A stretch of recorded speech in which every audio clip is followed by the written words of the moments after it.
Oh, here we go again. I get you, I'm sorry, I was locked in. Super meets PG in ranked and they go wild. Wait, can you hit the Hanzo voice line when you ult?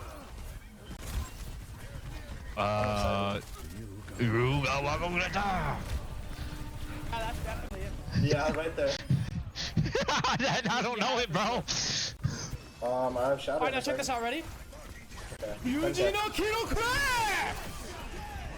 Oh damn, we got one too. Damn! Nah, that's against you, bro. That's how it's done, bro. You see, you gotta get into it. You weren't into it. That's why you didn't get a 3K. Okay, 10k. Yuji no Kino Crack! Oh damn, we got one too. Oh my god. Damn! Oh my god, that was so tough. I dashed. Repeat this with Yeah. Oh, she. Y'all just don't need to peek. Y'all, what is this image? Fucking mesh is gonna break. What was that image?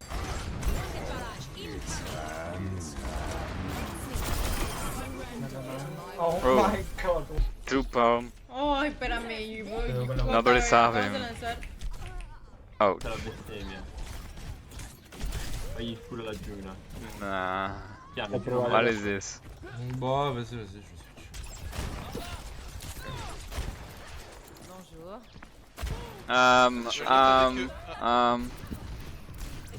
Oh, what is happening? Like, Badly played by him, you know. you can do that. And they spend ultimates to do it. KO's even going to be staggered at the back end of this. Violet healing his opposition and killing him with the shift. It's pure disrespect from the world champ, who manages to...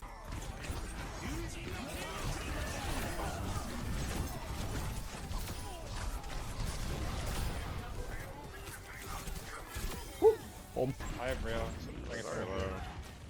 I think the window or no? What the fuck? Oh my god! It's on the floor. You're sleep, you're night, all night, all night. Be fine, bro, there is 2 support. Nice, good job.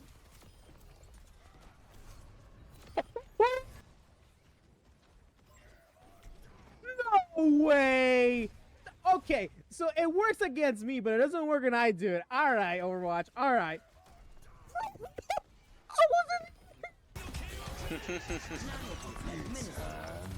I am protected here.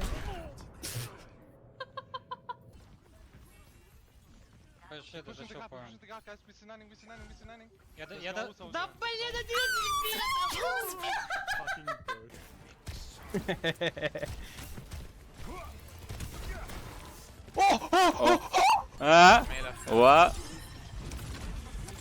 That was so lucky. Okay.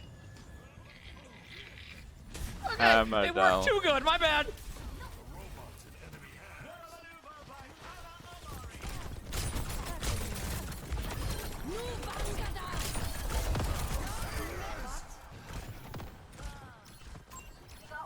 Demons in my backline. No.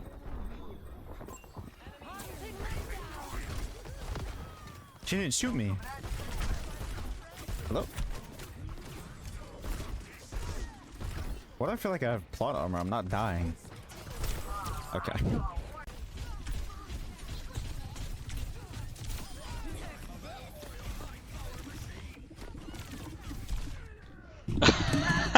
Yo, let's try it once again. You get that recall out. Bad.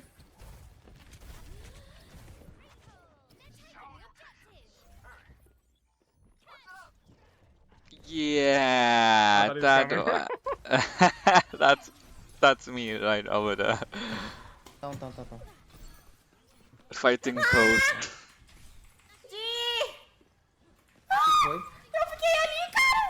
You only watch superhero slop? Oh my god. What did you just say? You said slop? Oh my god. How did you know? I'm so sloppy and wet right now. Dude, I fucking love slop.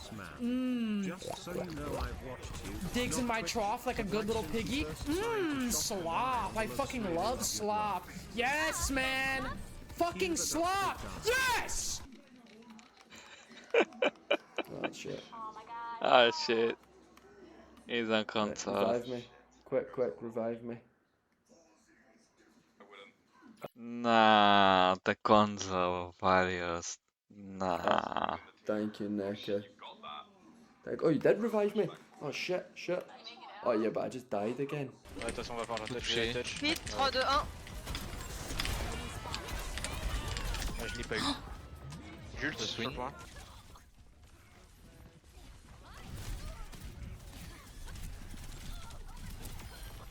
Got him. Oh my god. We should be able to get it.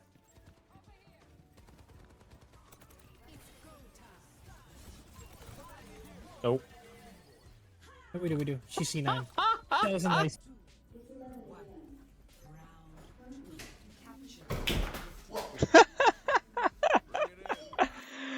Slippery floor.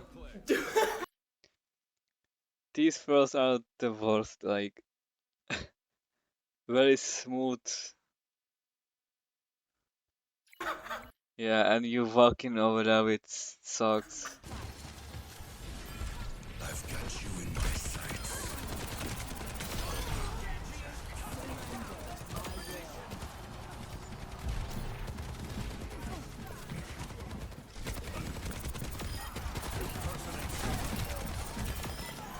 Is that the fucking team? Mein Ultimate braucht noch ein bisschen. Ja. Mein Ultimate ist That Kiri, what? Kann das bitte jemand klippen? Mit der Kiriko gerade? This is ridiculous. Like, what?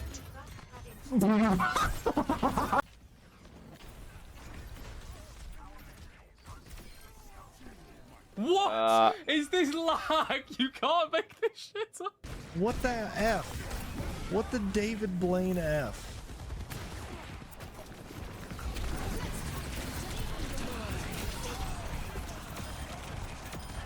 Whoa, big. Clip it, ship it. That's good, Cap.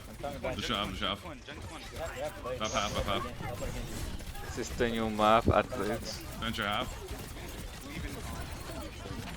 This Venture's shooting me a lot. How is he not taking damage? What? I don't know, I'm telling you. It doesn't take damage. I'm full tracking him and he's just not taking damage. Alright, going right side. Tracking him, missing every shot. Yeah, this game sucks. Versa low, Versa 1.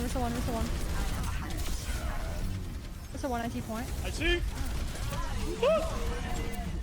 Turn in. No! Bro, I can see that. race 1 it. point.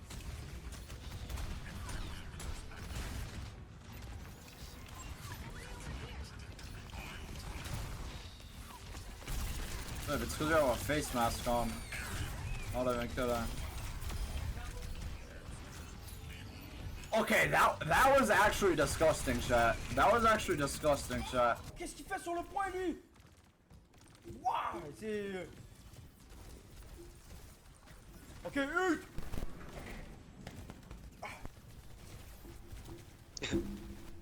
Monkey. I see monkey.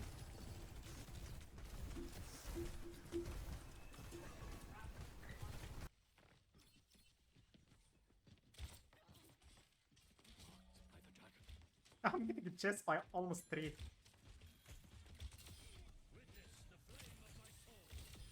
Ooh, what? Oh.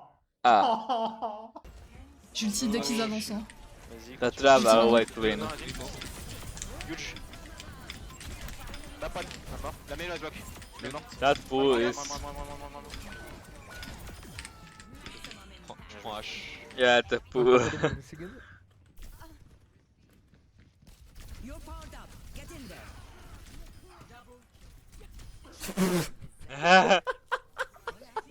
Dude, man. I'm doing everything.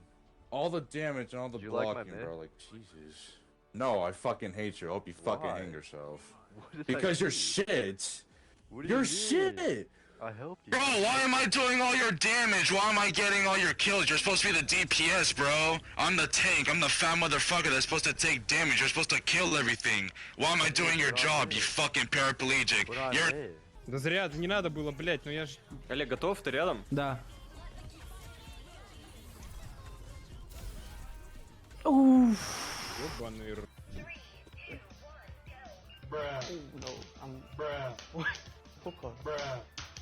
Is that ice? No way. Yes, ice. Okay, if that's your no, that guy is not getting a second of playtime. That guy is actually. If I was the coach and I had to do that content and I saw that, I would quite literally bench that player forever based on that alone. Like. Genji challenge. That's so stupid.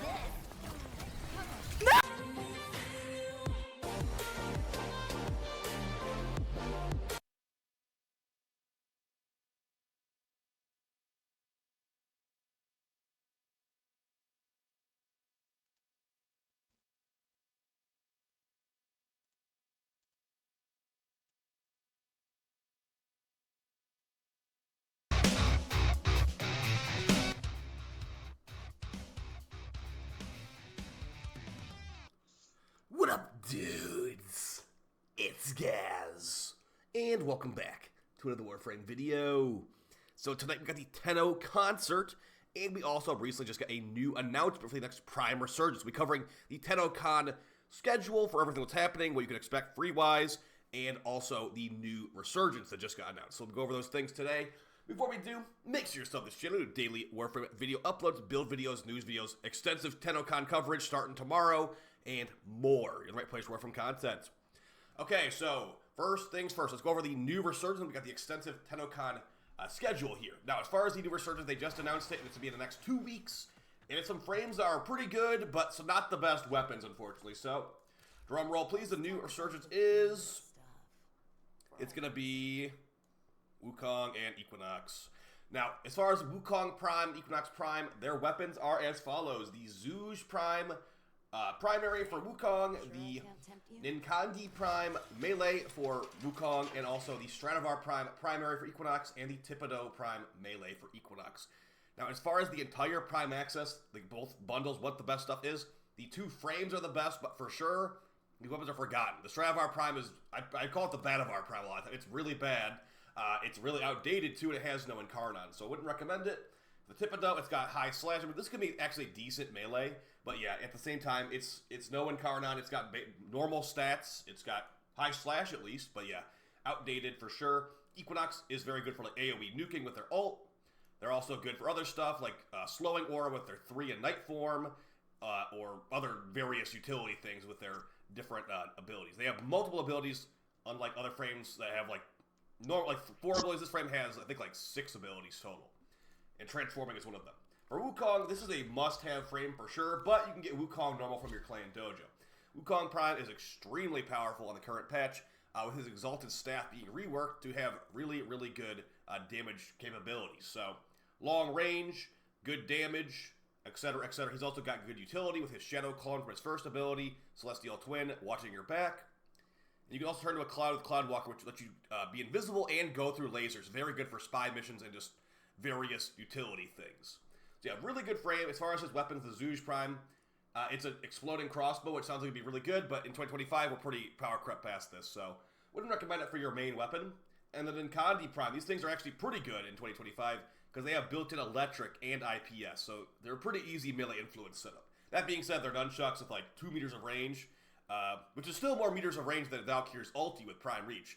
But yeah, I would say that they're definitely nunchucks. Wouldn't really recommend going for them as your main weapon. And for Wukong's Exalted Staff, ridiculous range when you do the combos, but 6.5 meters of range right now before the combos are unleashed. So yeah, the main prize of this access are going to be the 2 frames, and you could probably pass an Equinox and just go for Wukong, because Wukong is, even though Slam Attack's got nerfed hard, Wukong is not just Slam Attack, so recommend you go for him in the next 2 weeks when that becomes available. Alright, moving on to the Tennocon schedule, we have the drops and also the full schedule for Tennocon. So first things first, you want those free items. How is that going to be laid out? Well, actually, tonight, there are some free items for Tennocon. So tonight, the 18th, July 18th, which is today's date, we have these drops right here. So at between, well, first there's one between 7 p.m. and 8:30 p.m. You can watch the Tenno concert, like startup stream to get this Ava Clem glyph. It's actually technically a Soulframe Warframe crossover glyph, and you can get that at between 7 p.m. and 8 p.m. on their official channel, okay? So it's a 1.5 hour, 90-minute window for this glyph in particular.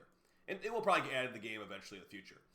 After that, right after this one ends, like literally the moment after this one ends, at 8:30 p.m. until 10 p.m., you can get a free Flareon post, a Flare Varion poster, and Lizzie poster, but also a built Forma. And that's going to be another 90-minute window between 8:30 p.m. and 10 p.m. tonight. Okay, so these are the two drops tonight. A built Forma and some like decorations, basically. The big drops start tomorrow at 11 a.m., okay? At 11 a.m. tomorrow, the 19th, watch for 30 minutes between 11 a.m. and 4:30 p.m. to earn this new armor set. It looks pretty similar to some armor sets we already have, but yes, there is no Tennocon weapon this year. There's no AX-52. There's no Vastalok, etc., etc. This is what you get instead, okay? So an armor set that will probably be sold for platinum like a couple of weeks later. And the big prize is going to be Valkyrie Prime, fully built, okay? Fully built with a catalyst and all that stuff in her, okay? That's going to be at 4:30 p.m. This is when the big Tennocon reveals are at as well. So you want to be watching this for sure. So July 19th, between 4:30 p.m. and 6 p.m., earn a Valkyrie Prime for free. That's a very small window, and Valkyrie's rework is pretty strong. So I recommend that you get this item. Now, as far as what's happening at Tennocon, what can you watch while you're getting your drops or, you know, whatever, this is tonight's, you know, schedule. So as far as the Tenno concert, like I said, we're going to have that starting at like 7:30, but there is some stuff happening before that. There is a live stream too. I will be live streaming this on my channel as well. But yeah, the festival activities 4 to 6. We don't care about that as people watching it online. We care about this at 6. At 6 p.m., the arena doors open, and the concert is going to start after the cosplay contest. Okay, there's a cosplay contest. There's going to be a lot of Warframe streamers there and stuff like that cosplaying. And that's going to be at 7 p.m. till 8 p.m. So they want you to be watching that for the Ava Clem glyph. After that, the actual concert is going to start 8:30 p.m. at night. So pretty late night concert, especially when you're waking up at 11 a.m. for the new stream tomorrow. So as far as tomorrow, don't worry too much about the Tenno concert. The big stuff's tomorrow for us watching. Now, it starts at 11 a.m. They're going to give us like a little intro thing with Rebecca and Megan saying like basically welcome to Tennocon. And after that, there will be a Soulframe dev stream pretty much immediately after that. So yeah, if you're not exactly watching for Soulframe, you might have a little bit of a break right there. The first thing to start off is the Soulframe thing, ridiculously. But yes, you just after that there will be art panel at around 1 p.m. to 2 p.m. 1:50 p.m. And that will be likely where you start seeing some of the little details of the new update. Like, oh look, they showed a screenshot of a new enemy there. Oh look, there's a new weapon in Carnon they showed there.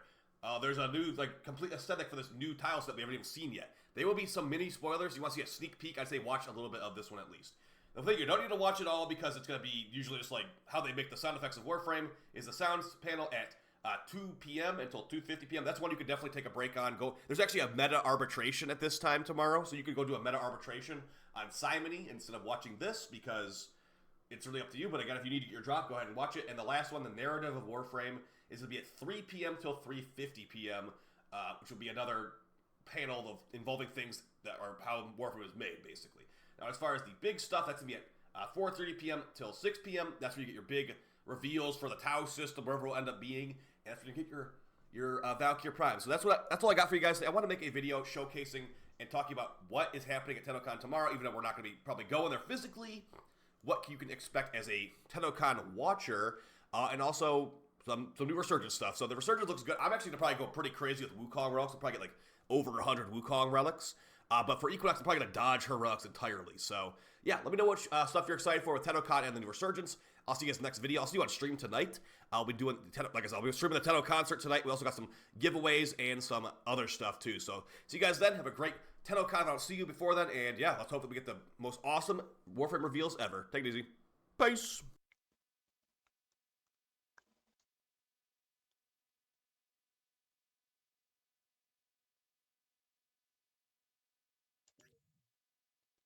Funny, I missed everything, every drop. There's just too small window to actually get that. Like, what?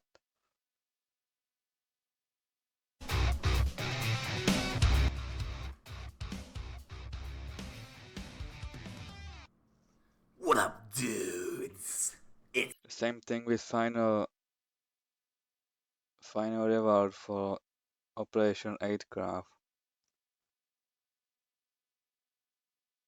There was only like it was timed, like the reward was timed. It didn't matter how many players completed that. So such a bullshit. And welcome back to another Warframe video. So we got the Tennocon 2025 overview video, and this was honestly one of the best Tennocons ever for reveals. It was honestly a magical day. We got multiple big updates on the way, guys, with some really cool new frames, and Proto WISP, I'm not even memeing, Proto WISP got announced, so you know you're in for a good time. Before we get into this stuff, I just want to let you guys know on the Tennocon special relay right now, there is a bobblehead you can claim in the middle of the second floor of the relay. That's going to be like literally in the middle. So you can see the gigantic Eidolon 2.0 in the background. You can see the double suns, it looks like. So yeah, let's hop right into this stuff, guys. But before we do, make sure to sub this channel with daily Warframe video uploads. And yeah, we got a ton of new updates on the way, so I'll be covering these all in depth. So keep an eye out for tons of more build videos on the channel. But let's start off with what we have right here. So first things first, as far as what's happening in the here and now, on Monday, we've got the Valkyr Heirloom coming out. And the Valkyr Heirloom skin looks really good. So yeah, but we already knew about that stuff. So we got some Hey. new stuff, such as Caliban Prime being confirmed. So Caliban Prime, we don't know the date that he's releasing, but he actually will be important in the lore, it seems like, once we get into some of these new upcoming quests. So Caliban Prime will be the frame, and as far as the weapons, his signature Scythe of Venato is getting a prime, and we also have a thing they haven't done in a while. We have a new weapon that is a prime exclusive sniper, the Daria Prime Sniper Rifle. It's like the Euphona Prime. It's never existed before besides this. It's similar to the Gatma Prime as well. So really cool stuff. Let's move on to the actual big reveals and also some upcoming things. So as far as upcoming things in Warframe, you got your Valkyr Wisp, or Valkyr, almost a Valkyr Wisp skin. Valkyr Heirlooms. I got Wisp on the mind today. Valkyr Heirlooms got on Monday. Dog Days returning on August 6th, and that will be the like squirt gun event. And you will get a new melee skin from that event. So, yeah, August 6th, there's also going to be some, like, glyphs and stuff, too. So, yeah. Moving on, we've got the closed beta for Warframe Android coming to the Google Play Store this year. So, not exactly a release date, but a release window. That's going to be on its way. So, really cool stuff. Small little thing here, at least in my opinion. You got a Warframe Starfinder game, which is apparently, I've heard that it's apparently like a D&D in space kind of situation, but with a official Warframe crossover, so that's pretty cool if you are into that stuff. Moving on, we got an unannounced Fall 2025 update, and now about this one, this is going to have a Oberon rework in it. It's going to have a Lavos Deluxe that looks really, really good. And we're also going to have a new player quest involving learning how to actually mod your weapons and warframes and stuff like that. So, long overdue, and this will be awesome for new players to actually get into the game a little bit easier. This is actually a crossover quest. DE had some other people make this quest for them, so hopefully it'll be really, really easy to learn the modding in Warframe. As far as that update, there's also going to be a new Warframe in that quest. Finally, some tutorial, my god. In that update, and that will be as DE put it, a fun guy frame, which might mean a mushroom frame, because fungi are mushrooms, basically. And yeah, beyond that, we know literally nothing about the mushroom frame, so expect that Mushroom before frame. the big I thought mushroom frame is update at the end of levels. the year. So like this is like basically the abyss of How about some dark energy flame? the Goth type update with an Oberon rework. Alright, Proto Frames incoming. Proto Hero is on the way in the update at the end of the year. Proto Wisp is real, and here she is. I've got an in-game relay video of, jumping around, but yes, we got a decent look at Proto Wisp and Proto Hero, and we've also got the new Devil frame named Uriel that will be getting a Proto frame as well. So, yeah, they had an in-game relay. Like I said, that's where you get that bobblehead, but you got a good look at Proto Wisp, Proto Hero, and not even Proto yet, but Uriel, the newest demon frame. That DE apparently is going to make OP, according to their words. So yes, you've got a good look at Uriel's Devil Tail there. And yes, this update is looking pretty Oh man. Now we're using proto sick. frames, This will like be at the end of the seriously. year. Proto Wisp is It's just on the a way, guys. meme. It's actually real. Proto Hero got an eye patch, looking pretty interesting as well. But yeah, when I say that DE is making this Devil Frame OP, those are their actual words. So here's a look at this really cool content of the Devil Frame. Their promises to be super fun and hopefully slightly OP. So expect one of the most busted frames in the game if DE is actually calling it OP before it's even launched. So yeah. Moving on, we got another look at Proto Wisp here with some of her, like, I guess this will be like her moats. Got a key and all this stuff. That's pretty cool. Next, we've got the old piece, I believe it was called. This could be the new cinematic quest coming at the end of the year. Looks like it's going to be a big quest and also a like open world kind of bounty thing. Get excited for this. It'll likely be like the new war, but with a new tile set at the end. There's gonna be some big boss fights. Honestly, guys, massive spoilers incoming. Some big sentient boss fights. You want a better look at it? Just look in your relay when you get in that Tennocon relay. There's the Eidolon 2.0 right there. We'll be fighting those things. It seems like. But as far as the rest of it, they're gonna have like a vision cone you have to avoid. Looks like some stealth mechanics in there.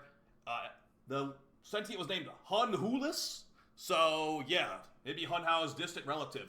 It looks like basically Attack on Titan-esque things in Warframe, which is really what I wanted. So let's hope these are more rewarding and have better legs to stand on than Eidolons. So yeah, there's going to be like some weak points. If you watch the actual gameplay video, there's some weak points out here. You're going to shoot, you're going to jump above this thing.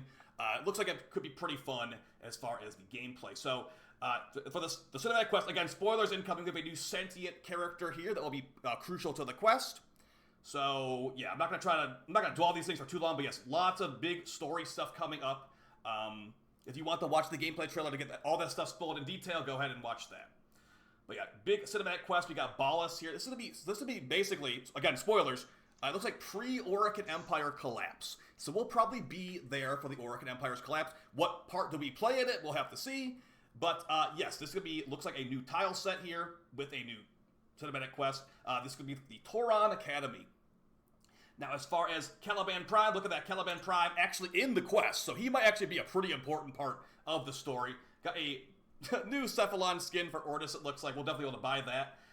In-game look at Caliban Prime. Now, here's a cool thing right here. They actually made it seem like there's going to be a new launching area for the whole new tile set. So this kind of reminds me of Helldivers a little bit, like status under fire. The other one said status like under control. So will we be controlling these nodes? Will there be like, you know, could we pick sides? Could we pick the side of the Sentients? Could we pick the side of the Orokin? Fire over these nodes? Not entirely sure, but it does seem pretty interesting and not just your average run-of-the-mill tile set after you beat the quest. As far as some more lore stuff here, you got the Orokin Empire giving you some broadcasts. And you have a really nice looking tile of the this Orokin battlefield. So yeah, there's gonna be a focused expansion in this stuff, and there will be a new focus school. Yes, you heard that right. A new focus school is on the way. Huh? And with it, you will be getting ultimate abilities for all focus schools. It literally sounds like I'm making things up right now, but I'm not. Here's the Naramon ultimate. And this Naramon ultimate is going to be like a ridiculous, like, dimension slice. It destroyed that massive turret in the gameplay footage. So very, very cool. Expect a ultimate ability that's probably similar to this power level on all the different focus trees. And you can see the Naramon symbol is in the hilt of that sword, and it's a ridiculous weapon, it seems like. Next, there was, looks like a part of the story, there's going to be a new boss fight here in this gigantic egg. And it looked like a sentient spider, pretty much. So, yeah, big story stuff in here. We'll be somehow too much stuff. Traveling to the past to do this stuff. And, yeah, it looks really, really cool. Now, this is not all that we're getting. This is going to be the old piece update at the end of 2025. But like I said, guys, there's an unannounced name update before that. But no, we're not done, guys. They did confirm Tau update in 2026. So this will be separate from the old piece update. So Devil Frame, Wisp Proto Frame, Hero Proto Frame at the end of the year, and next year will be Tau. So huge stuff on the way. It is just feeling really, really hype. Got some key art right here of the new update with the Devil Frame and the being front and center. This actually could be best update ever. Like seriously, I don't like the Tekrot and stuff. It's I don't know. It's how you put it. It's like So it's yeah, like guys, the DI stuff this is extremely again hype. As to far as me. other things to cover, there is going to be a double Like XP no, weekend, basically every weekend of August. I There's like not really this going to be one. an update in August. Just Additionally, you know, just some cool stuff into Warframe or like come on. this has been really hype. Like I have to say, I like the new school, like the for operator. That's pretty cool. Like the ultimate abilities a for poll in chat as far as frame. how That's good do you think this really good. Tennocon was, and for the most part, everyone was voting it's the best stuff. So crazy stuff. They're adding wall running back. I'm just looking for some little things here I didn't mention. They're adding wall running back to the game. We're also going to be getting, like I said, that new launching, and we have some alerts as well. We have a Umbra Form alert currently active, and some Oracle Reactor alerts. But yeah, guys, that's going to be the general gist of what they cover. I know it doesn't seem like a lot, but we didn't get concrete details on a lot of stuff. They gave us, pretty broad strokes of what's going on. We saw the Proto WISP, we saw the Proto Hero, etc., etc. Uriel will likely have a Proto Frame as well, from what it seemed like. But yeah, guys, that's be basically it for the video. Let me know how you thought about Tennocon in the comments down below. Really good showcase, but yeah, they were a little bit light on the exact details. So expect the mushroom frame update in probably like September or October, I'm guessing, and the old piece update in probably like December, the latest it can be. But it will contain a ton of stuff in it. So great Tennocon, great time to be a Warframe player. Hope you guys enjoyed the video, and I'll see you guys next time. Bye.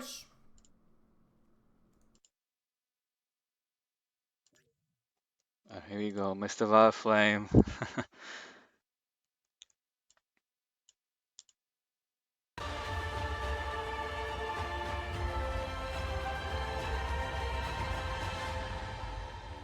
Welcome to the clown show.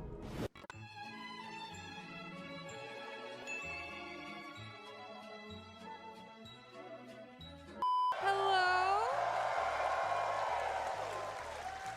Has anyone seen Reb, though? Hello, Tennocon. For years, the players have demanded dog days get expanded with pool noodles.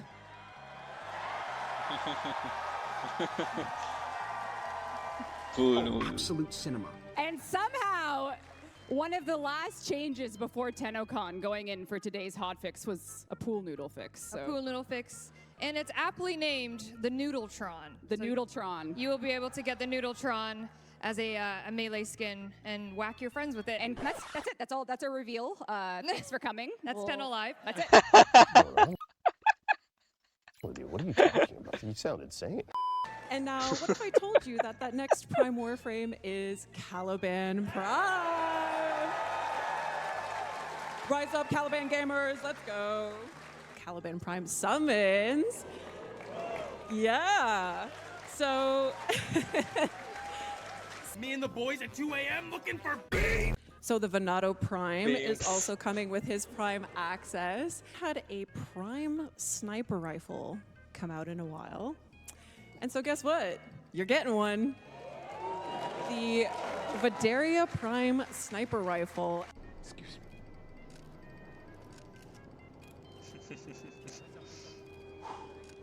me. Yeah, snipers are just not very good. You've been annoyed at me for this.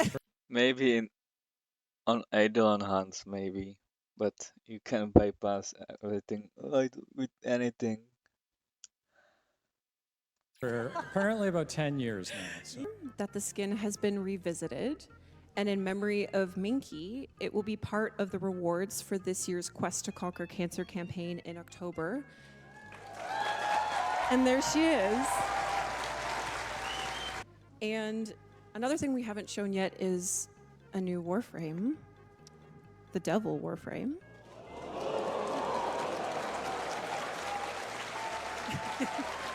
So the team landed on this particular sketch to continue on into this final concept piece by Sergey. This party's getting crazy. Let's rock. Your balls are itching. Right. There are going to be 3 The Micro proto 3 frames. best game from the series. And they are going to be dateable.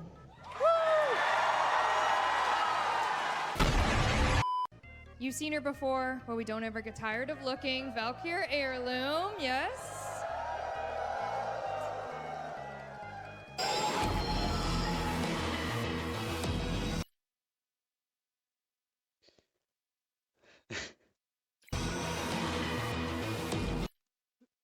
This skin is very similar to Ember skin, actually, Halo.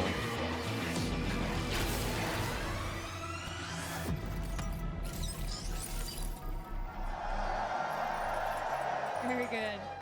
Caked up. Okay, you didn't. If you thought this one was base, you're right. We had the fridge over there. I hope everyone got to see some fridge pics for fridge talk. Is that Ben Starr Have you seen this man? on the fridge? Hi, everyone. I have a Neanderthal in the chat. We have an ice dweller. Onto your seats. Oh. For the legally nondescript but ever familiar sounding unannounced fall 2025 update. Yes. Lavos Deluxe is coming in the unannounced fall update. There he is. That's probably a good thing. Auburn is getting a rework.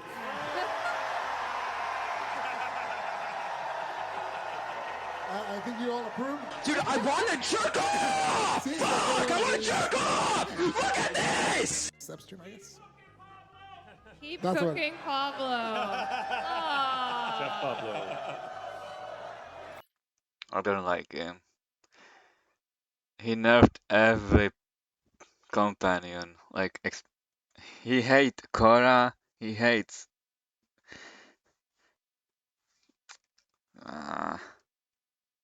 He don't like farming in this game, I guess. Pablo. Thank you. Very base. First time in Warframe history, we are doing a mod quest to teach you how to mod. So not only that, this will properly integrate Teshin into the lore. With cinematics and everything that you would hope, and it's going to be something that comes right after Vor's Prize. So if you're a new player and you just don't understand modding, we have a new quest called The Teacher. It will be launching in the unannounced fall update, and our friends at Sumo, who we've worked with for years now, we had to outsource this because we couldn't figure it out. So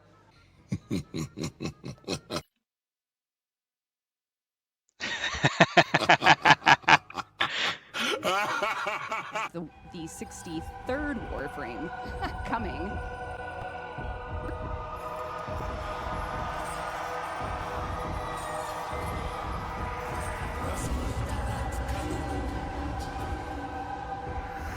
I am coming for the booty.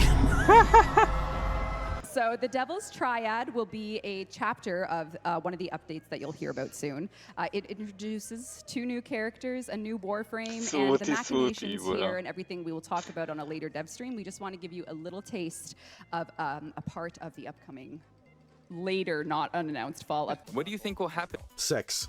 People in the Relay devs here and our community, we are delighted to begin a demo, gameplay demo, for the next cinematic arc of Warframe.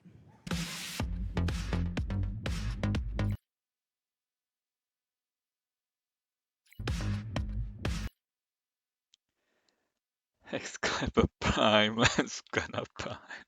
And most exclusive items into game, bro.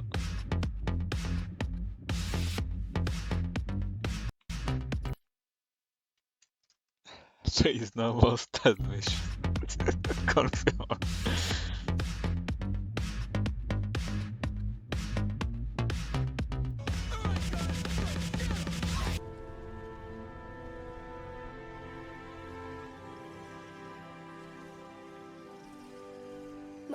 Tenno.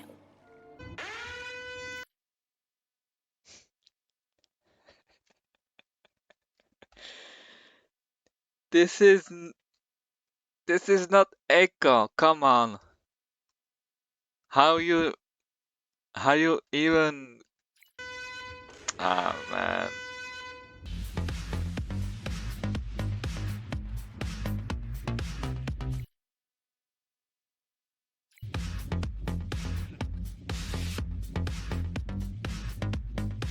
I don't know what is this going.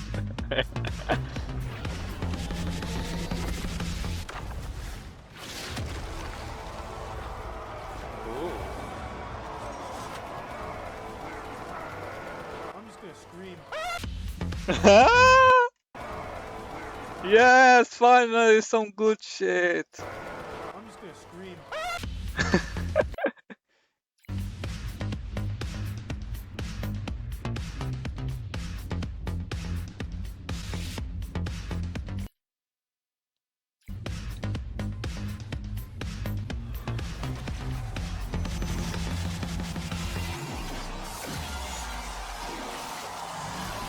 Oh my god.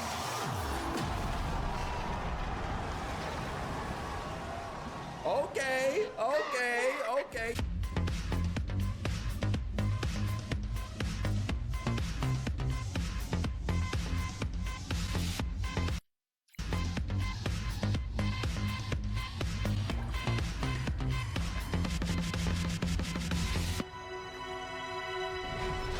Wow, wow, wow.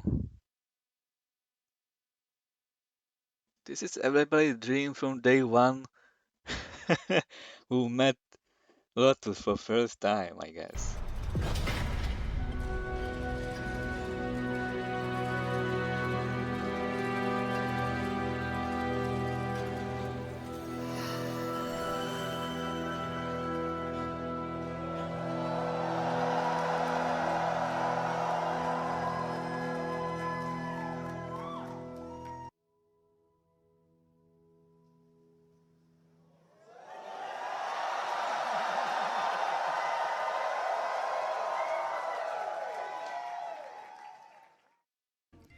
Your balls are itching.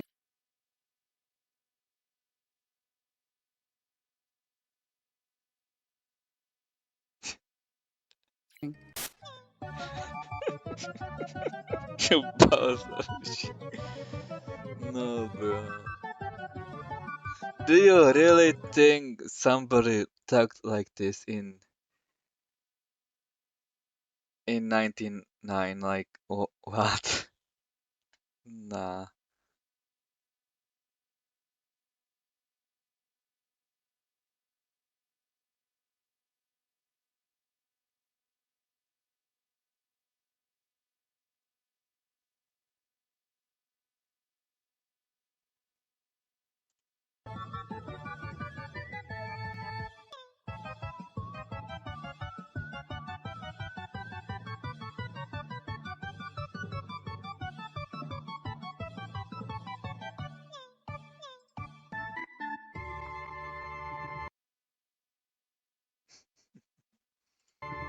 I hope not.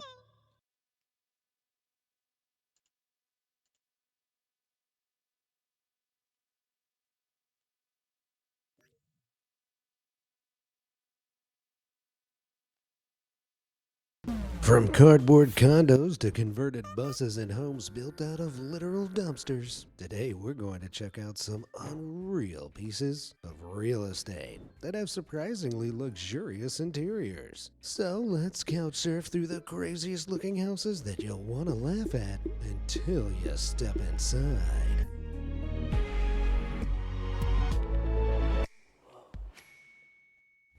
Imagine your friend invites you to a shindig at their new place and you rock up to this. What? Man, that's off the rails ugly. It'd be hard not to laugh at them for living in a train car, but you should hold your judgment until they invite you inside. See, behind this icky exterior is a chic, modern living space with all the amenities of a regular home. Located in Portland, Oregon, this is an original 1949 Pullman railcar that measures 85 feet long and 9.5 feet wide, giving it an impressive 800 square feet of space. In the early 2000s, Liz Mapelli bought the car and spent $250,000 outfitting it with a bedroom, kitchen, and bathroom with a special incinerator toilet that recycles your waste.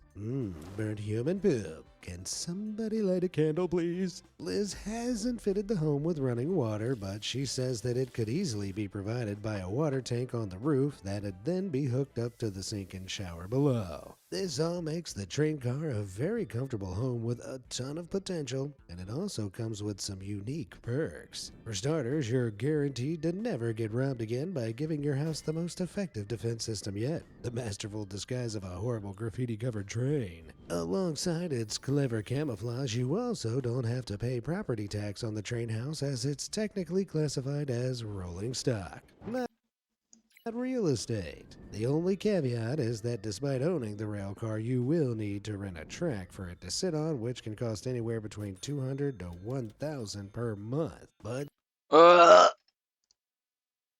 you can legally use a locomotive to tow the train wherever you want and freely travel across the states, making it one of the largest and coziest mobile homes in the world. Back in 2012, Liz Yeah, that's listed cool, but you need to what? You need to pay tax the home anyway. for sale for $89,000. But it's unclear whether anybody bought it. Still, in my opinion, for a portable train house that's essentially burglar-proof, That's not very expensive. Like, wow. that's a bargain. If you're on the fence about buying the home, why not have a test drive in a train hotel? Situated in Glacier National Park, Montana, is an abandoned train wagon dating back to World War II. But the GN X215 caboose has been totally refurbished with 3 bedrooms that can sleep up to 6 people. It also boasts a fully equipped kitchen, and one of the rooms has a fireplace so you can shovel coal and live out your wildest train driver fantasies. Available for $170 a night, you can spend an evening with 5 friends in this beautiful caboose, and I guarantee you'll be putting in an offer on your own train house the very next morning. After all, abandoned vehicles are the perfect renovation project. With some time, money, and a little elbow grease, it isn't hard to convert a rail car or van into a functional living space. Airplanes, on the other hand, kind of a different story. An old dilapidated plane stranded in the middle of the woods in Oregon might sound like the perfect setting for a horror movie, but when you approach this clearing in Hillsboro, you aren't met by a zombie horde or a mass killer. Instead, you'll find the aircraft's friendly owner, Bruce Campbell, who has been living in it for over 20 years. Campbell is a retired engineer who bought the Boeing 727 when it retired from service in 1999 and had it flown to Oregon from Greece. Little did the plane know that was the last flight of its life, as it would soon start anew as a fully functioning home. The plane itself is 1,066 square feet, weighs about 70,000 pounds, How you landed over there? Like, I don't get it. and cost Bruce a hefty $100,000 to purchase. But 2 years and an additional $120,000 later, Bruce had fitted the interior with a working shower, a fridge, and a private bedroom with a futon. The home is pretty cozy, and the only downside is that it has no central heating and very weak phone service. But Bruce's solutions are as practical as he is as he fends off phone service. What are these phones, bro? But Bruce's solutions are as practical as he is as he fends off the cold with a heated blanket and finds small amounts of signal by pushing his phone up against the window whenever he makes a call.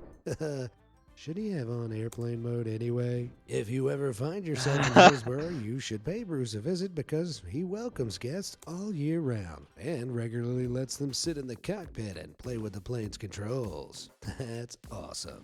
But if you want to stay somewhere a little less rudimentary and a little more centrally heated, Bruce's place isn't your only shot at sleeping in an airplane abode. In Costa Rica's Manuel Antonio jungle sits another converted Boeing 727 that looks like it's crash landed into the canopy.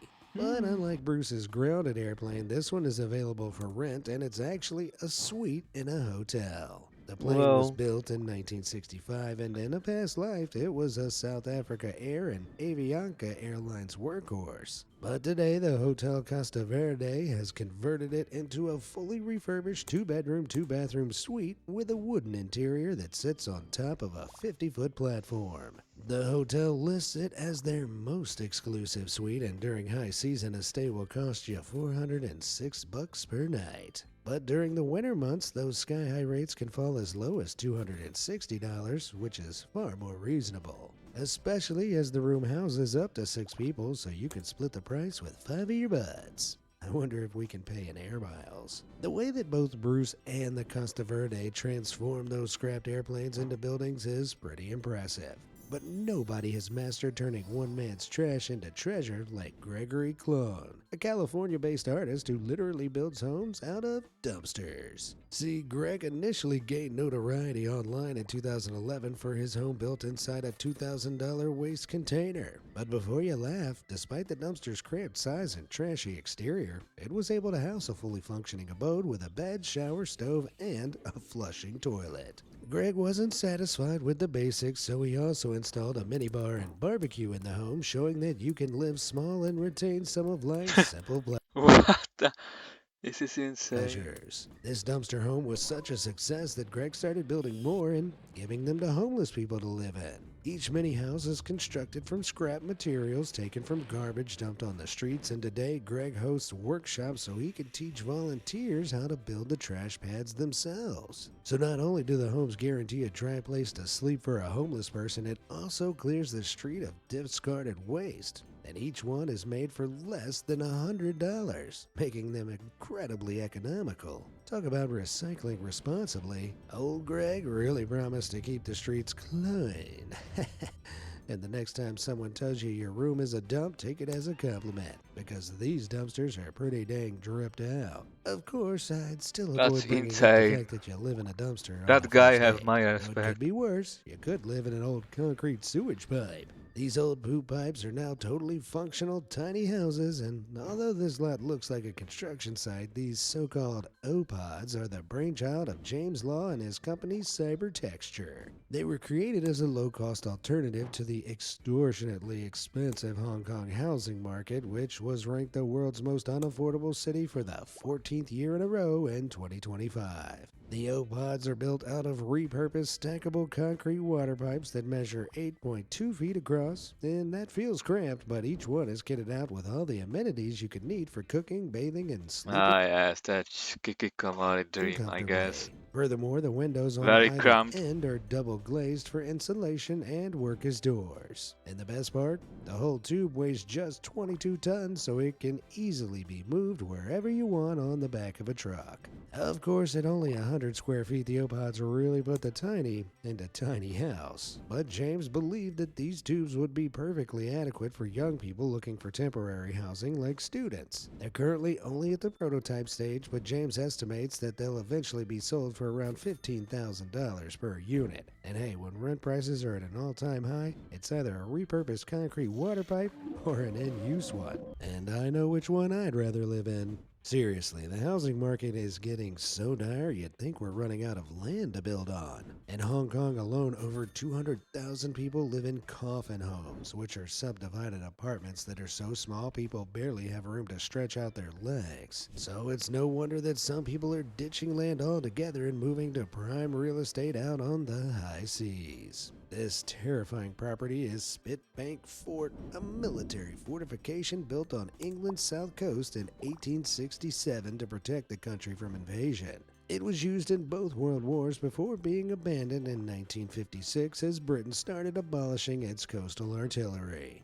But the fort didn't die completely, and thankfully someone recognized its potential. In 2009, it was sold for over $1.2 million to British entrepreneur Mike Clare, who remodeled it into a luxury hotel. From a distance, the structure still doesn't look very homely, and if you booked a stay there, I'm sure you'd get pretty worried about your decision as you approached. But once you head inside, you'll find that its 33,000 square feet of space is now filled with 9 en-suite bedrooms, a spa, and a luxury restaurant. This is definitely the most glamorous military fort ever. But unfortunately, the hotel permanently closed during the pandemic, and in early 2025, Montclair was forced to sell it for around $1.4 million. Still, Spitbank has inspired other property developers, and in 2018, the Hale Sands Fort was listed for sale on a British real estate website, Rightmove. Hilariously, it was listed as a detached home. Yeah, I'd imagine so, considering it's in the middle of the sea. After being built on England's west coast in 1919, the fort was also abandoned in '56. But in 2018, an anonymous buyer purchased it for $148,000, no doubt intending to model it after Spitbank and give the rusty old fort an international makeover. If these seafaring citadels have proven anything, it's that the planet is full of old structures that can be renovated and people can really turn anything into a comfortable home. Like these soup cans. Just kidding, these are actually grain silos. Then back in 2024, Sydney O'Neill from Alabama went viral on TikTok after showing off her parents' agricultural abode. She explained that her parents bought some land 2 to 3 years prior before buying the silos and spending around $100,000 converting them into a full-on home. One silo holds the kitchen, living room, 2 bathrooms, and a laundry room, while the other contains the master bedroom with an en-suite and an upstairs space for storage. Both of the tin cans are connected with a hallway, and today they're designed to house humans, not grain, with electricity and running water. They're also totally insulated because technically each silo house is made up of 2 silos that are stacked together like nesting dolls, with spray foam insulation filling the space between them. That way the houses stay completely warm, but the exterior and interior retain the silo's characteristic metallic look. The family thought of everything. And they even built a small safe room in one of the silos that functions as a tornado shelter. Ain't no twister whisking this.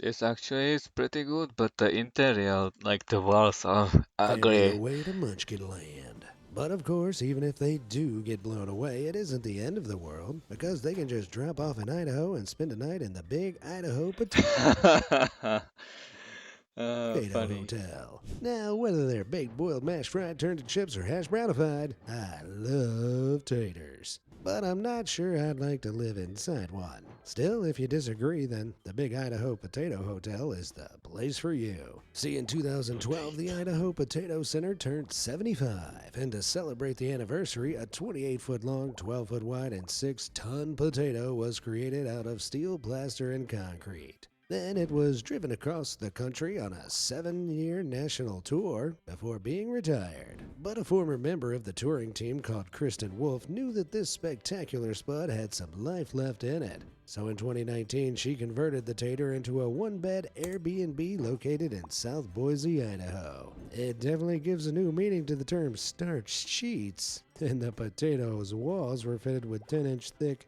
expanding foam for insulation, and an underground pipe that acts as a natural fan. Furthermore, despite the unassuming exterior, this hotel is beautifully furnished with a queen-size bed, plus a separate silo for the bathroom that's kitted out with a fireplace and hot tub, so you can finally feel like a boiled potato.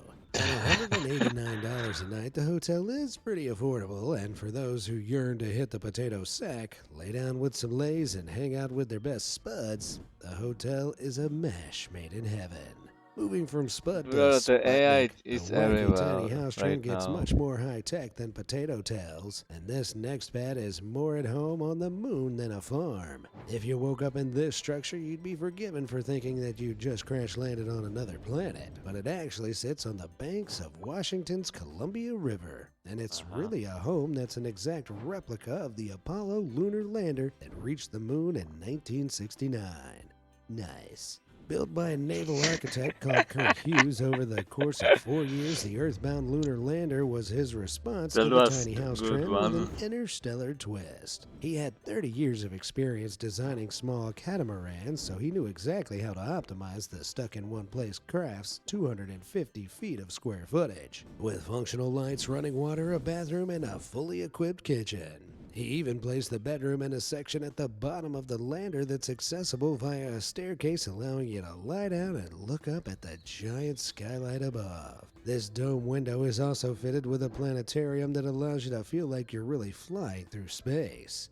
In fact, the entire interior has been designed to look like a real lunar lander for maximum authenticity, down to the anti-gravity pads on the ceiling. But this petite probe doesn't just look cool, it's also super economical. An energy-efficient heat pump keeps the structure toasty, and Kurt stated that he never has to pay more than $25 for electricity per month. Wow, that might be the most incredible feature. This is one small step for man, one giant. Kurt stated that he economical. An energy-efficient heat pump keeps the structure toasty, and Kurt stated that he never has to pay more than $25 for electricity per month. Wow, that might be the most incredible feature. This is one small step for man, What one is that? giant leap for tiny house guy. Heat pump? Now let's roll back from 1967 to 1945 as we check out a house that was inspired by the end of World War II.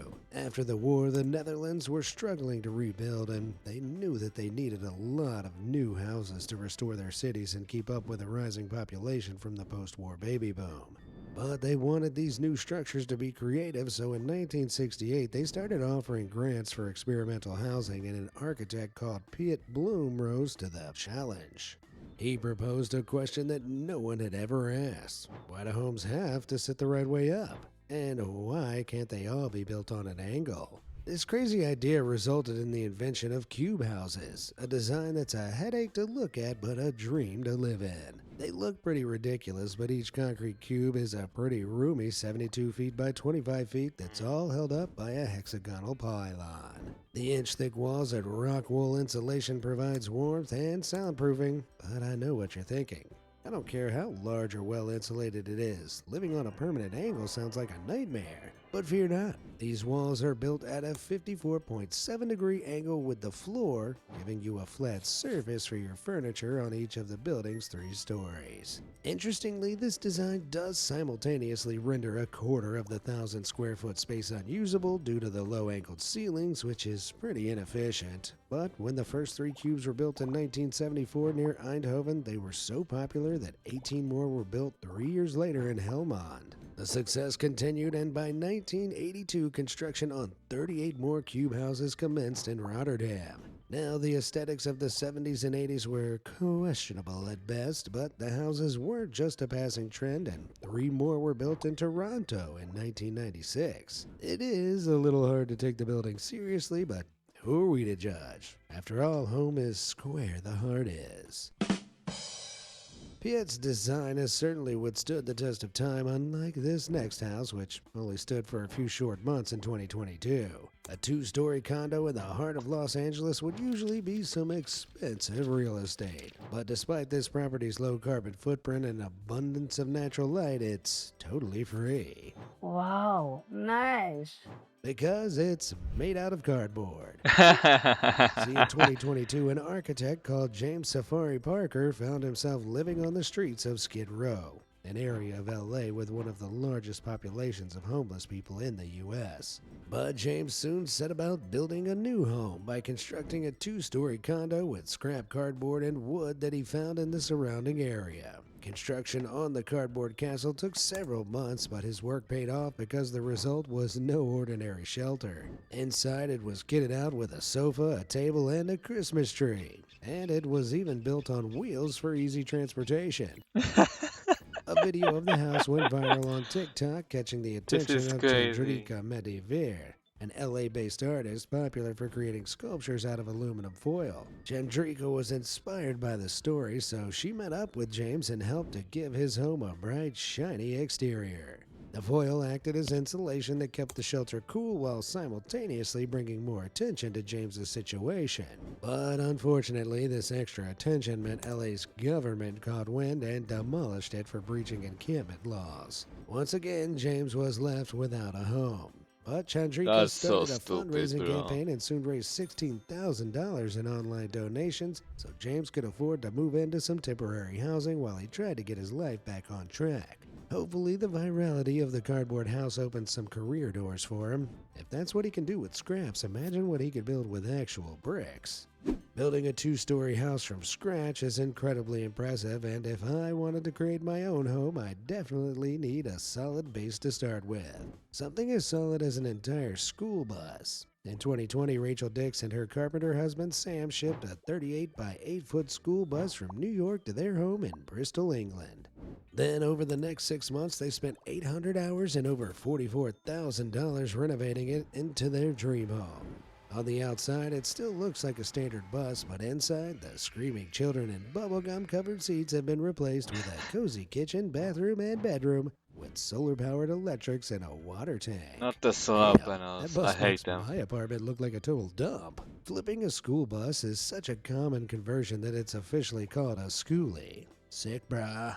But Rachel designed the entire interior herself and Sam built it all by hand. So the bus is a totally original creation, and during the build, Rachel actually gave birth to their second son, Bodhi, inside the mobile home. Imagine telling the bus's old driver that the vehicle would one day be used as a delivery room. Incredibly, Bodhi's birth certificate lists American School Bus as his official place of birth. And honestly, without context, that sounds pretty trashy. But while Bodhi might face some teasing when he grows up and goes to school, when the other kids see the cozy bus that he calls home, they won't be laughing anymore. The Dixes aren't the only ones who've had sky-high aspirations to convert a school bus, and across the pond in Wisconsin, hunting enthusiast Jesse Kaufman has transformed a 72-seater into the world's craziest deer stand. The hunting platform's first inception came when Jesse's dad found an abandoned 28,000-liter fuel tank and decided to create a deer stand by placing a pop-up camper on top. The plan worked, but unfortunately, the lightweight camper was eventually blown off the base in a storm. Jesse liked Papa Kaufman's idea, so in 2017 he decided to make a sturdier version by taking an entire school bus and using an excavator to place it on the tanker. His first attempt literally fell short when the bus toppled down and was destroyed. But Jesse ain't no quitter, and he immediately bought another bus from a neighbor for $400 and came up with another plan. His solution involved building a dirt ramp all the way up to the tank, which allowed him to simply push the bus to the top of the structure before clearing the dirt away once it was mounted. After that, he welded the bus to the base and placed a converted hay elevator at the bottom to act as stairs. With that, the world's tallest bus stop was complete, and today it's pretty cozy inside with fold-out couches, a poker table, and a working TV with a satellite dish. I'm not a fan of hunting, but this is an awesome metal treehouse, and I could easily live up there full-time. Forget Bambi, pass me the remote and some chips. The Kaufman's bus would make an awesome secret hideaway, but it isn't exactly discreet. Yeah, that's pretty ugly sight. If you want real privacy, then you should really go underground. And there's no better option than a secret panic room inside your basement. TikToker Aurora Blazing Star's beautiful house definitely isn't laughable, and her interior design videos show what a lovely home it is to live in. The family has been there for 4 years, but in 2024, Aurora and her husband discovered something that wiped the smiles off their faces when they found a creepy hidden room in their basement while removing the carpet. The space was concealed behind a sliding wall and a metal door that locked from the outside, and it contained a working light switch, stained floors, and a drain.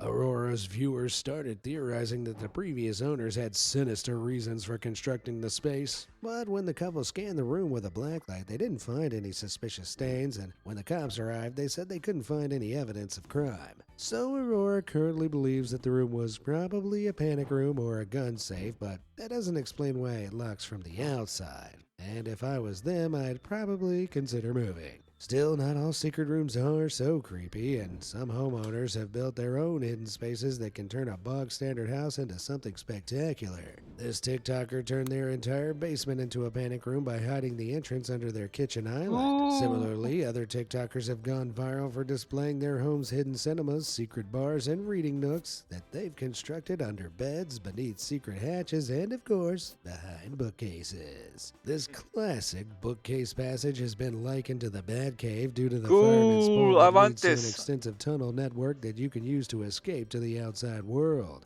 This specific secret passage was created by Murphy Door, a company that will install a custom bookcase door into your home with prices that start at $2,000 and go up to $19,000 if you want the passage to be armored. Honestly, I'd probably use my panic room to read and build model trains, so I think I'd go with the cheaper option. But secret rooms can also be used to protect your most prized possessions from would-be thieves. Take this historic Victorian house in San Francisco owned by brothers Corey and Ben McMills. At first glance, it looks like it probably contains a dusty old parlor and a collection of creepy haunted dolls. But in reality, the front windows open up like doors revealing a hidden garage that's large enough for 4 cars. See, initially, the entire house was divided into several apartments that the McMills rented out, but they knew that they could make the property much more valuable if it had space for parking. The brothers already ran their own construction company, so they probably could have installed a garage themselves, but there was a hitch. The city of San Francisco mandated that the front facades of the historical home had to be preserved, so the brothers couldn't just throw on any old garage door and call it a day. Instead of giving up, they teamed up with an architect called Robert Bowles in 2011 to solve the problem with this ingenious solution.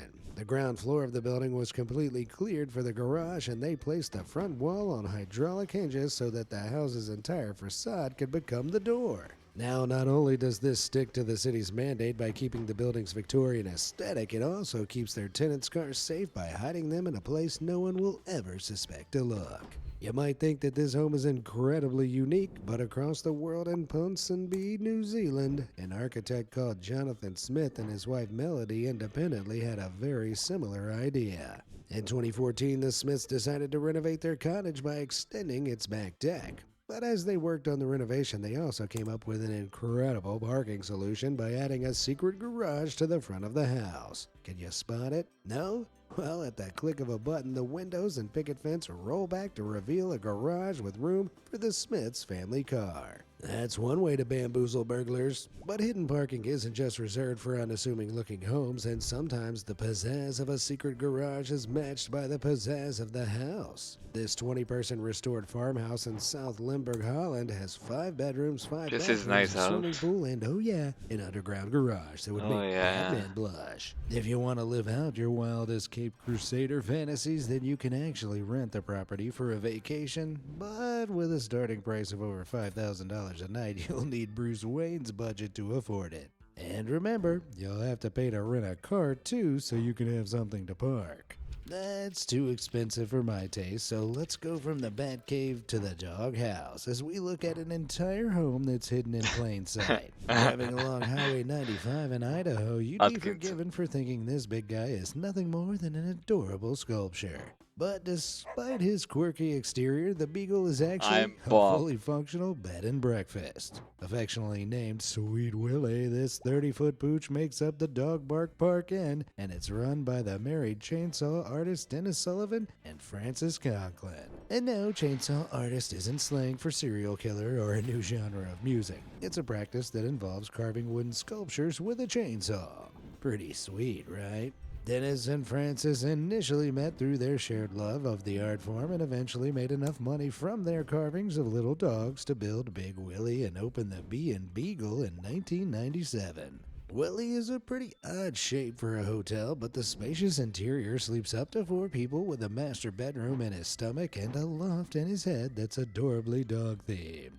The B&B doesn't have a bathroom, but if you need to relieve yourself, you can just channel your inner dog and use the giant fire hydrant outhouse nearby.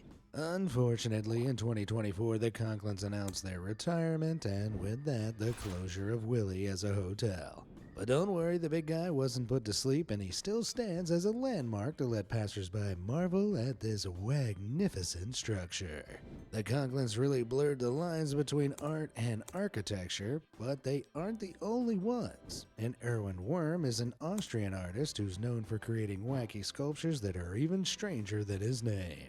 In 2003, he branched into the property market by creating Fat House, which is exactly what it sounds like. The 23-foot house has all the markers of a regular suburban home with a tiled roof, a center door, and windows on either side. But instead of bricks, the distinct walls are built out of a metal frame and polystyrene that makes them appear to swell like bulging flesh. The property looks pretty goofy, but when you step inside, you're bound to stop laughing, as you'll find it's totally empty, apart from a projected video of the house talking existentially about itself.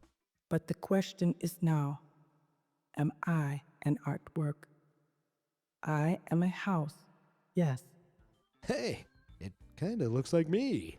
See, the Fan House is actually an art piece that was built as a commentary on middle-class consumerism and greed as society grows fat with fast food, new cars, and larger homes. That's no laughing matter, and the Fan House isn't Mr. Worm's only artistic abode. In 2006, Worm had an exhibition at the MUMOK Museum in Vienna, and to promote it, he planted an upside-down house on the side of the building. It looks like some poor homeowner has been blown up there by a tornado, and Worm named the art piece House Attack. Man, I know I'd have a house attack if I looked up and saw that thing teetering over me.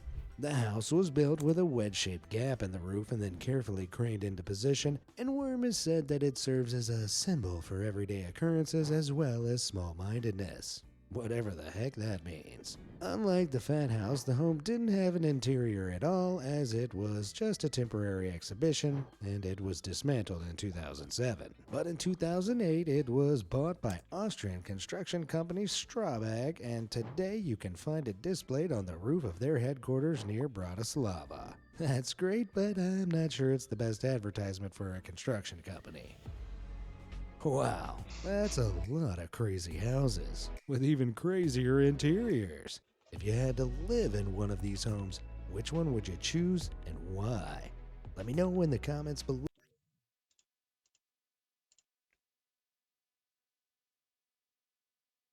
Can he climb this?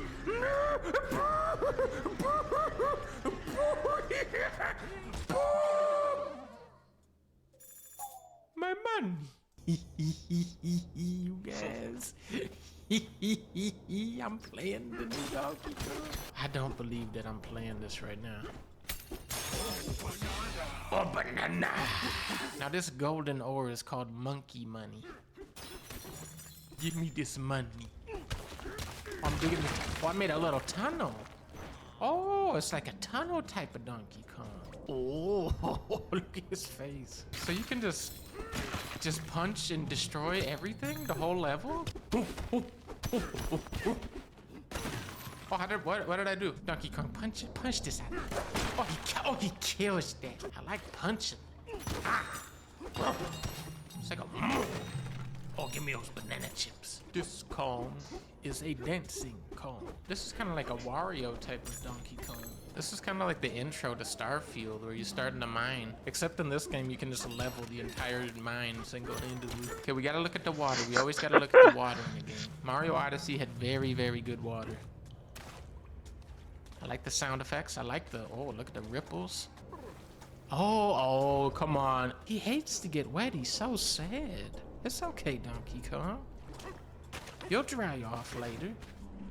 Oh, there he goes. Now he's dry. That's his dry face. That's what I looked like when I turned this game on. The slickness is already high, and I haven't even done anything yet. I'm just punching. I'm on break. Me? I am break. Oh, I like these little, oh, I like this. I like how you can see through these little, oh, man. Oh, man. This is cool. I'm gonna keep going down. I'm in the ancient cave. Yeah. Oh, I like that little clap. Hand slap.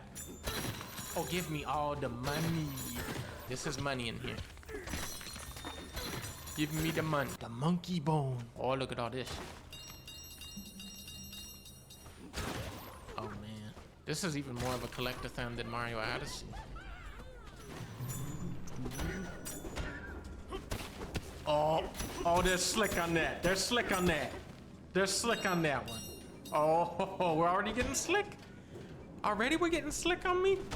Now you could either go this way, you could do it like I did, or you could build a tunnel around like that. This team, man, they always just, with the animations, just the feel of a game. They're the masters of that. I'm never gonna beat this game. I'm just gonna go around collecting all the money. This is how Leah played Luigi's Mansion 3. Oh, look. I can see treasure in here. Oh, I like that. I like that. They're slick on that one. They're slick on that. The whole technology. Oh. That's what I'm saying. Take it all this treasure. Give me all this money. Give me the money. Give me the money. Give me the money. Oh, you can go this way. You can go this way. What am I doing? What am I even doing? I can't even tell. Give me the money. What am I doing? Who am I? What game? What franchise is this?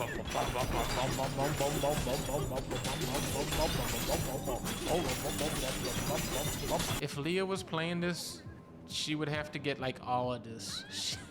It would take her so long to progress through this game. I just have to leave some of this gold on the table. There's too much. Look at all this. They're just giving me all this? My hat.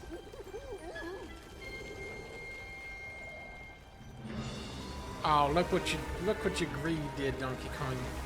You created a vortex into the nether realm. Look at him, he doesn't care. He's got his banana. Just calm. Has triggered the apocalyptic finale of Final Fantasy VII because he wanted to eat a banana.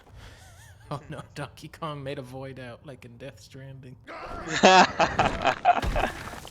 Rocco Kong unlocked.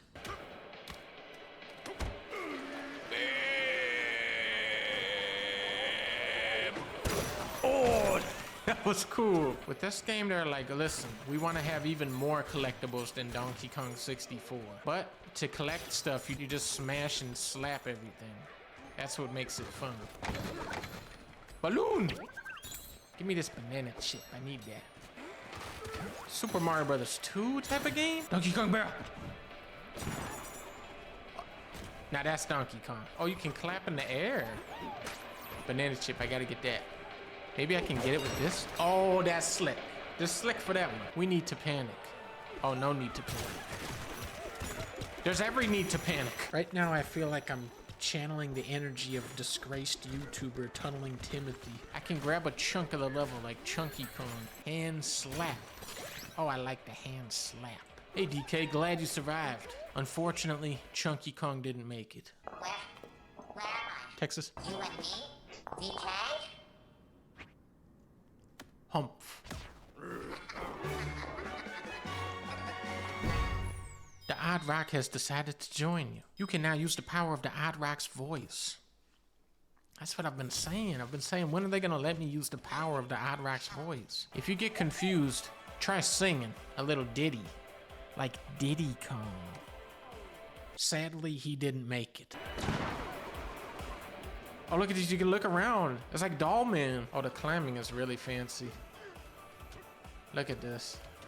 You can climb up every little thing. We have... Oh, ho, ho. This chest won't open. Have you guys tried this? Donkey Kong. Ah! Karuki. I can defeat this rock monster. I just punch him.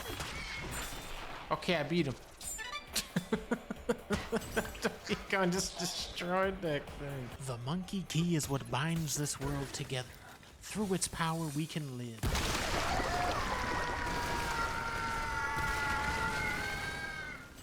Now, Donkey, if we dive in after those bananas, there is a 99% chance that you will die from the impact. But if you survive the fall, there's like 3 bananas down there. Okay, let's jump.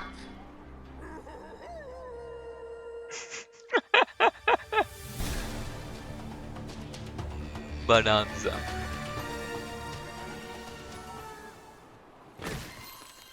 He lived.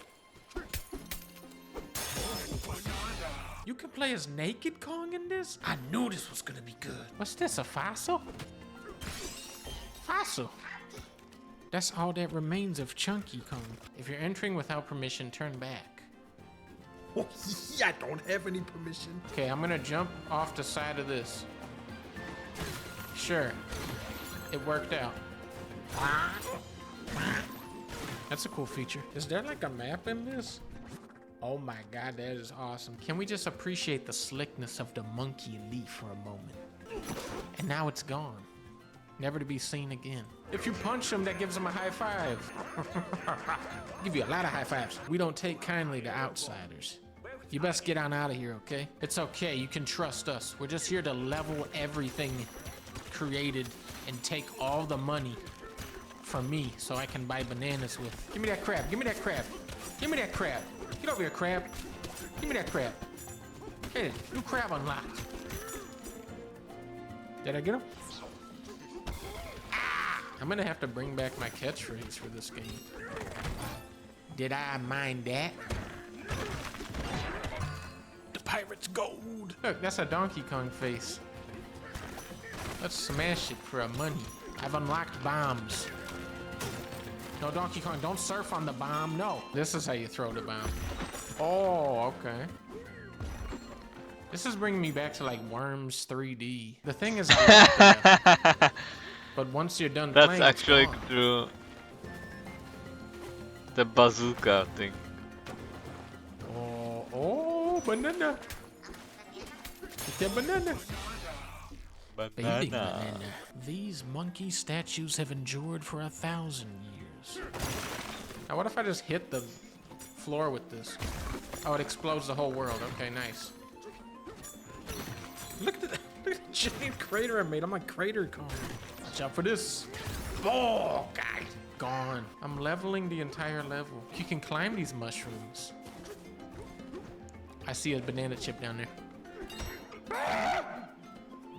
Good thing I got the balloon. Oh, look at this. New balloon unlocked. Nice. What's this? Huh? Oh, challenge. Monkey challenge. I gotta go over there. Bah! Treasure. I'm not aiming for that though. I have to destroy the whole thing. Oh man, this game, nah. This game, man. This game is the game. This is the game. I don't know if they should have gave me this game. Look, pistachios. That's Donkey Kong's mouth. This is like so distinct from Mario Odyssey. I can't, this team is just psychotic. Bah! Oh, that kills him. Now, Donkey, I want you to extract these treasures as an archaeologist would. Wait, I want to try and do like a little fancy movement trick here. Okay. Yes, I'm getting a little fancy now. He can climb like this. And he can go through the balloon. I got the balloon. Is it okay if I do 50 videos for this game? Go. Go. No, Kong! Thank God I had the balloon. Oh, you gotta be careful though. If you go off this thing, that gets you. It's getting tricky. Okay, I'm jumping on this. There you go. Jump down. No, not that far down. What if I say this? What if I go? No! Balloon. Oh, I have an idea.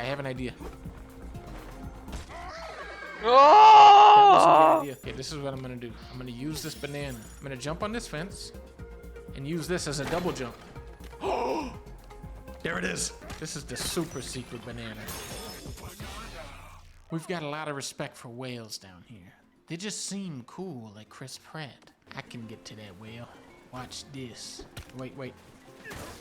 I'll do it like this. Oh, almost. Are these spoons and forks? Yeah, customize your Kong. Go in the Donkey Kong closet. Nice. I like your outfit. Thank you. I like your spatula collection. This is the famous character, Lil Elevator. It's like Animal Wheel. Like my house? I just moved in.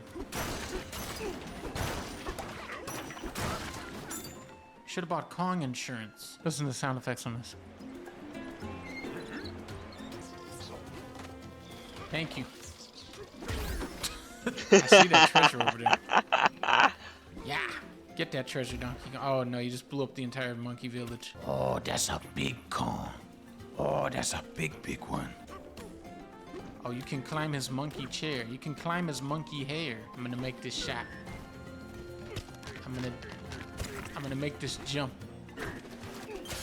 Nice! Balloon out of there. Just as I intended. Look at this little... Oh, man. Oh, look, there's another secret back here.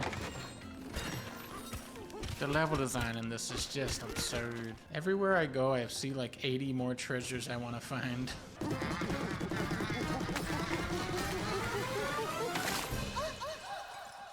Luigi! I'm free! No way! I can't sing! Sing! I won't do it! Sing! I can't do it! CeeLo would do it. Come on, show her how it's done. I remember when. I remember when. I remember.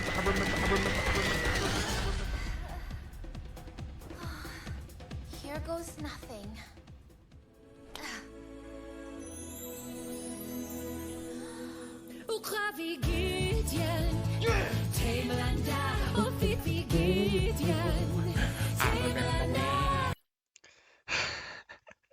He can show the original song, huh? Wait, you get to play as Elder Corn? Oh, look at his butt! He's got a big butt! Oh, look at how much he kills. Elder Corn just destroys and kills everything. The president will be most intrigued. What's this character? You did it! Thanks to you, I'm me again. I don't know how to thank you. Banana. Here I go. Oh, nice. Oh, I can do this? If you hit the left trigger, it does this. Can I do this then? Can I say, bop, punch, yeah? Oh, there we go. Can we go even crazy? Can we go even farther though? Zoom, zoom, zoom, zoom. Oh, wait a minute. Look at him looking. Man, this game, man, I don't know, man. I understand, man, on this game, I don't know, man. Check out this move. Everything you touch.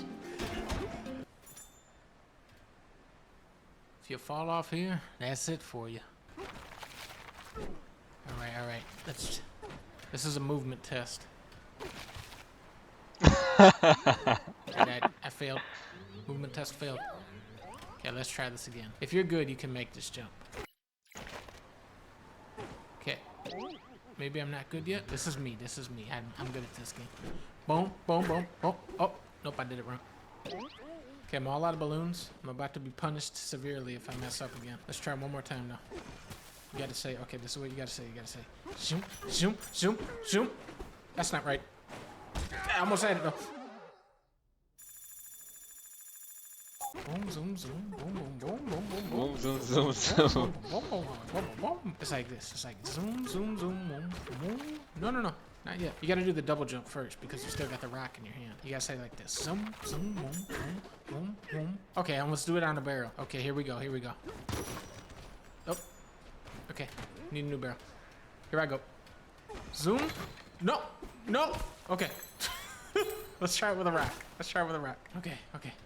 It's like zoom, zoom, zoom. It didn't work. What happened? You did it! I did it. Even Donkey Kong doesn't know how I did it. Now I'm gonna jump back. Watch. Zoom, zoom, zoom, zoom, zoom. Zoom, zoom, zoom. Bonk. Bonk.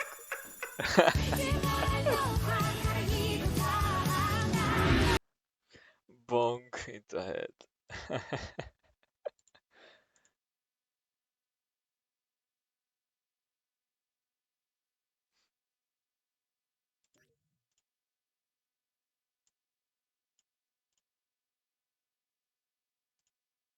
The ocean covers most of our planet, but how deep does it really go? Hop in my trusty submersible, and let's dive all the way down to its darkest depths.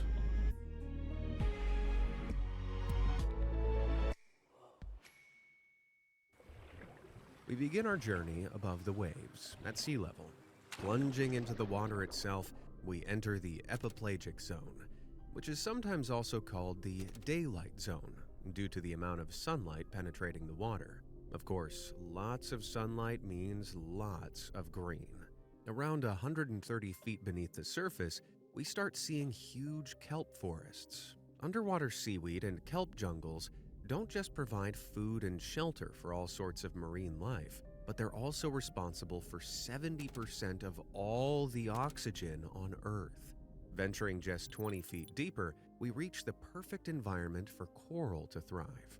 While corals may look like rocky vegetation, they're actually a type of animal closely related to jellyfish. An estimated 500 billion corals worldwide create colorful reefs that many shallow-dwelling fish call home, such as the clownfish and butterfly fish. The shallowness of these waters can make them dangerous, however. Diving predators like birds, seals, and even polar bears can reach here, so many fish only swim here to feed before venturing into deeper waters. Fish like tuna, herring, and mackerel tend to spend a lot of time in the epipelagic. Coincidentally, these are all fish we tend to eat. At around 200 feet down, we meet the king crab. These little pinchers live at the perfect depth to be scooped up not only by humans, but also halibut, octopuses, and even sea otters. Sorry guys, try being less tasty. Sinking to around 260 feet, we may spot the velvet swimming crab, unusual little crustaceans that flap their appendages in order to swim underwater. Despite this extra mobility, these little guys stick within a few hundred feet of their homes.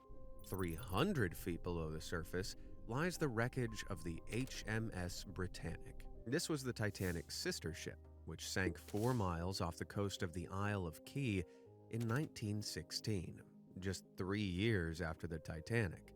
Yes, sinking runs in the family. Of the two, the Britannic is by far the better preserved wreck, with the 53,200-ton ship lasting over 100 years. It's also shallow enough to visit if you scuba. In fact, many shipwrecks never make it past the epipelagic zone, often getting caught on rocks or resting on shallow seabeds. At 450 feet down below, we reach the average depth of a sea lion dive, though they can plummet as low as 900 feet down. Still, this average dive is about as deep as the Great Pyramids are tall. A little over 500 feet down, we reach the favored depth of the iconic green sea turtle. These majestic creatures call the lower levels of the epipelagic zone their home. Though, like many sea creatures, they can dive much deeper if they feel like it. If they do, they may pass the unusual oarfish, which lives around 600 feet down. These legendary silvery fish have long, flat, snake-like bodies. As you can see, they reach impressive lengths, the longest on record being 36 feet from head to tail. Like many large ocean creatures, however, they live off krill and plankton, and dwell at depths as deep as the Space Needle is tall. And if you're enjoying our dive so far, why not consider taking back a souvenir? Now don't worry, it won't be wet. Introducing the Be Amazed Deep Sea Poster. This gorgeous piece is 22 by 34 inches and looks great hanging on any wall. This beautifully illustrated poster depicts our journey into the deep blue sea, along with the different landmarks and creatures along the way. Man, everything's on here. There's a fishing polar bear, a cruising colossal squid, an eerie ghost shark, sunken shipwrecks, and more. It even lets you know what depths everything can be found at, along with the different ocean zones. Head on over to the official Be Amazed store to pick up your poster today. The link is in the description, or you can scan the QR code currently on the screen. Now, where were we? We're going to travel to much greater fathoms, however, as we move into the Mesopelagic zone, also known as the Twilight Zone.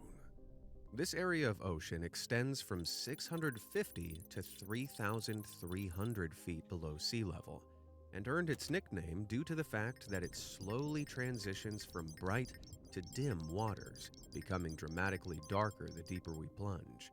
The Mesopelagic is also the liveliest area of the ocean.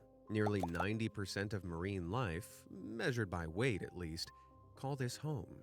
And of course, One of its first denizens we're going to meet Pretty is the deep, great 1000 white meter shark. These underwater. apex predators usually lurk around 650 feet below the surface, can swim up to 25 miles per hour, and can smell a bleeding creature from 3 miles away.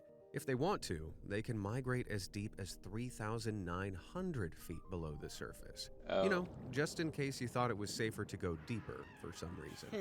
At 831 feet, we pass the deepest point a human free diver has reached.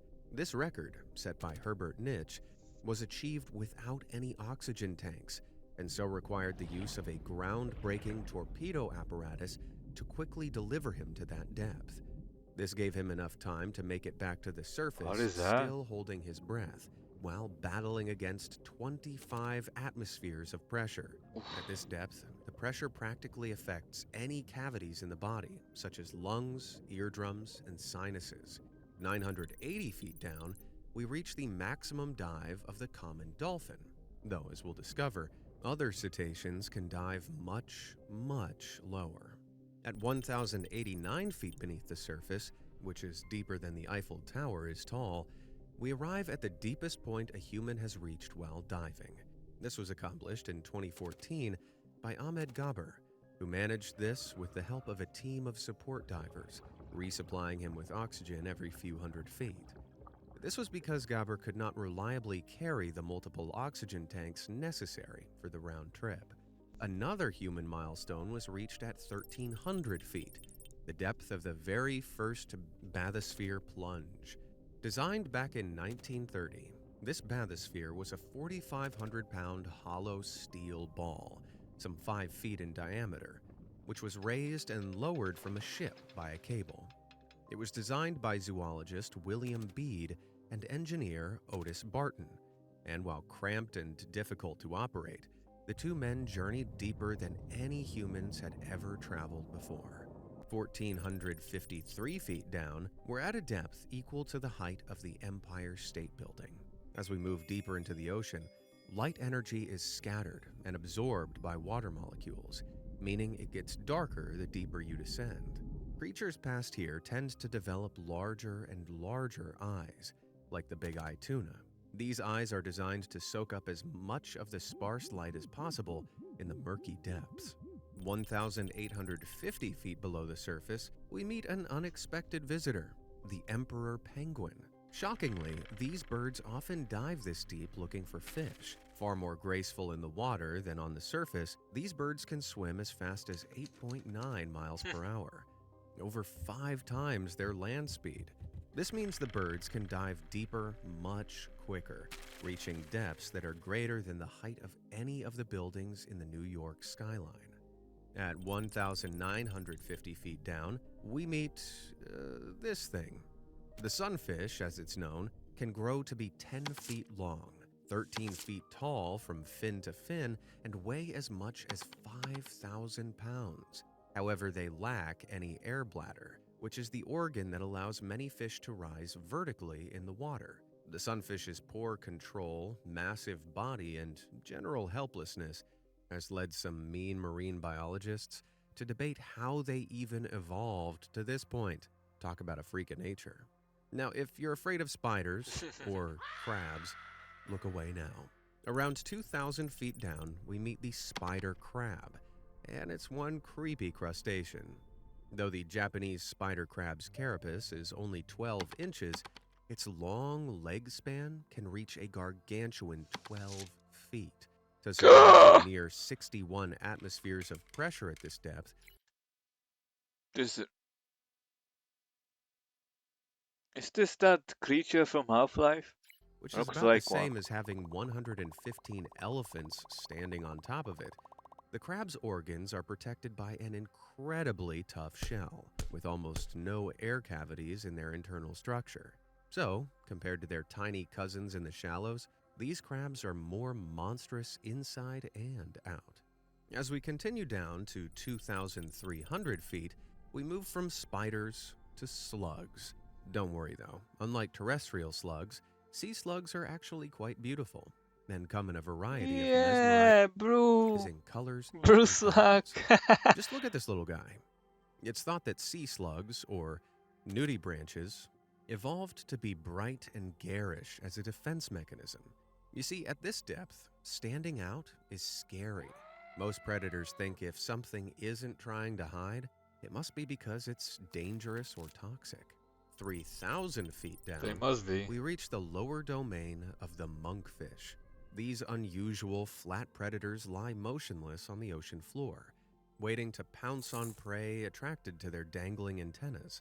Animals as diverse as ducks and even sea otters have been found in the bellies of these gluttonous creatures. Despite their pretty ugly appearance and ability to live fairly deep in the ocean, their sweet and firm meat is considered good eating throughout Europe and Asia. At this point, we're at a level deeper than the Burj Khalifa is tall, and that's the tallest building in the world. While it may be hard to believe, we're still a long way from the bottom. In fact, let me know in the comments below when you think we've reached the average depth of the ocean. The answer might surprise you. Lurking beneath that inverted skyscraper at around 3,300 feet below sea level swims the mysterious colossal squid. These legendary leviathans can weigh up to 1,200 pounds, with the longest on record measuring at a whopping 46 feet. Even today, shockingly few of these creatures have been discovered alive, with most of our knowledge of them coming from dissected corpses. The colossal squid perfectly represents the phenomenon of deep-sea gigantism, the tendency for marine invertebrates to grow ever larger the deeper down you go. Why this happens is something of a mystery, but researchers have suggested that due to lower temperatures at these depths, which rarely reach more than 4 degrees Fahrenheit, an organism's metabolism is much slower, allowing them to live longer and grow larger. The Humboldt squid, which lives 1,000 feet higher than the colossal, measures in a little under 5 feet long, while common squid closer to the surface are often less than a foot long. With that, we reach the eerie bathypelagic zone, also known as the midnight zone. Almost no sunlight reaches these depths, which spans from 3,300 to around 13,000 feet beneath the surface. To survive in the pitch black, many creatures in these depths are bioluminescent, meaning they produce their own light sources organically, such as the nightmarish deep-sea anglerfish. Found at some 3,450 feet beneath the surface, these terrifyingly toothy fish use the bioluminescent lures atop their heads to attract unsuspecting prey. Once the smaller fish get close enough, they're ripped to shreds by those awful mouths. They also exhibit some of the strangest breeding habits in the animal kingdom. You see, while females can grow up to 5 feet long, males are usually about the size of houseflies. In order to mate, the males bite and latch onto the females, then slowly dissolve into them, fertilizing their eggs in the process. Dang. Really sets the tone for how much gnarlier things are in the deep, doesn't it? 3,800 feet and about 115 atmospheres beneath the waves, we encounter the one and only meme king, the blobfish. More accurately called the Cycrolutes marsidius. You probably know the blobfish from this very unfortunate image, which makes it look like the most pathetic creature on Earth. However, to defend the poor blob, you should know that this image was taken after it was brought to the surface. Like many deep-sea fish, the blobfish's body resists pressure through a compound called trimethylamine N-oxide, or TMAO for short. This chemical forms strong bonds with water molecules, allowing skin and organs to resist pressure. The blobfish is designed to thrive in waters exerting over 100 atmospheres of pressure. Like the sunfish, the blobfish doesn't have an air bladder, so it really isn't meant to live very high up, as its soft body simply deflates above water. Here's a close relative, the sculpin, healthy and happy in its natural habitat. Sure, it's no beauty queen, but it's more dignified than this. Now, translucency becomes more common in sea life as we venture transparent creatures deeper into the ocean, due to the lack of sunlight, which reduces melanin production in the body. Melanin is one of the compounds used by both fish and mammals alike to produce pigmentation in their skin. Translucency is also a useful adaptation, however, when avoiding predators. An interesting exception to this is creatures with red coloration.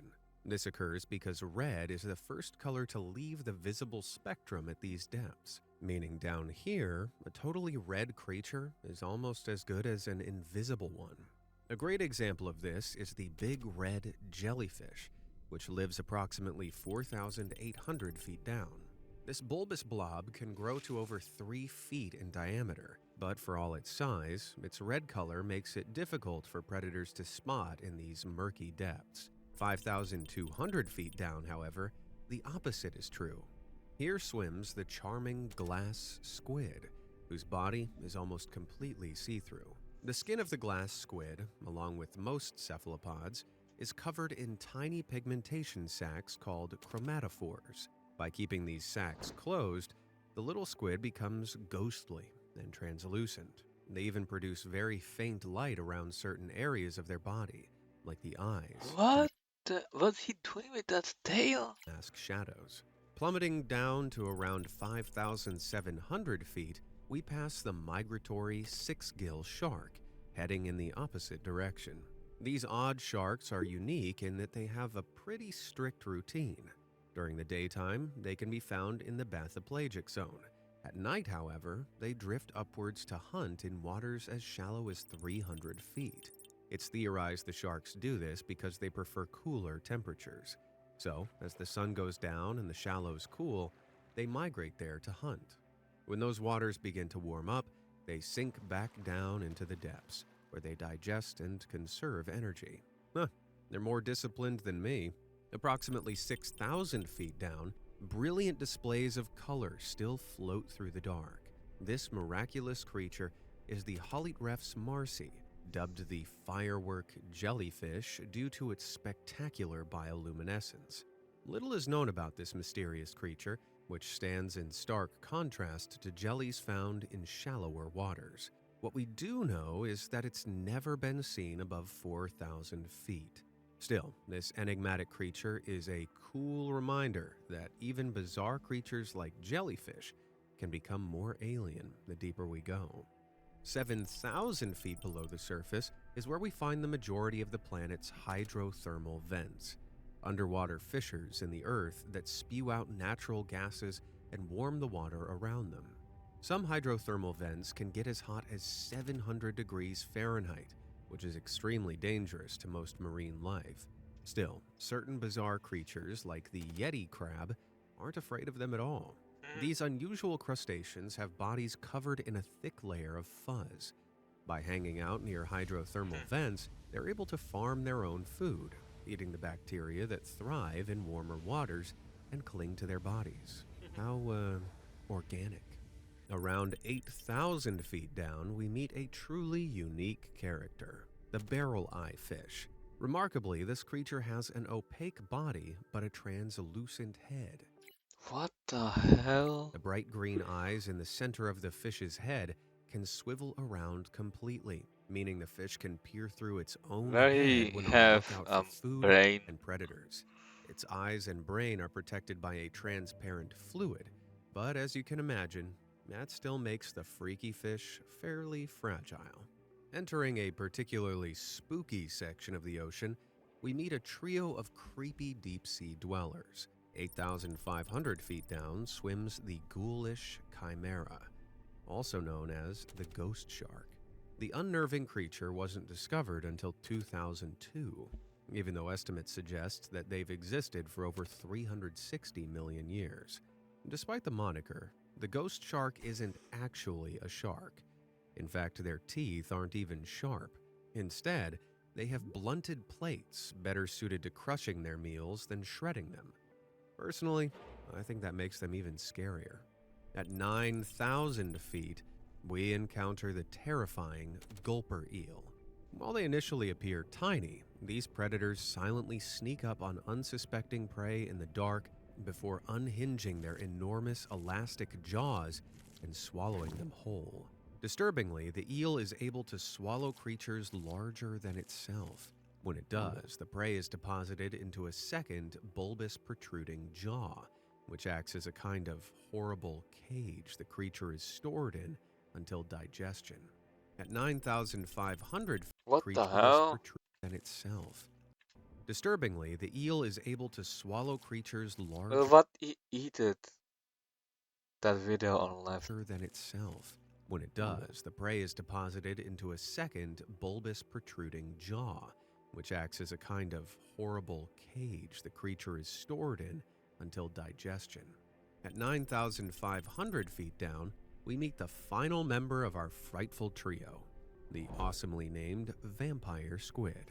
This cephalopod has remained virtually unchanged for over 300 million years. On the tip of each of its deep red tentacles is an organ that produces a pale blue light, making it quite the striking animal.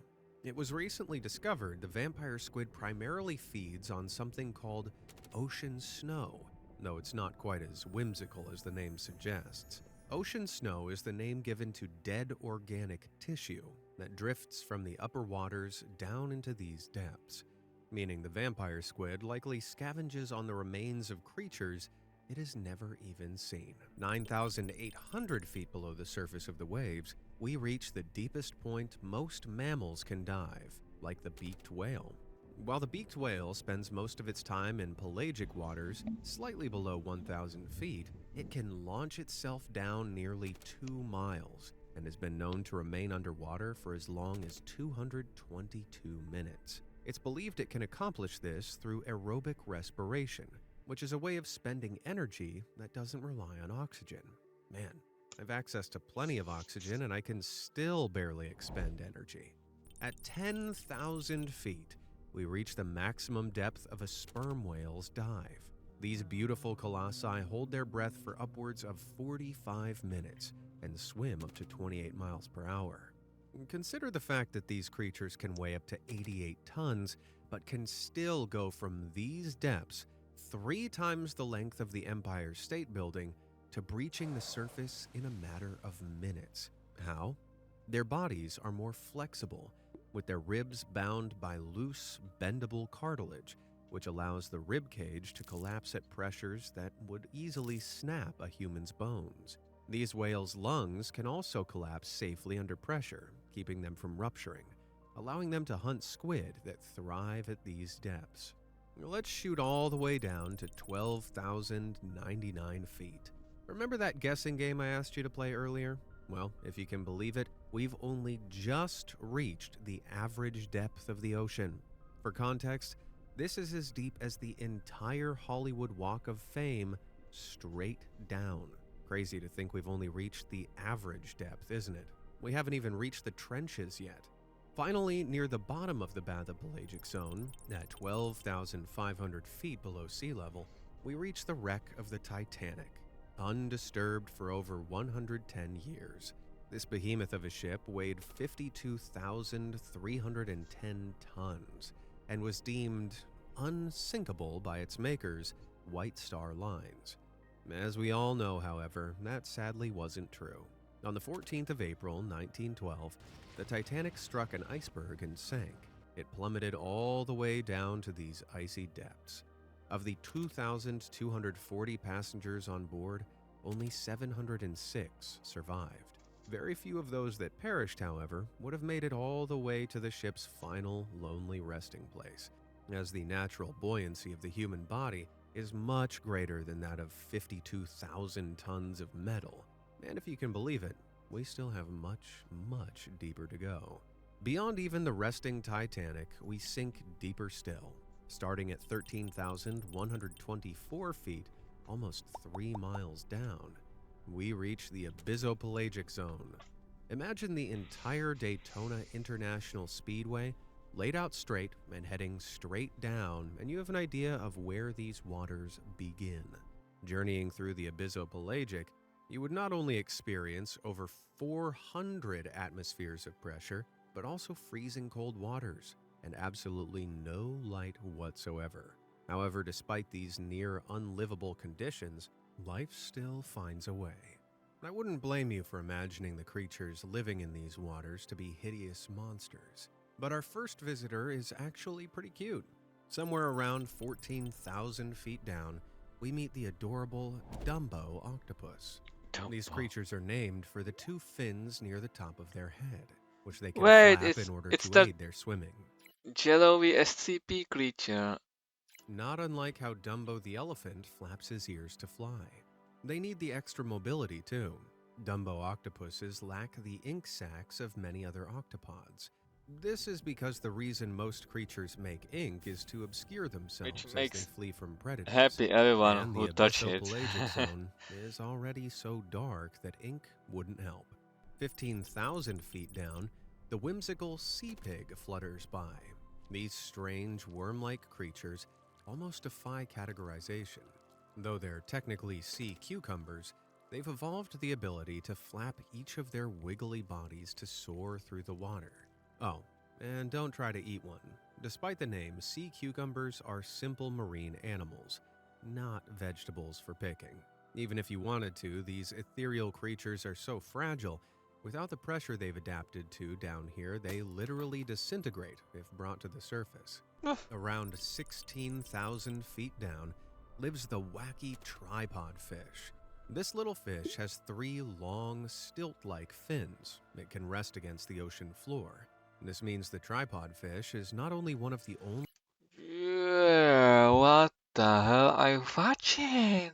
fish able to stand, but it's one of the few creatures on Earth who you could argue is tripedal, meaning it has 3 legs. These stilts can grow up to 3 feet long. Impressive considering the little fish is only about 12 inches long itself. It's thought it rests on these legs to conserve energy. Near the sea floor, the current is non-existent. But a few feet off the ground, the fish is perfectly positioned for tiny prawns and other sea life to be dragged by the current right into its mouth. Respect to this lazy fish. Lazy. The abyssopelagic isn't even the final region of the ocean we're visiting. Up next is the Hadal Zone, named after the ruler of the Greek underworld, Hades. It begins 18,686 feet below the waves and is mostly made up of deep-sea trenches. The creatures that live in these depths tend to be simple, like chitin, a small mollusk that lives on rocks. An exception to this, found at 23,600 feet down, are the miraculous comb jellies. The creatures look more like alien spacecrafts than living animals, and despite their name, they aren't jellyfish. They're a unique species that has remained unchanged for almost 500 million years, which I guess is what happens when you're stuck in the dark.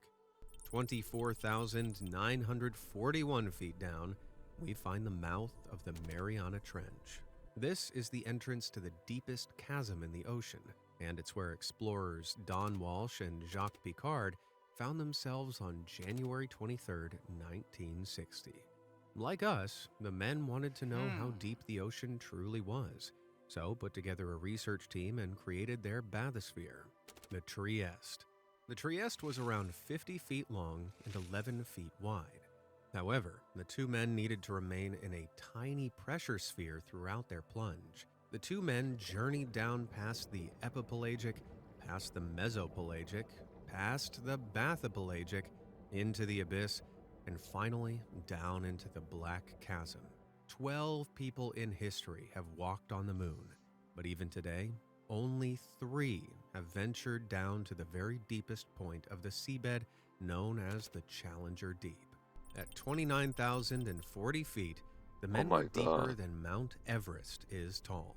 Then, at 32,000 feet, a window cracked under the 969 atmospheres of pressure. Knowing it was too late to go back, the men continued down. After 4 hours and 47 minutes, they did it. At 35,839 feet, some 6.7 miles down, and 1,086 atmospheres of pressure, the Trieste settled at the bottom of the Challenger Deep. They achieved this only 30 years after the invention of the first bathysphere in 1929. Humans wouldn't return here for another 52 years. Throughout this video, I've used buildings, motorways, and mountains to contextualize the depth of the ocean. At 35,839 feet, however, There's now nothing to compare it to. So, how deep is the ocean? Well, there's nothing deeper.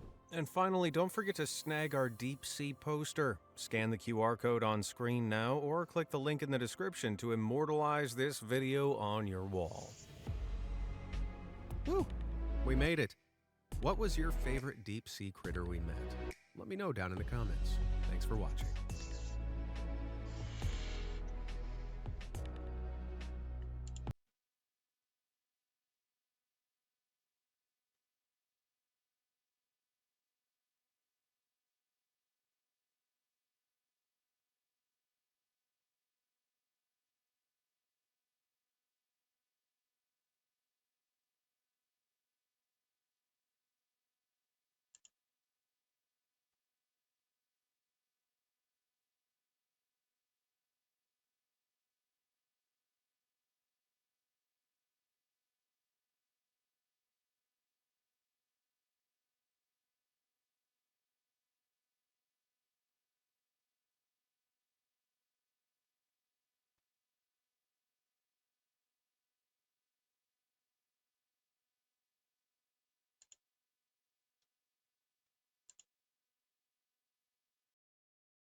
just 4 games with on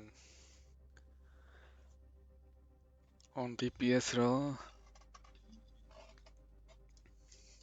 and then a few games on Marvel just for the query, I guess, for the event.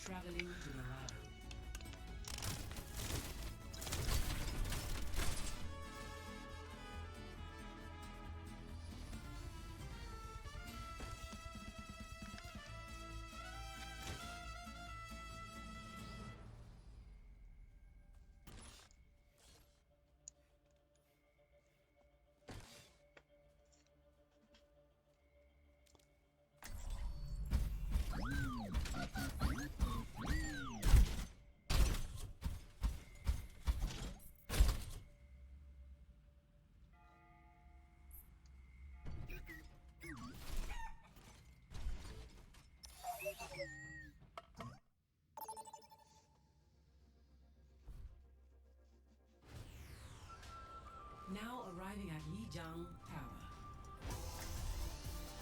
Prepare for battle. Select your hero.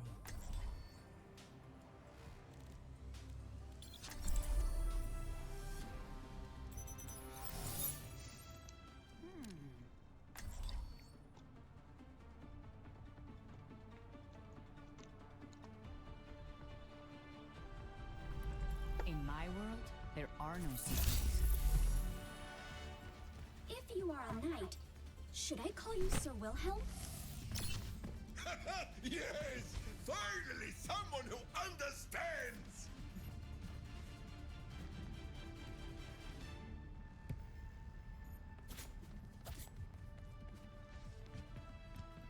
Five, ¿Qué onda? 4, 3, 2, 1. Round 1. That's so random. Let's get this done.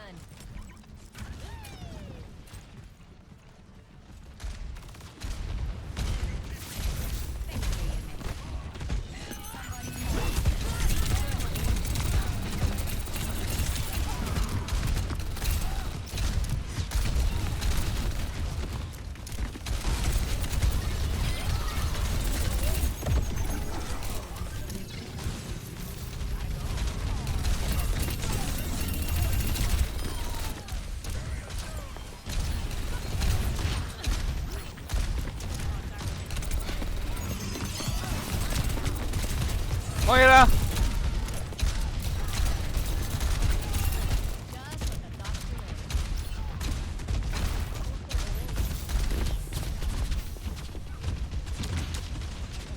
Ooh! Ooh, close one.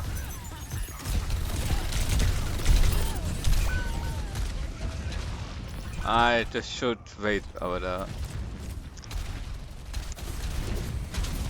Like he's spamming choke, and that's it.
Overwatch people are missing an eye.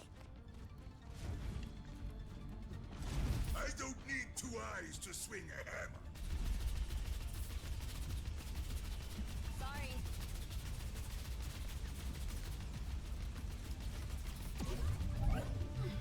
Five, four, I have no idea what is going on. 1. Round 2. Capture the objective. We must not give up.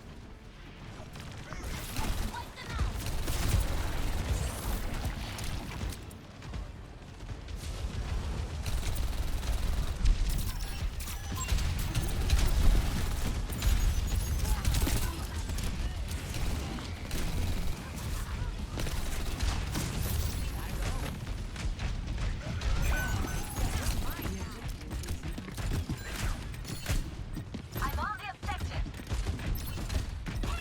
That's my objective.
They are too fast!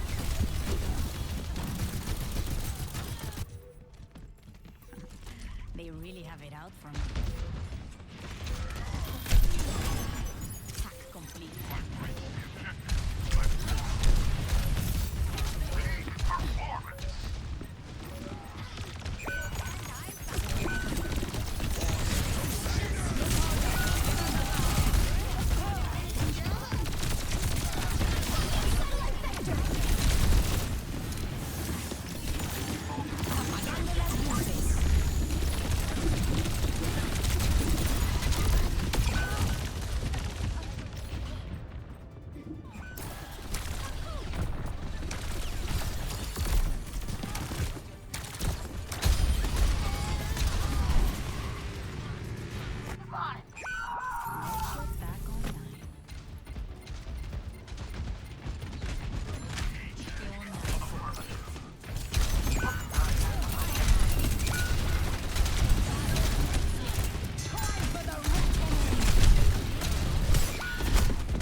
Now arriving at Lijiang Tower.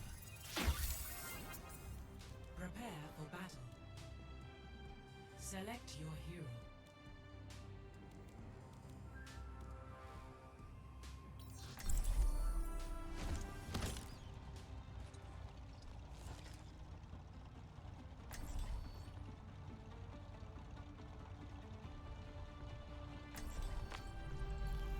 Tools in hand, brain in gear. Light speed! Who would have thought that Jaggy would end up on Mars?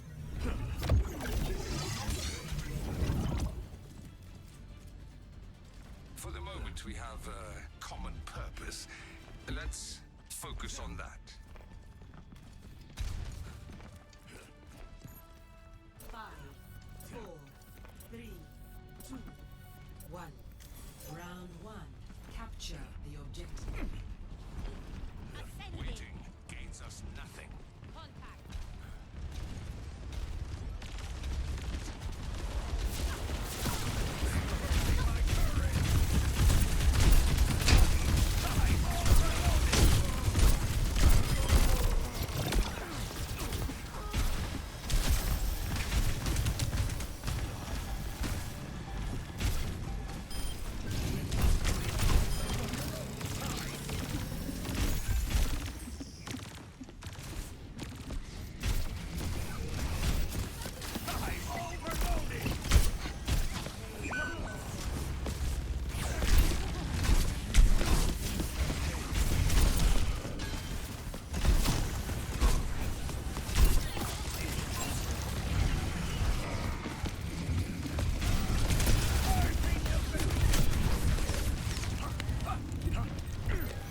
Ooh.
You don't have a hero except Moira.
Best round 1. Clearing the area. Score 1-0.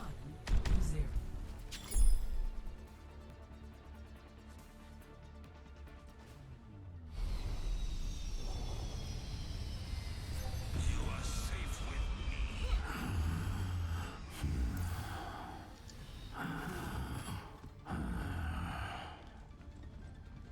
Can't you breathe a little quieter? 5, 4,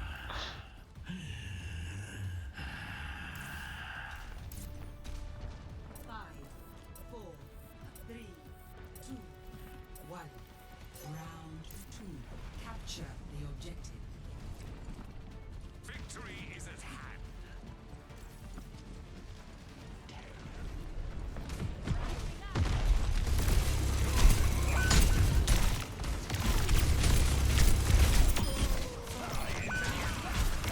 They just jumping.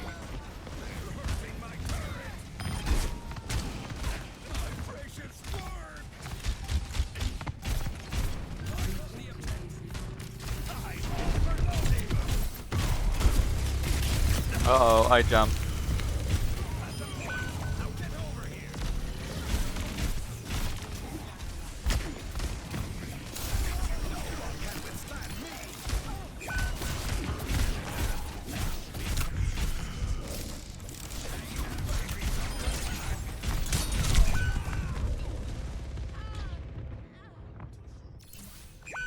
Oh, I'm just getting warmed up. They're attacking the objective.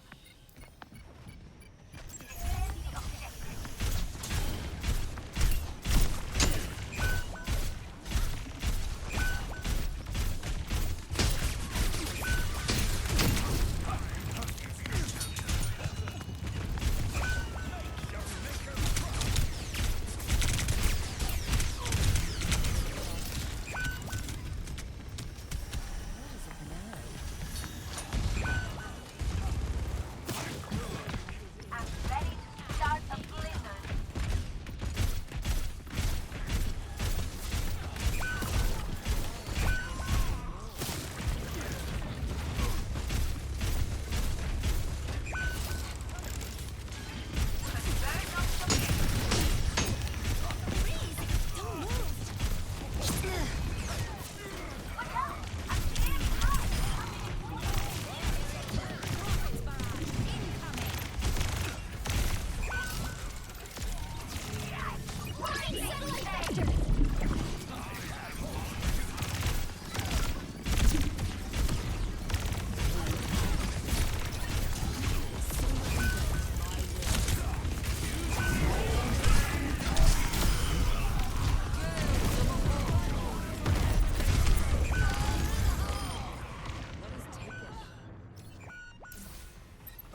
Push them back. My baby's destroyed.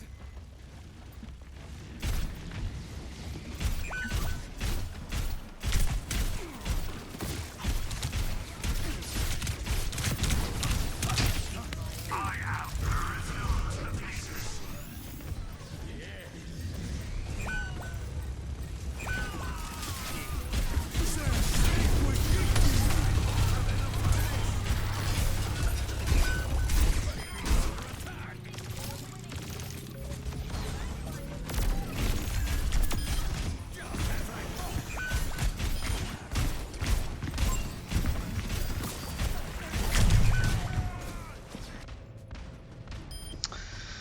Oh my god. Still have some fight in me.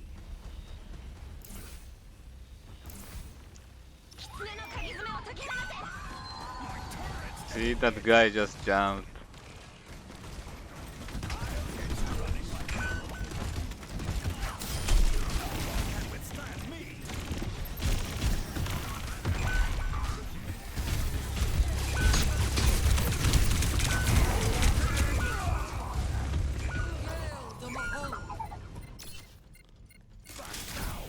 Not a chance.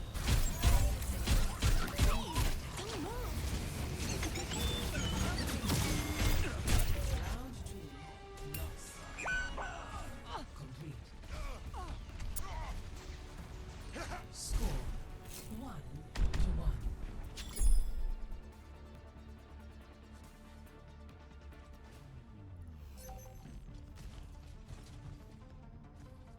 Repulsion. Push your limits. Nothing breaks that I cannot mend.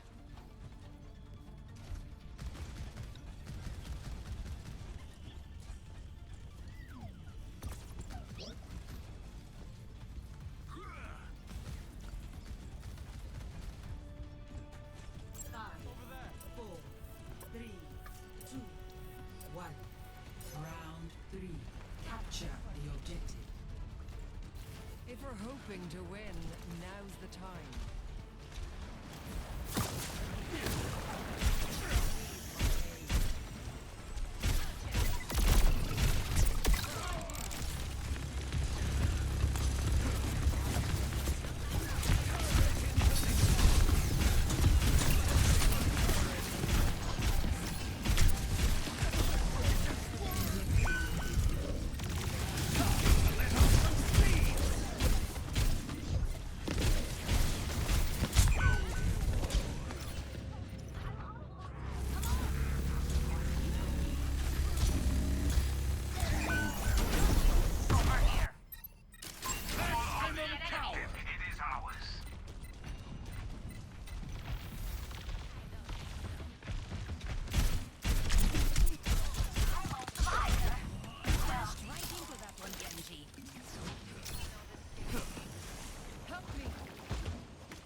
Still have some fight in me.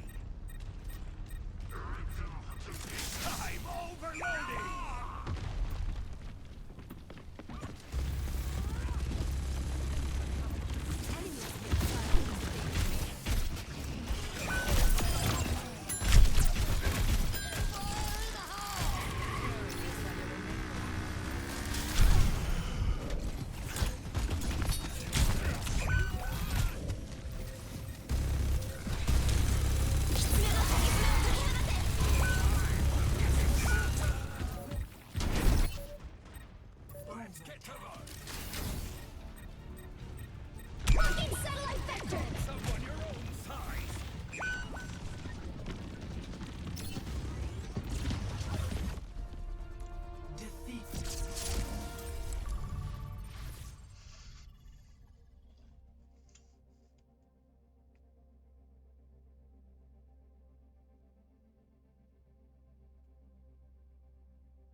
arriving at ease.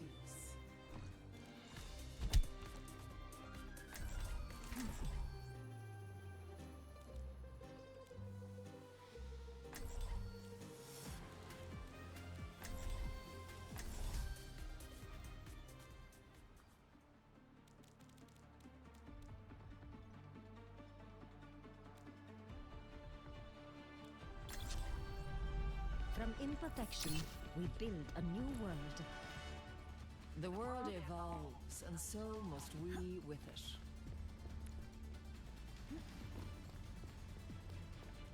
Stay in sight, and I'll keep you safe.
There's a tested objective.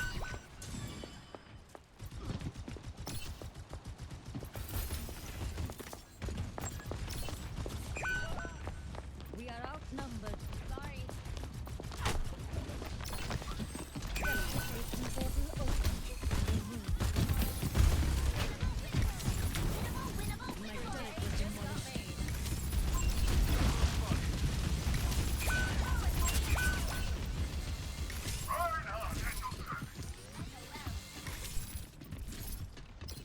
Ladies and gentlemen, start your engines.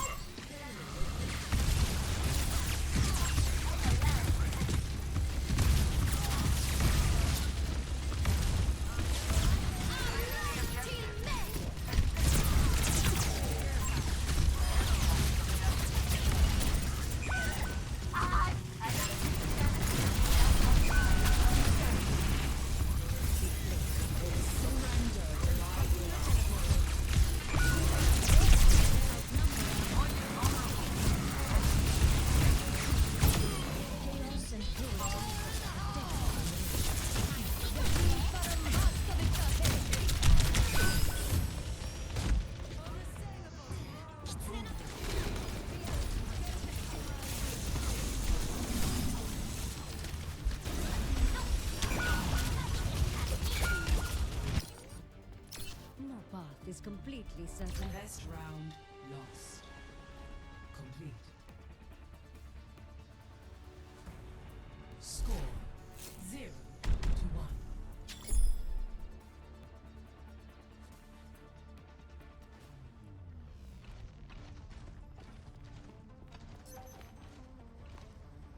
Hey, Rocket Lady, did I make that suit in my size?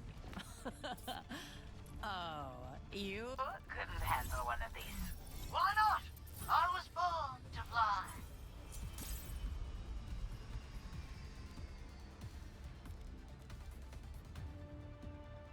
Five, 4, 3, 2, 1. Round 2. Capture the objective. Don't be down. We still got this.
gentle rain.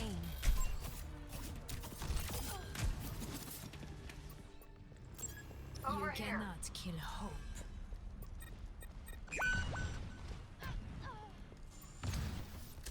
I see a hostile.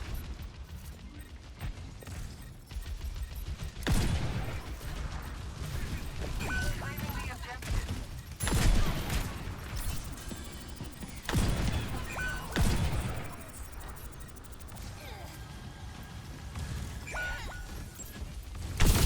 Unassailable, throw it.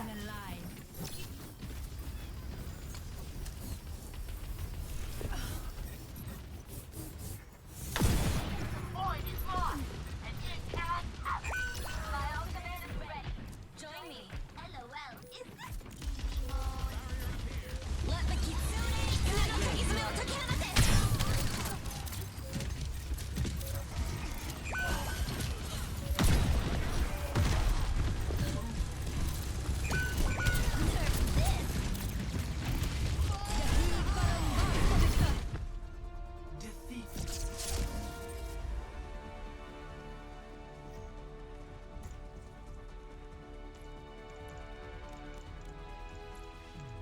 Play of the game.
Welcome to Oasis.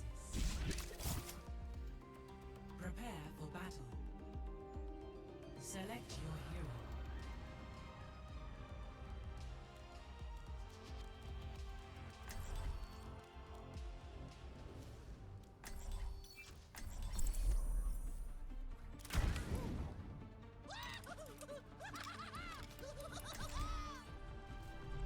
plenty of bombs to go around? Who's ready to commit some crimes?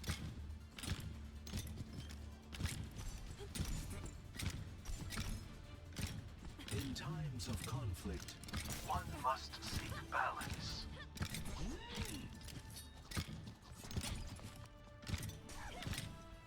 5, 4, 3, 2, 1. Round 1. Capture the objective. Zenyatta is here. Time together. Hello. Ash, hey.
said.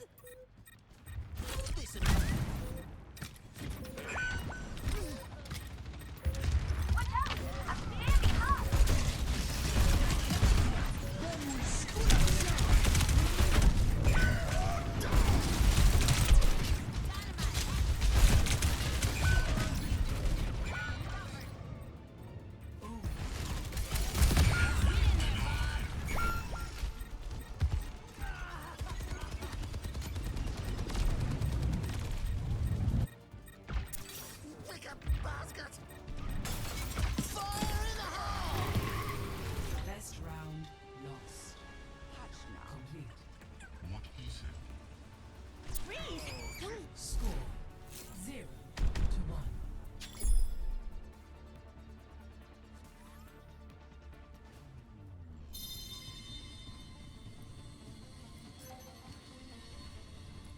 Let's go, let's go, let's go!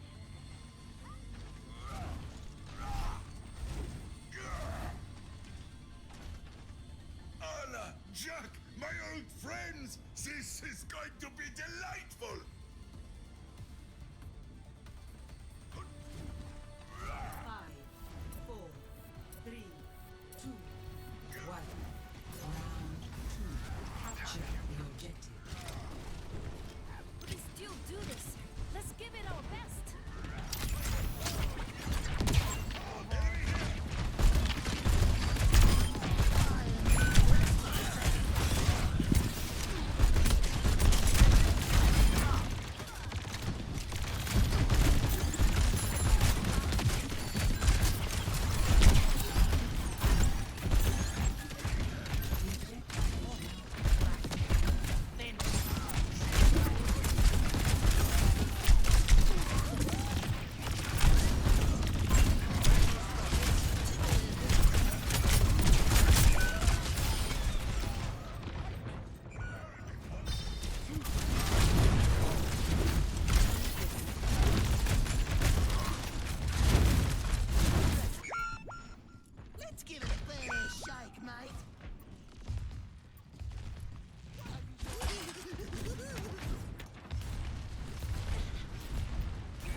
Now arriving at Lijiang Tower.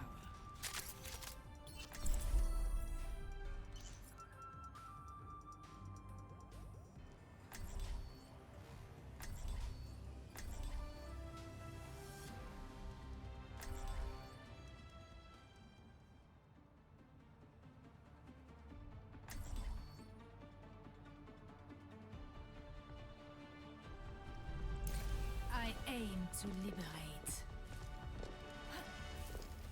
Admit it, Spider. You think I'm alright. Well, you are loud, boorish, and annoying. What? I was done talking. Amplifying your power. I always get my score. 5, 4, 3, 2, 1. Round 1. Capture the objective. Keep in sight, and this will go smoothly.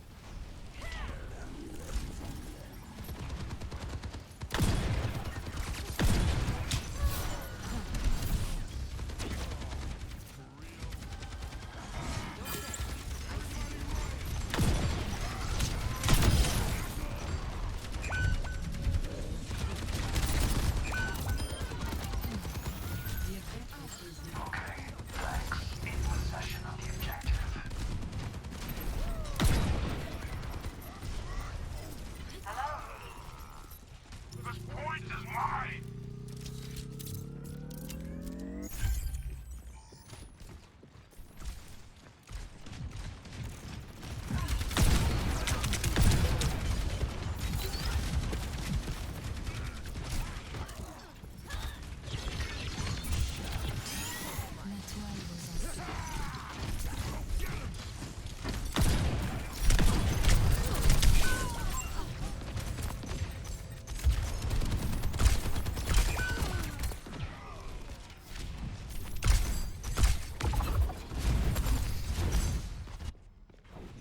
Back in action. Hunting them down.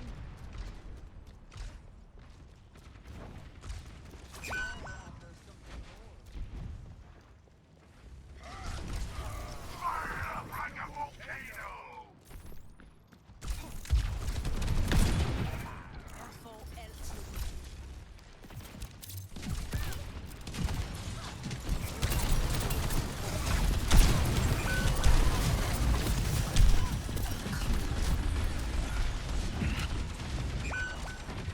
We are outnumbered.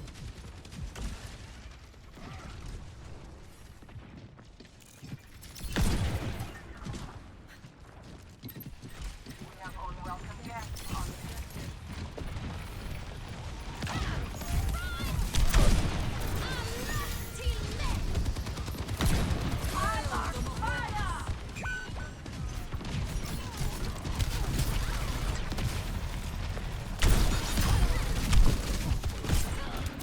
I've got a reputation to keep. In possession of the objective. I needed that.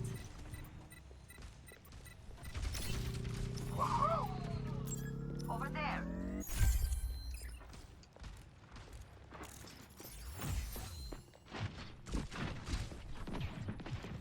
Where could my dance partner be? Evil can't hide from my sight.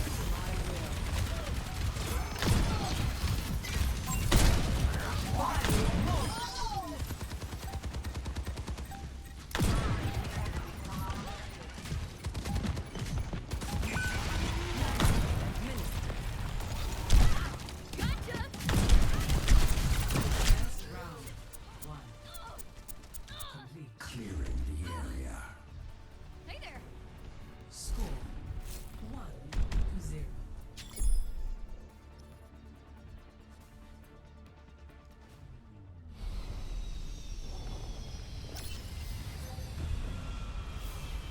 I heard town failed another mission.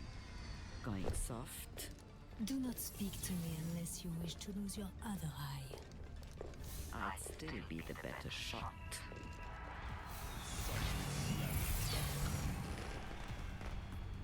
Hello there.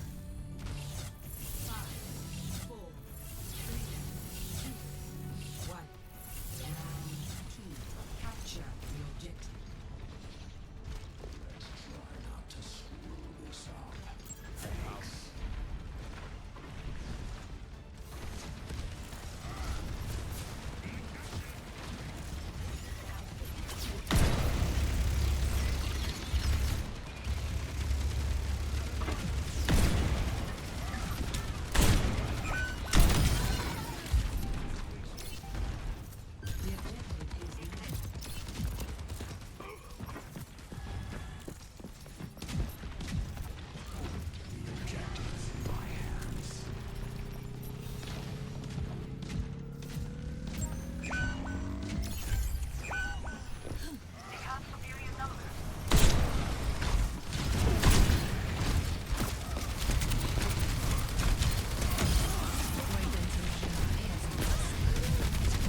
It's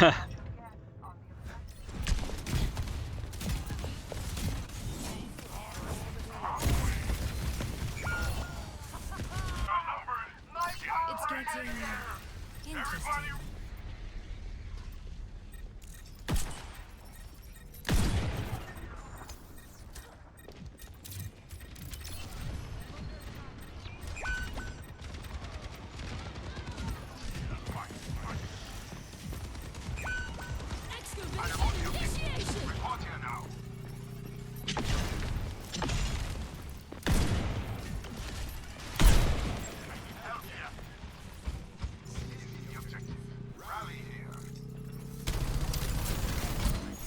Evil can't hide from my sight.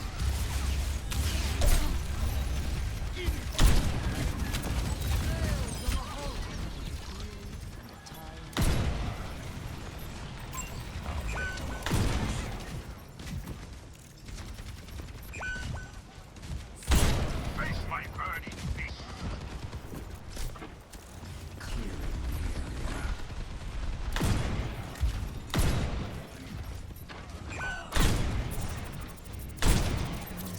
Purge the enemy from our objective.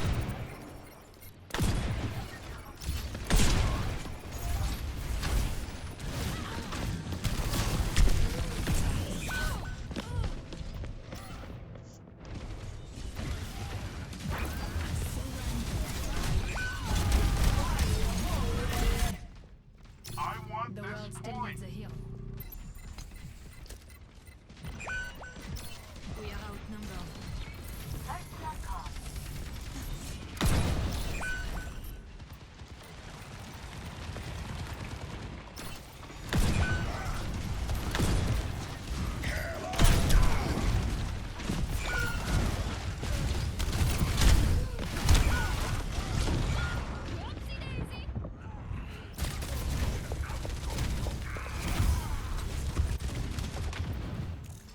You cannot kill me. Enemy contact. Meteor strike is charging. Gale the Mahal.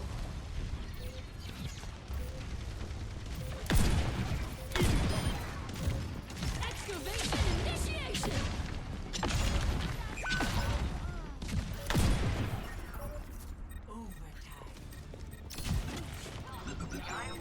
Nanoboost administered. I am on the objective. Report here now.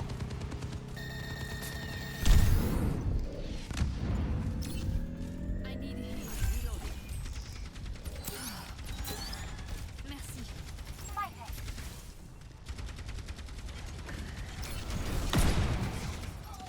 We got what we wanted.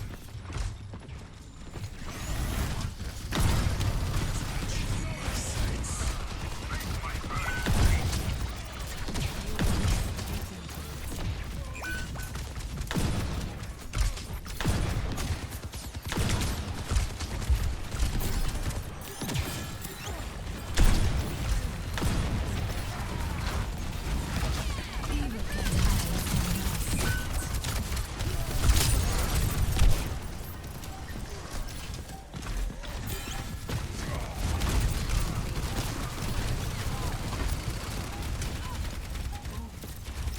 Fuck!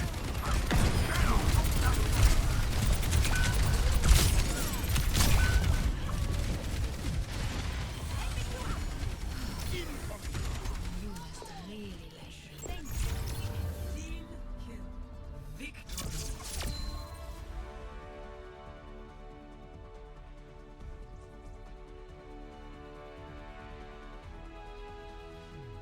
Play of the game.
I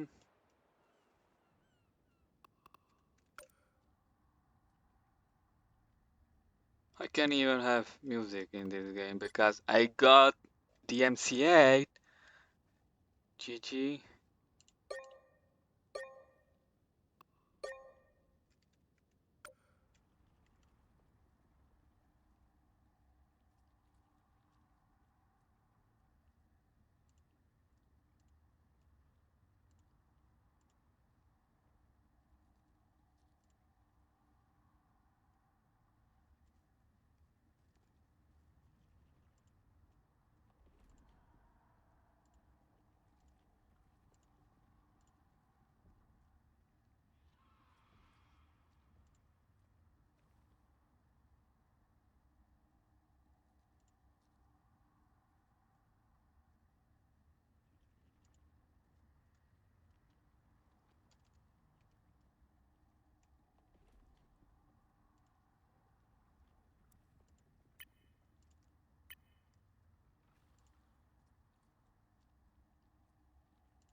Your day ends, demon.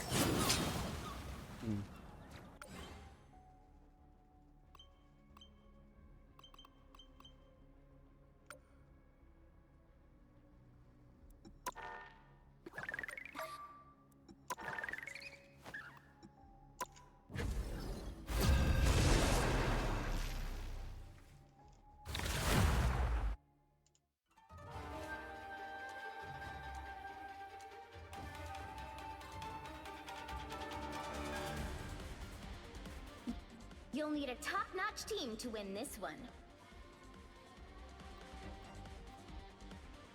Eat nuts and kick butts.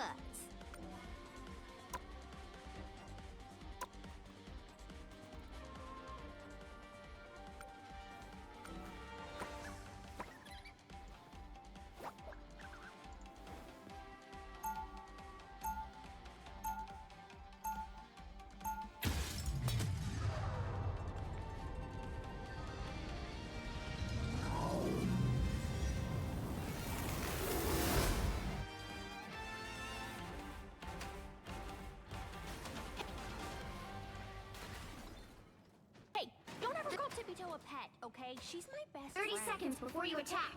Get ready. But I can help with the time thingamajig. Or maybe I'll ask Tony next time I see him.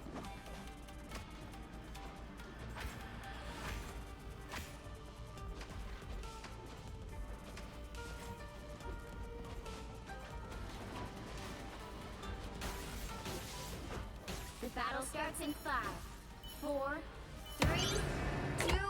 All you need to do is capture the mission area. Got it?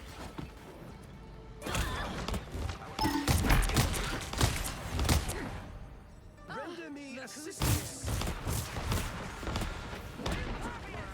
You have my full support.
special touch.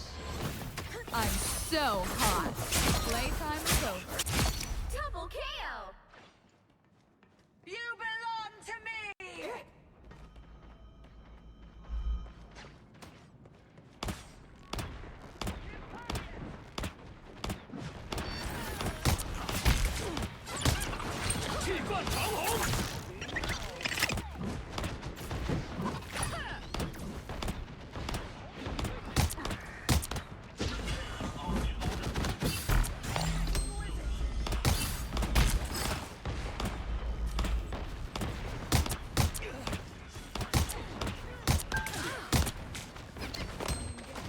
Behold the god of thunder!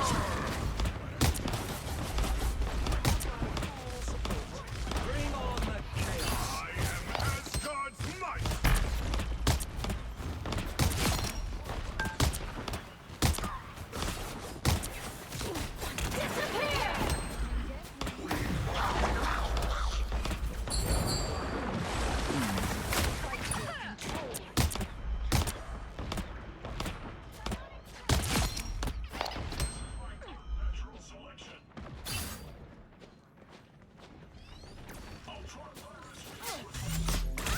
Only 60 seconds left.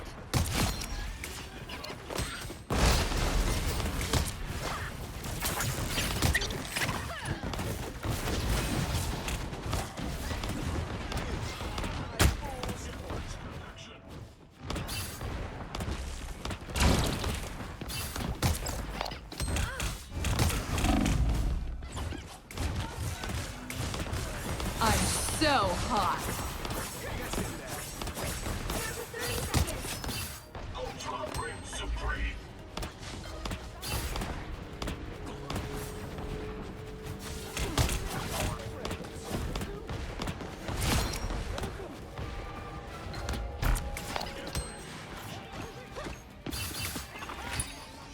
The final 10 seconds.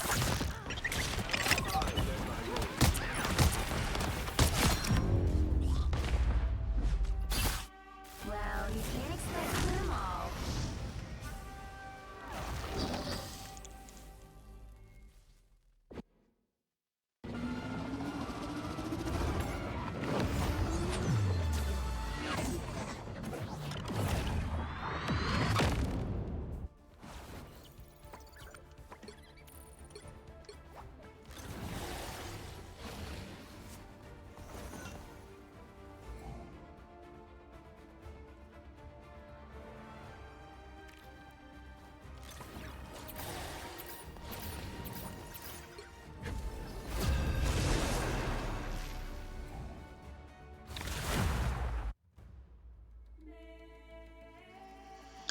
Oh, DPS Dave show, bro. You'll need a top-notch team to win this one.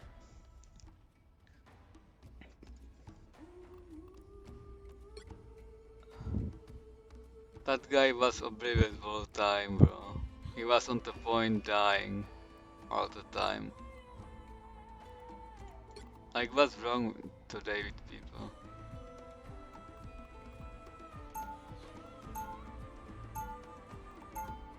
I have mutant powers and a little demonic magic too.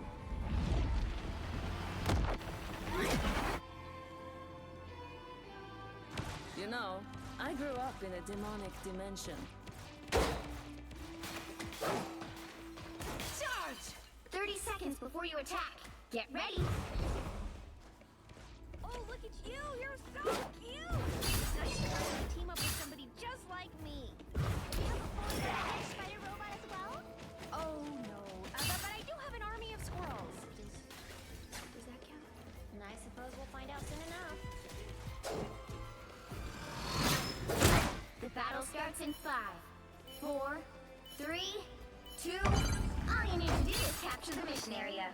Got it? There they are. When Doom sees me, he's gonna be shaking in his faceplate.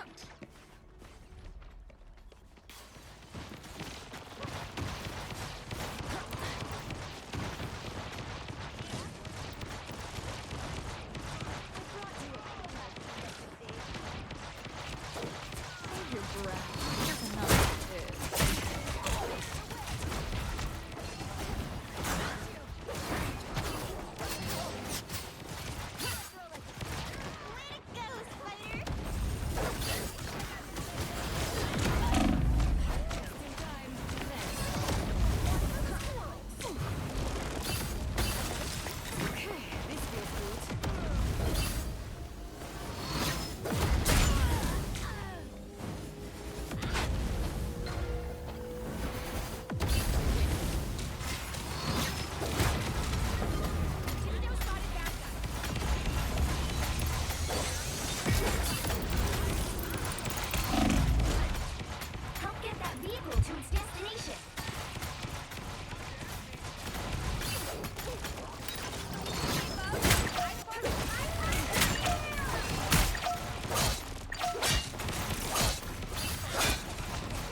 You're halfway there. Keep going.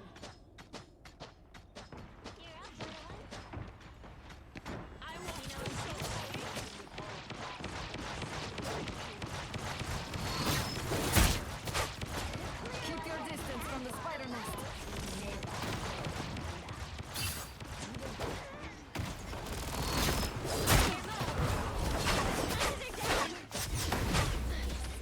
Another hit for Luna. Keep up the momentum. Disappear!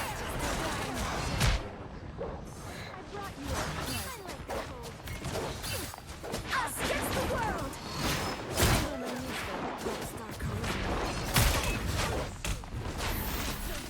I'm so hot.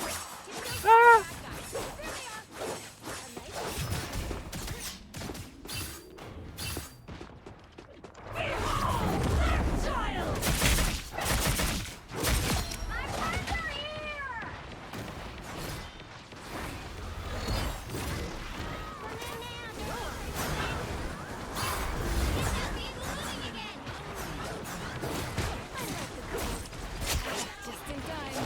Thanks. It's okay. Admit it. You need me. Hell unleashed!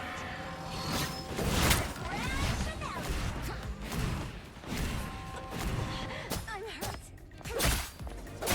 You're not my queen. Not now, not ever.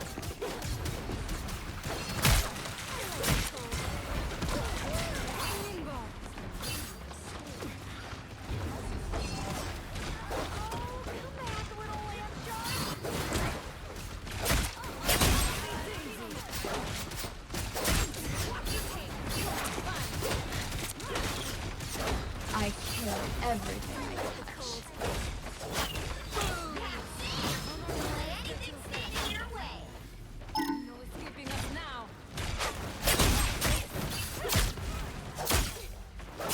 I'll never trust Magneto. You too hard.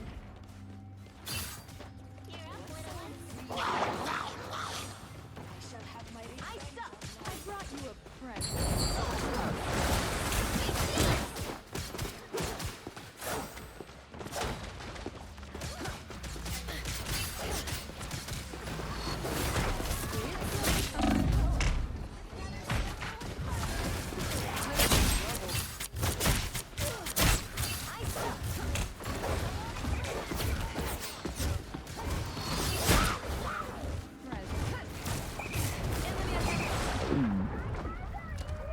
Yo!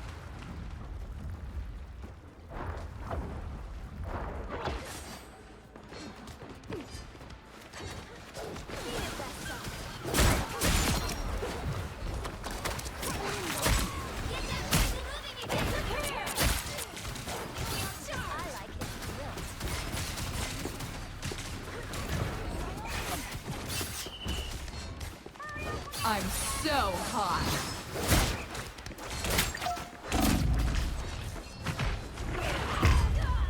Fuck, alright. Yo, I die. You're not rid of me yet. Get that vehicle moving again.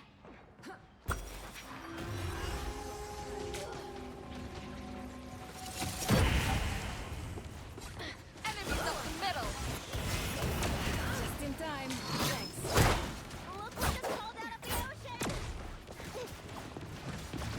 Fire mode.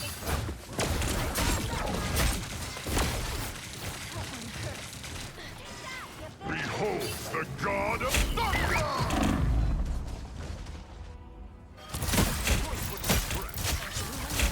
Behold the god of thunder! My soul is stubborn. Get that vehicle I moving again. kill everything I touch.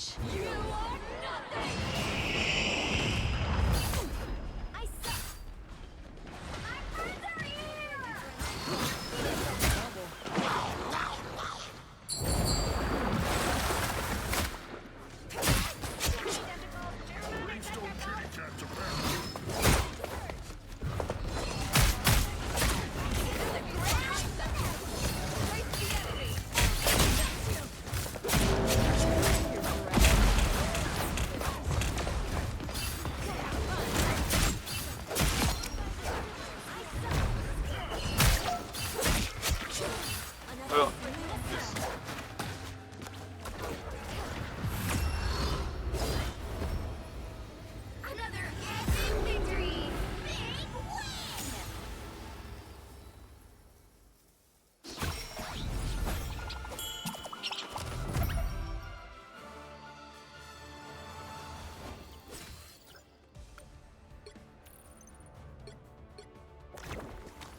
The right heroes could make all the difference.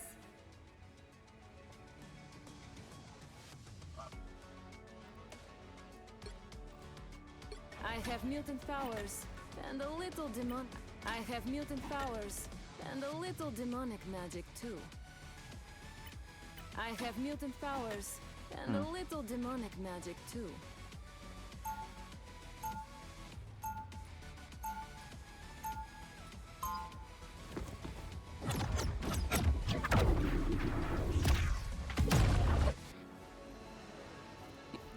You know, I grew up in a demonic dimension.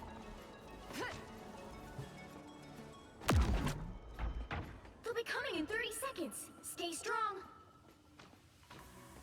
Why do you insist on staying with your fool of a husband when you could rule the world at my side?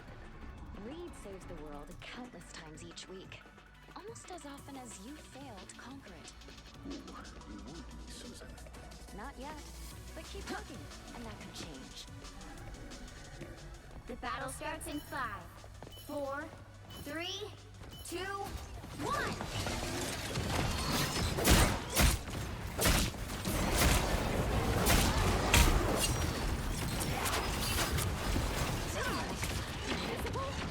Just in time. Thanks.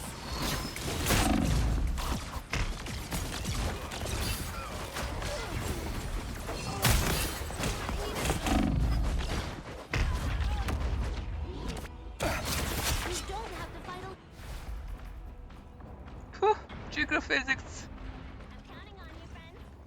You're not rid of me yet. Better stop that vehicle! I got you!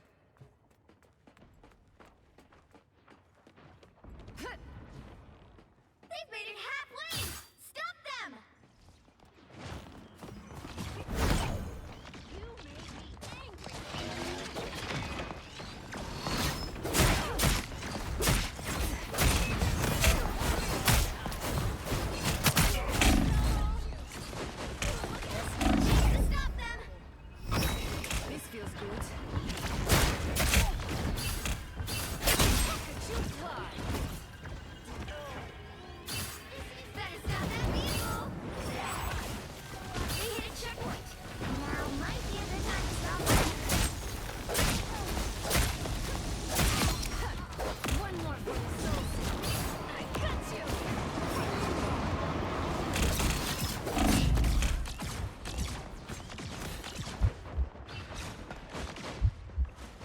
Oh no, I'm gonna die.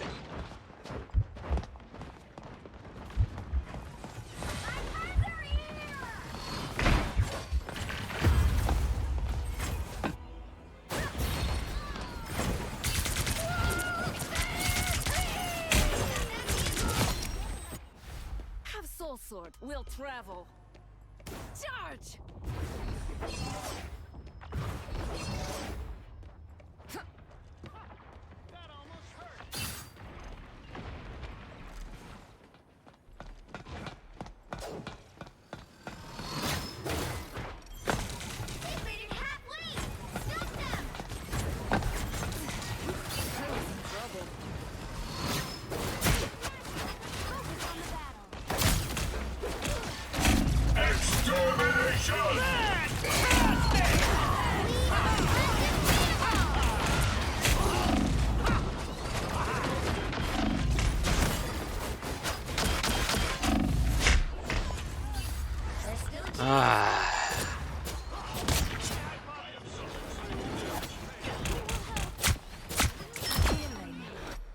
You're not rid of me yet.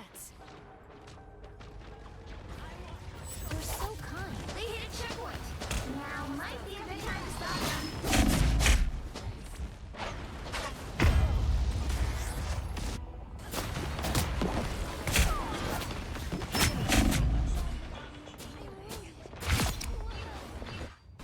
Magic is back. That was interesting. I'm doing this my way. I got you.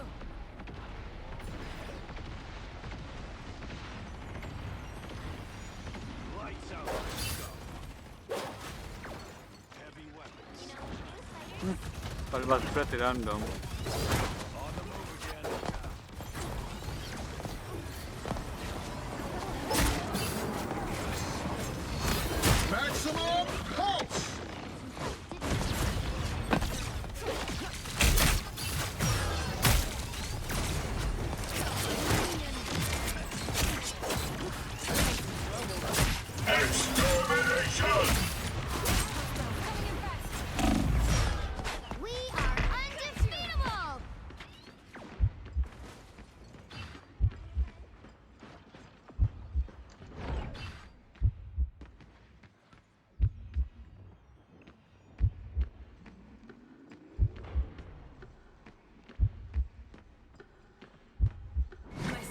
back.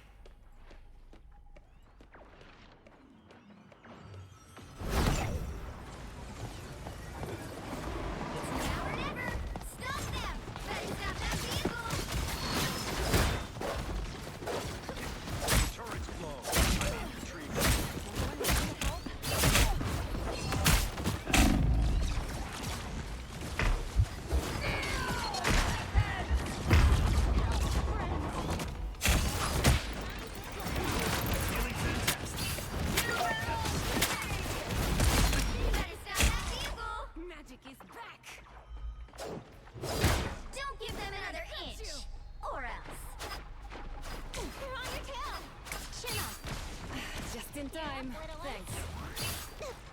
Friends, gather around. My friends are here.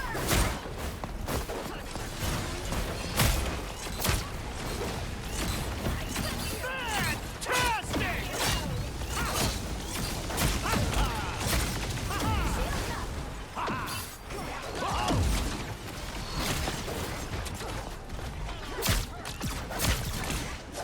Extermination! I'm so hot.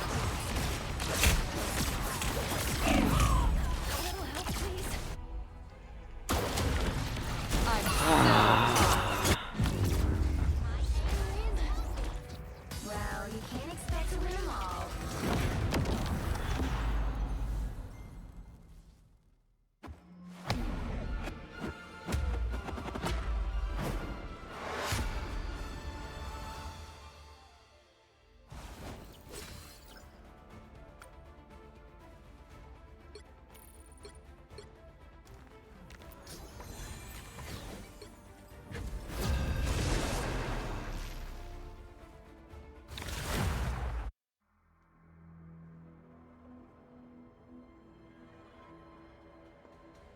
Pick your hero. Or villain. I'm not judging.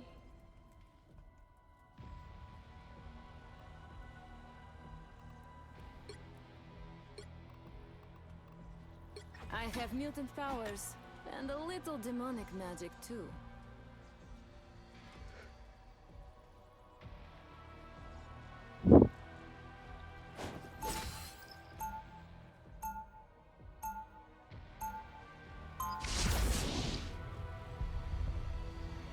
My soul remains noble, as my sword stays bright.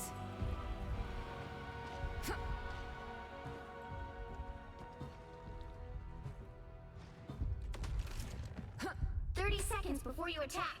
Get ready. So, just how strong are those powers of yours, Big M? I can call you that, right? Far beyond your feeble comprehension, boy. Great! Great! That's great. Hey, any chance you can find my ship's ion converter? It's gotta be somewhere beneath all this writhing muck. I am the mutant. The battle starts in 5, 4, 3, 2, 1. All you need to do is capture the mission area. Got it? Today we fight as allies. Do not give me reason to alter that arrangement. We will soon be under attack.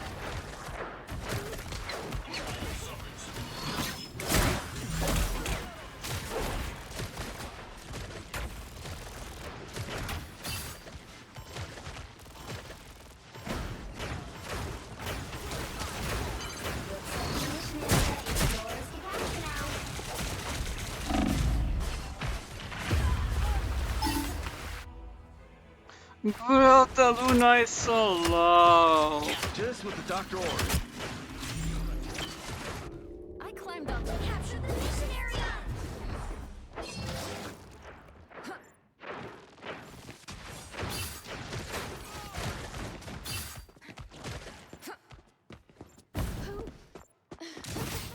Survive this!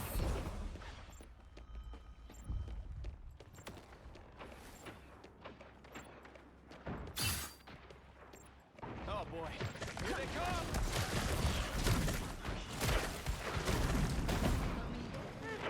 You can have that one. Repairs are in order.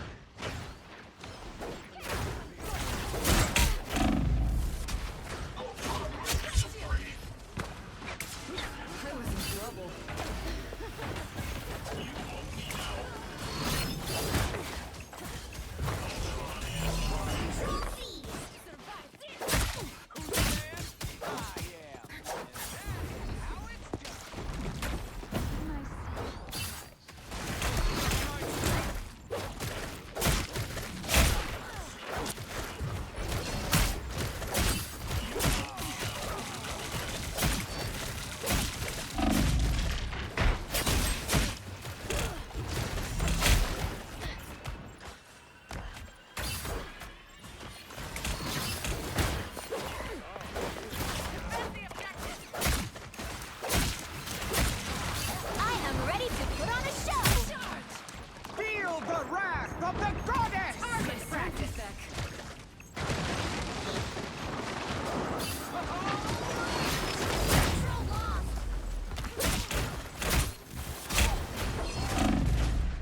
I'm so hot.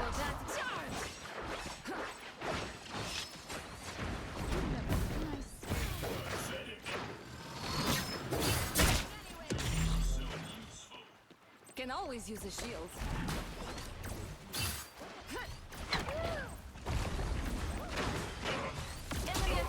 They've almost got it!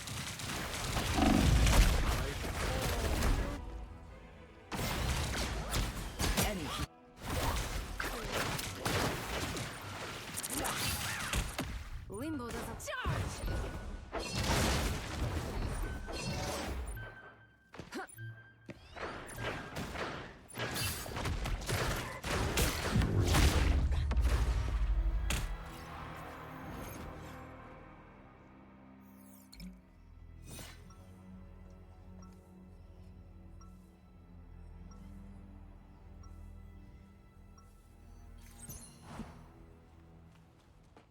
Me? Just a demon-haunted mutant girl out to save the universe.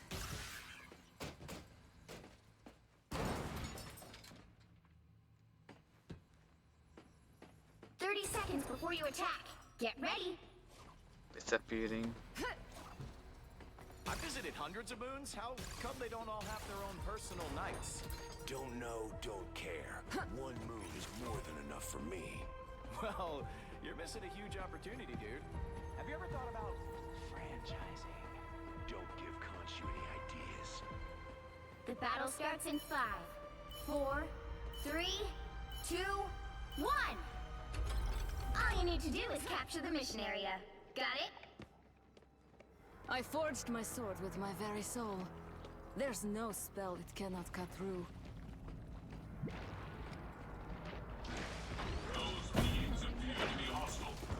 Really? This is hard. Just in time. Without me.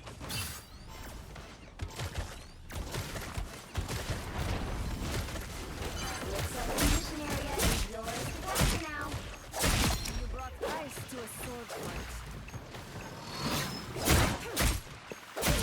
Double KO! This soul series. My God! Mission area is yours. Well done, my son. Back from limbo. I got you.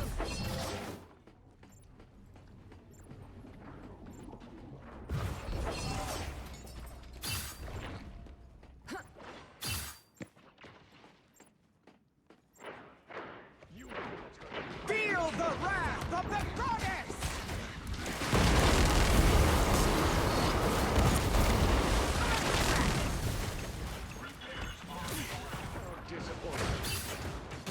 Really? This should have been harder. I was in trouble. That was Sati voice line I am ready to put on a show. from Paladin, actually.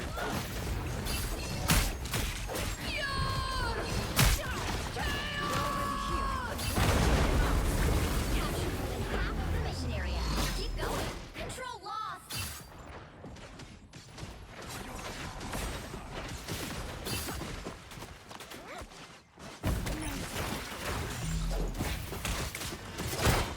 I got you.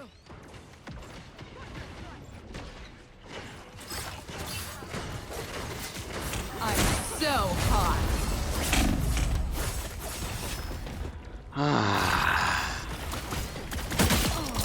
I'm so hot. That's 3. Soul sword. Survive this. I brought you a present.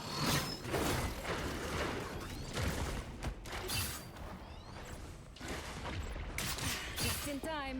Thanks.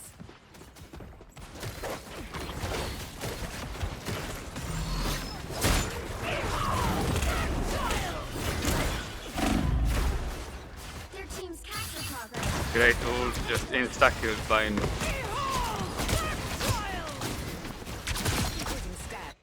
Have soul sword. We'll travel.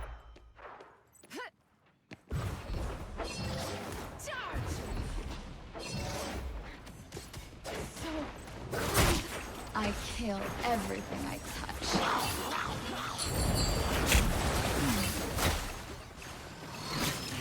In time.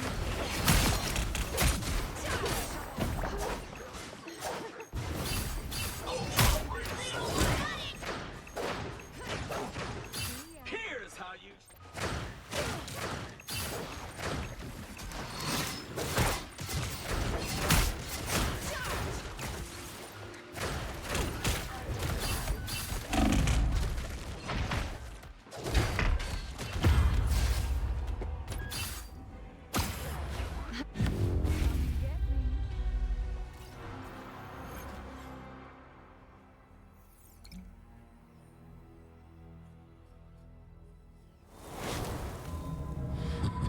Well, you can't expect to win them all.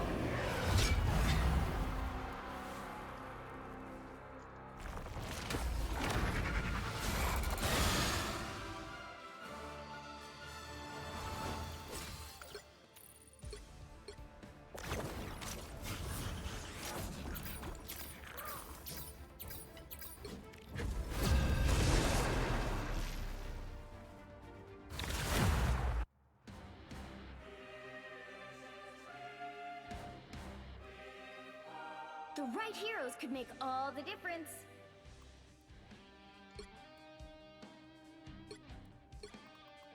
I have mutant powers, and a little demonic magic too.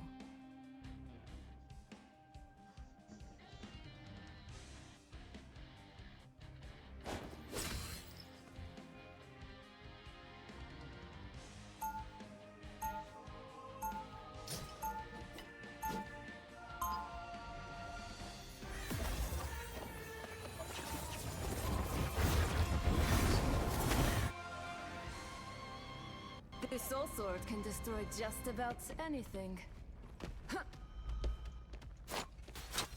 They'll be coming in 30 seconds. Stay strong.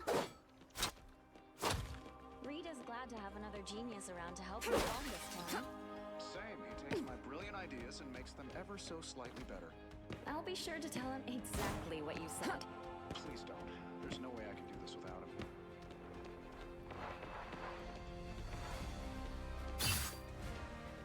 The battle starts in 5, 4, 3, 2, 1. We need to stop that vehicle in its tracks.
Out of limbo. This is nothing.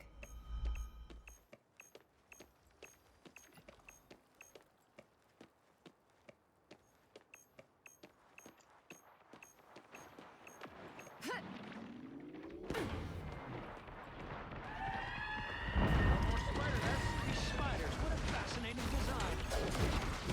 Pulse charge! Fire! Got real, got strong.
of limbo. This is nothing. I got you!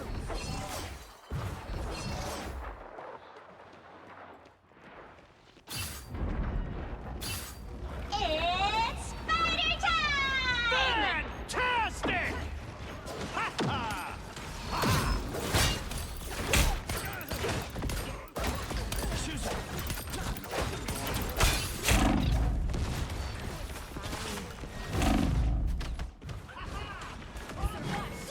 This is why I protect my flesh part. Pulse charge! Fire! I'll carry on my work. Have my word.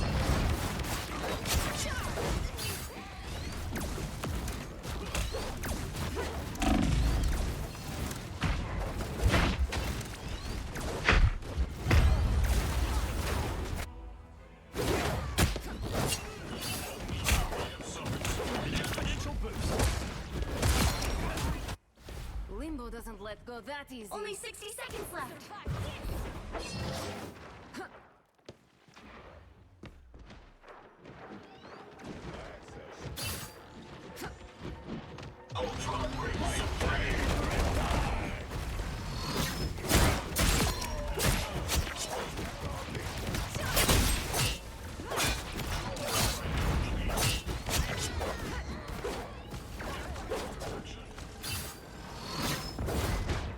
Down to 30 seconds. He stopped him in their tracks.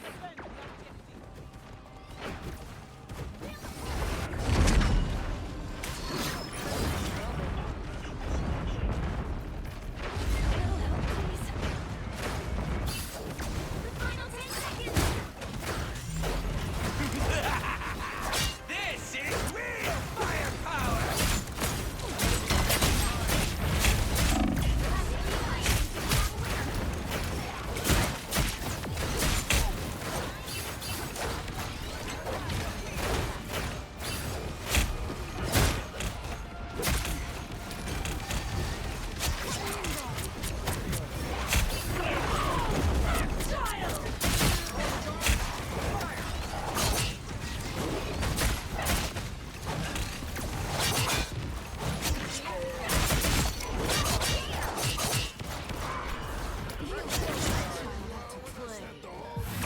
Well, that was silly, but whatever. Another epic victory.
You'll need a top-notch team to win this one.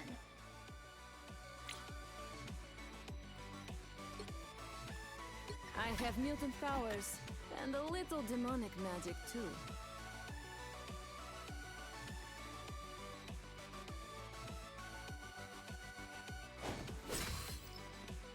It's a DPS then.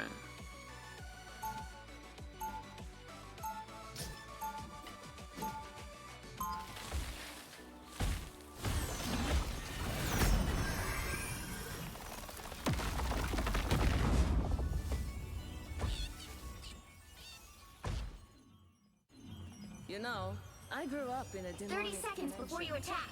Get ready. When I was little, I was taught that power corrupts only if you allow it. quite true, Liliana. Who taught you that? You did, Aurora. A different view, a different place.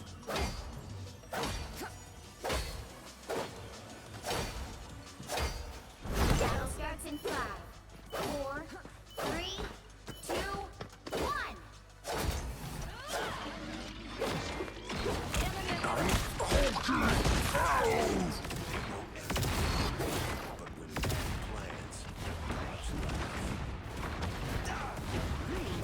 More dangerous. Lightning strikes. Survive this.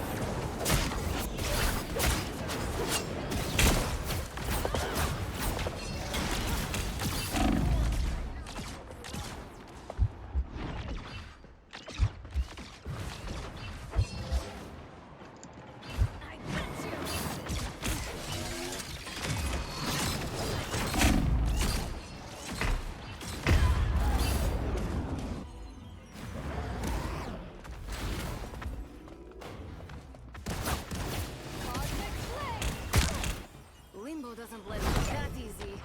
Survive this. Popstar charisma.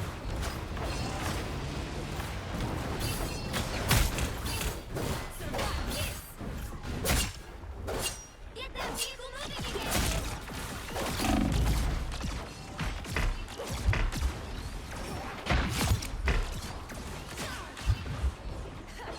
One more for the soul sword.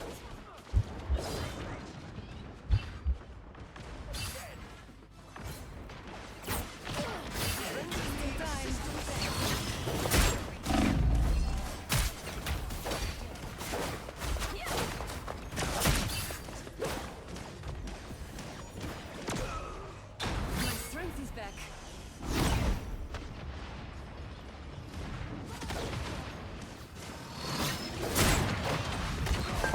We are undefeatable!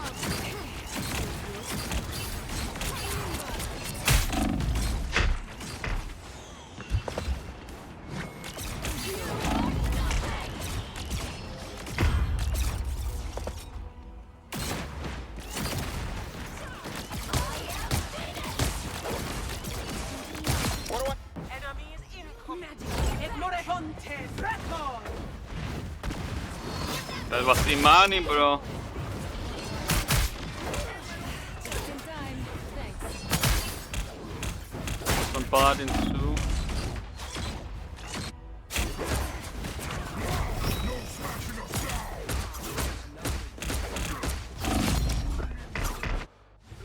Soul sword will travel.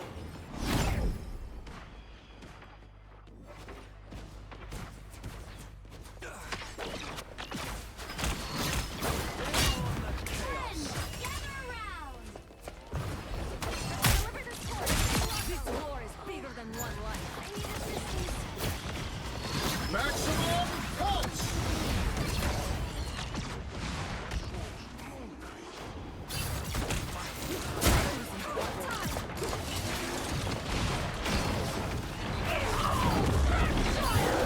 I'm ready to put on a show!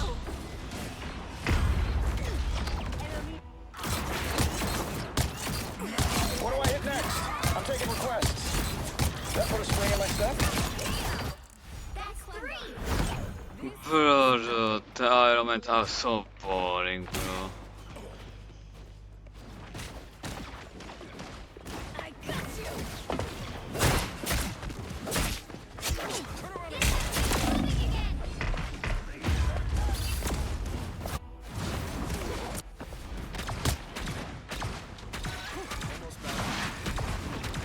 Only 60 seconds left. Magic is Enemy assistance. You are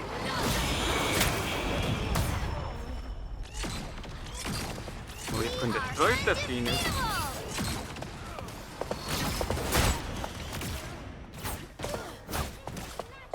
I got you! I'm hulking out! A little help, please. Down to 30 seconds.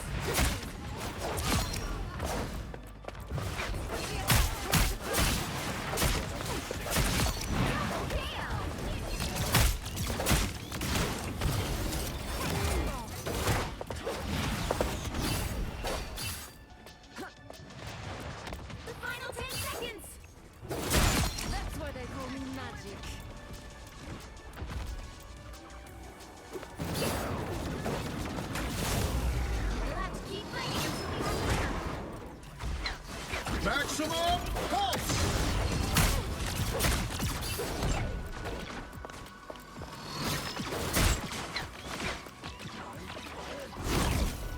I got you! You're halfway there. Keep going!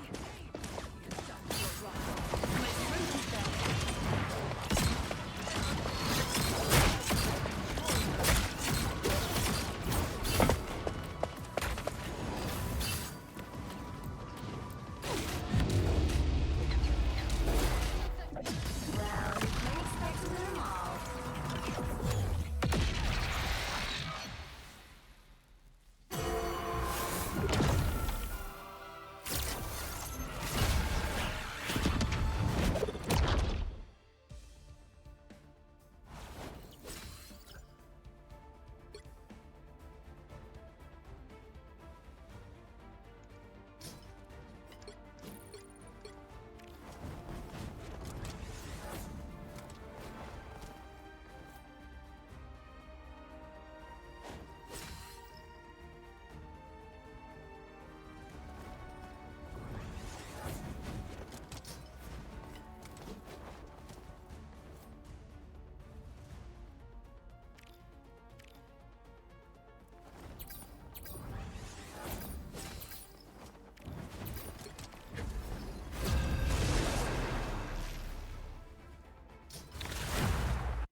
The right heroes could make all the difference.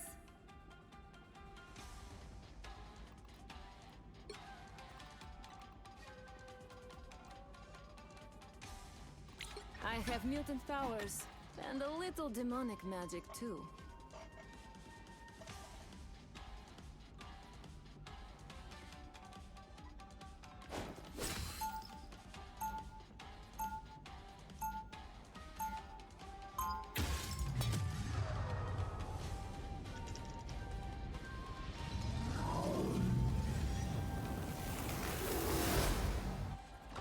You know, I grew up in a demonic dimension. They'll be coming in 30 seconds. Stay strong. Charge! Okay, Jeff, I got a plan, but it's gonna take expert timing and perfect precision. No, I'm just messing with you. All you gotta do is swallow everybody whole.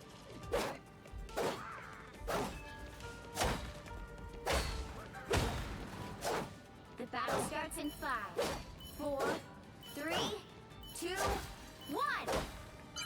You have to stop them from securing the mission area.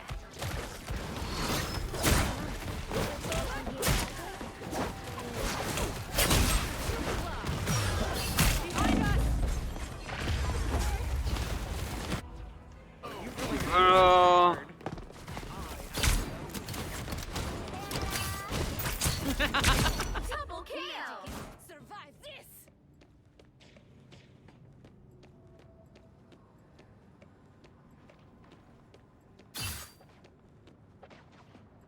I got you!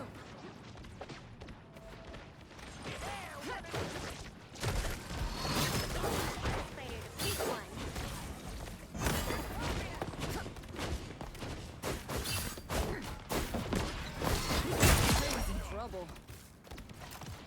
I wasn't through with you.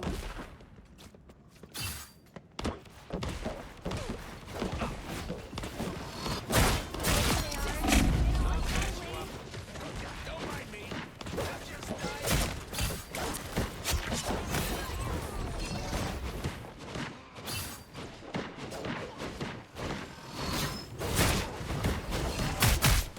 My strength is back.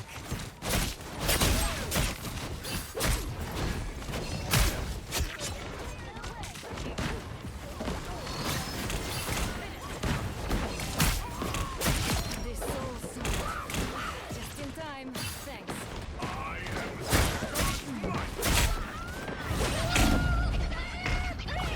Oh.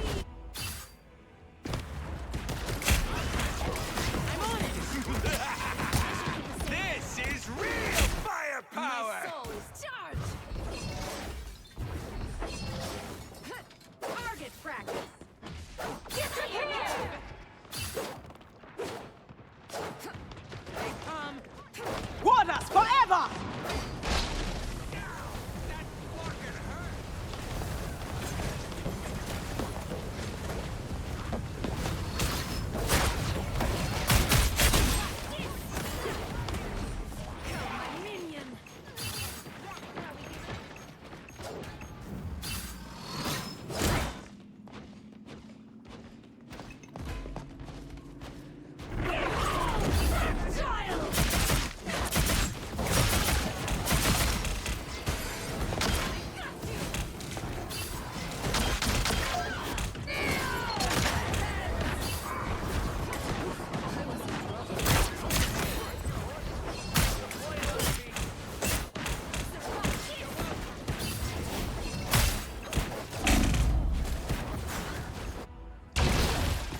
Well, I tried.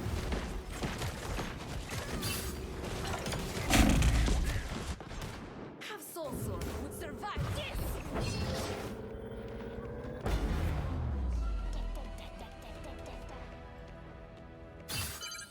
You need to stop that vehicle in its tracks.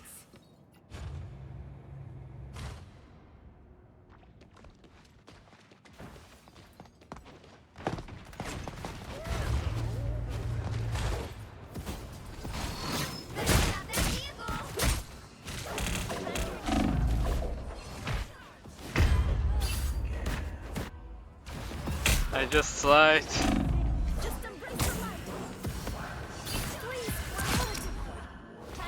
My soul is stubborn. Survive this! Your powers are mine! This is real firepower! They've made it halfway! Stop them! Let's stop that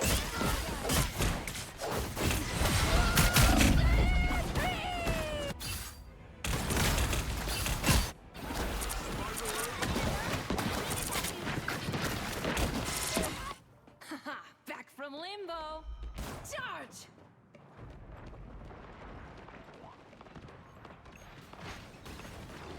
Man, I gotta make another thing. Hey, T! Water forever!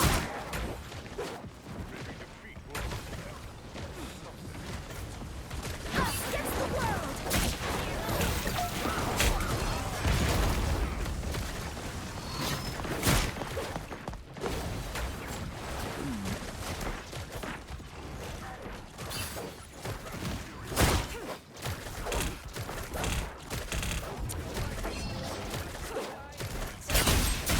Straight to your soul! Enemy spotted! Oof, I was in trouble. Okay, this feels good.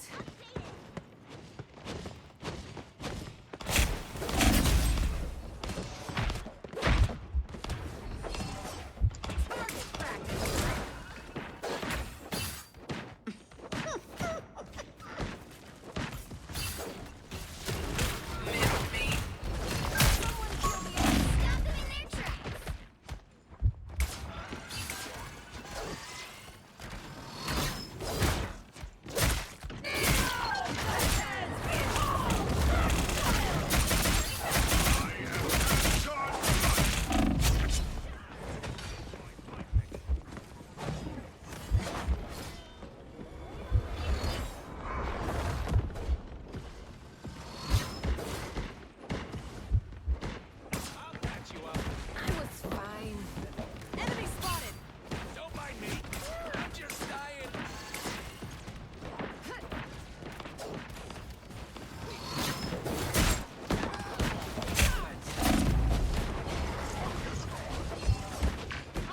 My strength is back.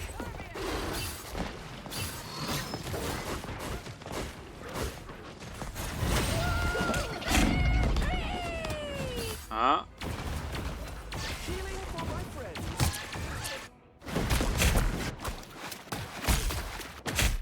Haha! Back from limbo! Spider beacon in service. Better stop that vehicle!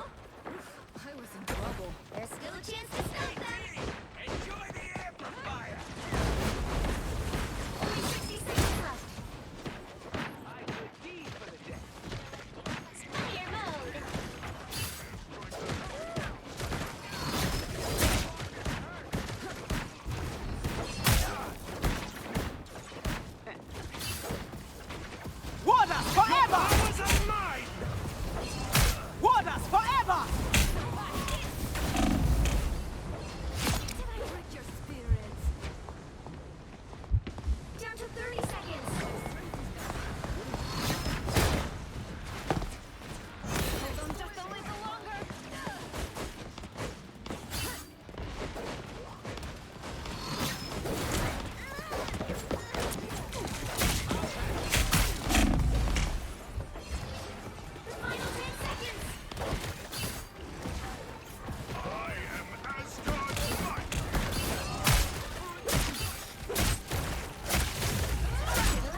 I've got more to teach, if you're up for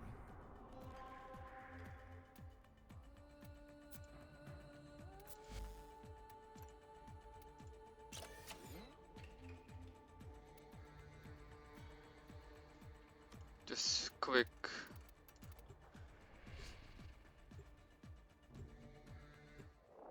quick update on this, I guess. Let's see what's inside.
Let's see the battle.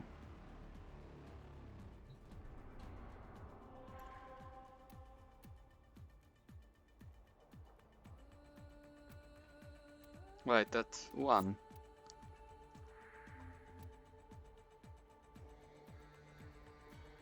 There's more of days.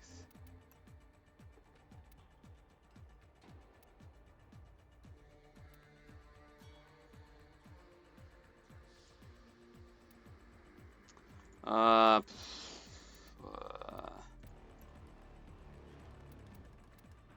oh. Are you serious?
Huh? 2 of them?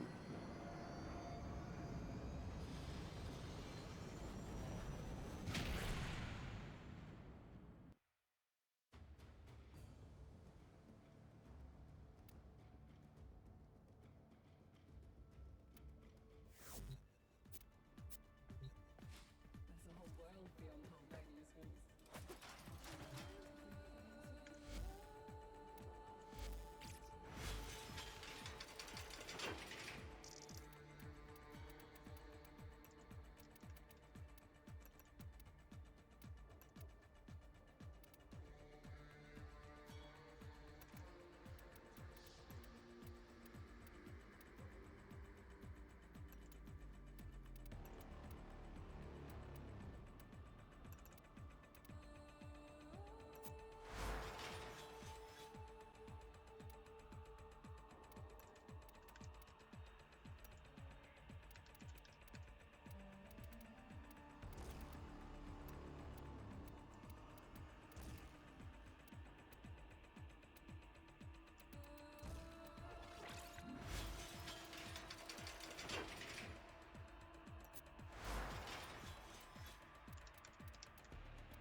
Whoops.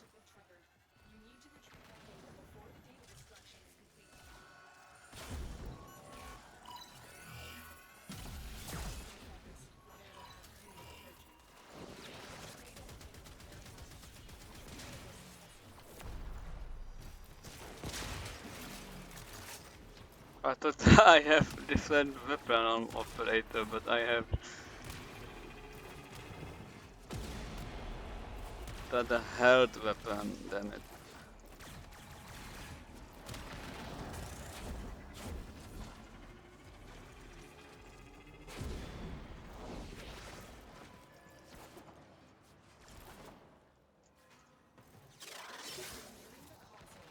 Trigger the alarms now, and they will start destroying the data.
Target console is nearby.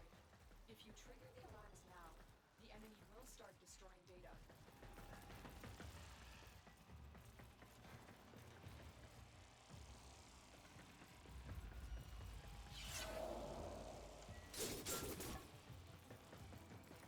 This is different.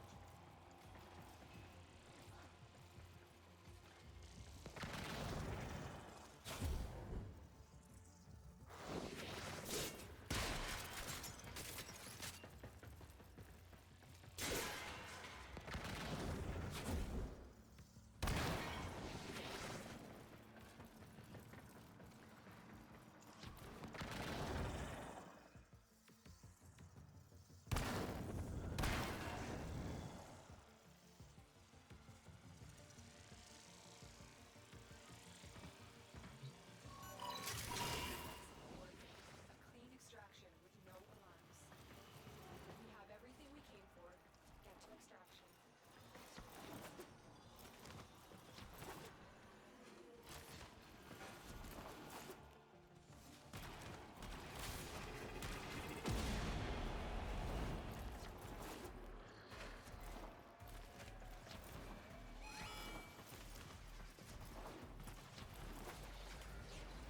Stay focused.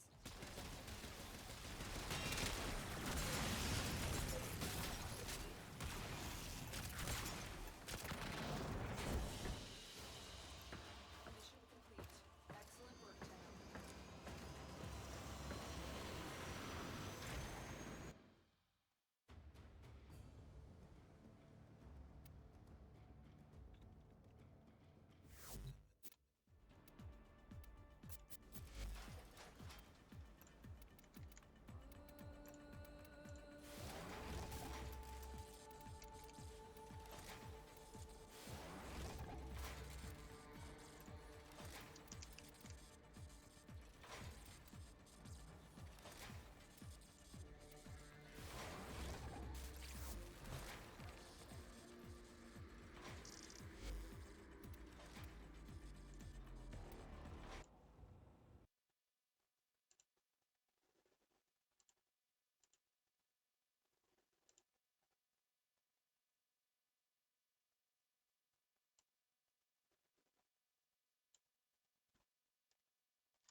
Let's play the game which actually appreciate me for all the effort.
He's on the run. Beginning scan. Scanning bridges. Hey Sam, those new sites you've brought into the network have helped us to restore more of our archives. Unfortunately, I still haven't managed to dig up anything about the BB's origins. And I'm completely locked out of BB-28's service record. If I could at least access that, I might be able to tell you why you've been experiencing those strange episodes. Well, I'll keep at it. You do the same. Sam, check the terminal for available orders. Sam, Porter Bridges. Higgs set Fragile up. Eavesdropping again? It's all in your cuff logs. And with the aid of the Cairo network, we were able to restore Middle Knot City's regional archives. The records corroborate her story. Don't need you to tell me what's true and what ain't. I could hear it in her voice. Son of a bitch fucked her over good. No reservations about working with her then, I hope. Good news, Sam. The bot you sent out made it to its destination. The test was a success. Got another one prepped for you to use. Thank you with my thanks.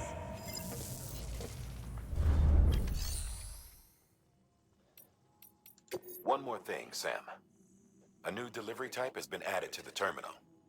Your hard work's getting noticed. And because of that, there's been some talk of offering a premium service. Now, it might seem like a hassle to willingly take on extra restrictions, but if you succeed, you'll boost your rep even more.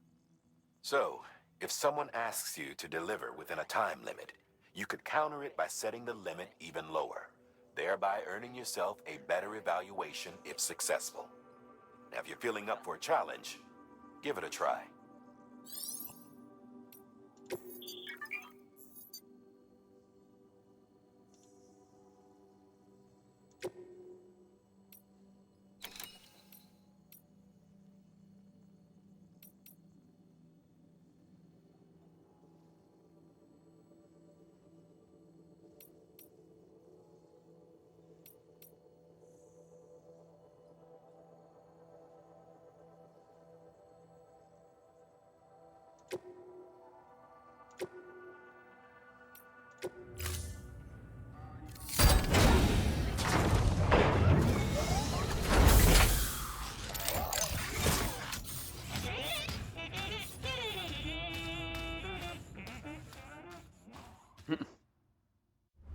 Funny guy.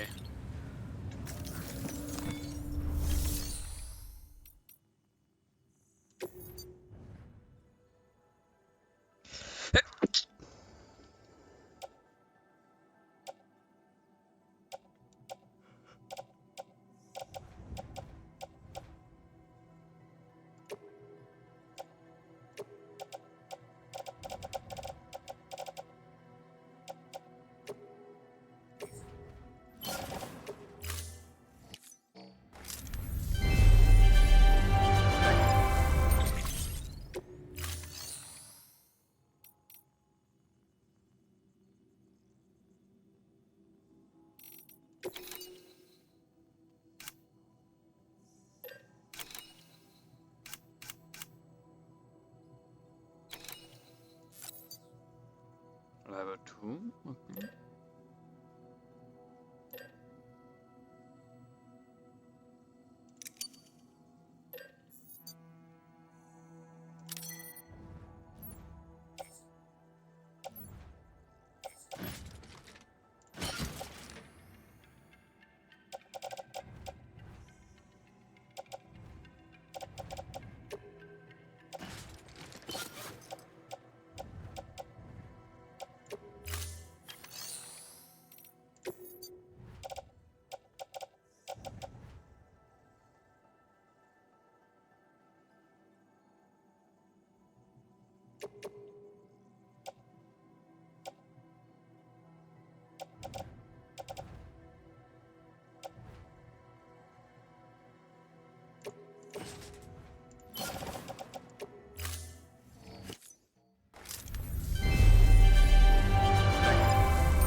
Thank you.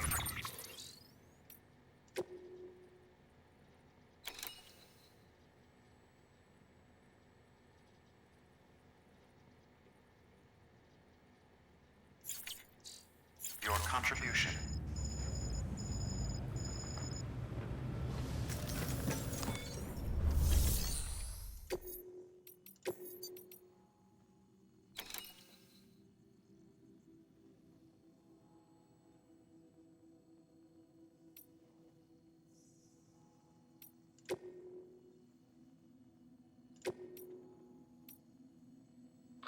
Your objective is to head to the bridge's weather station and connect your Cupid.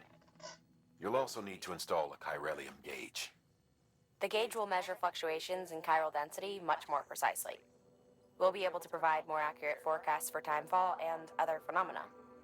Timefall and elevated chiralium levels have a strong correlation with BT activity. So, installing this gauge will help us to help you and others like you.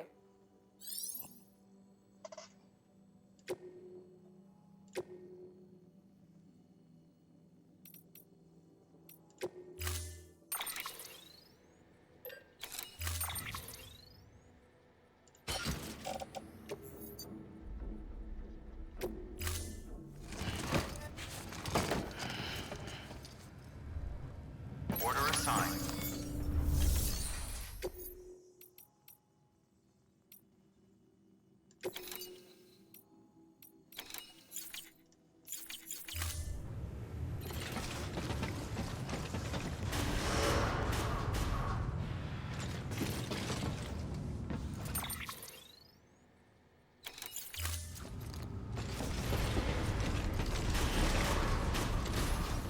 Beginning scan. Have a pleasant journey.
restrictions lifted.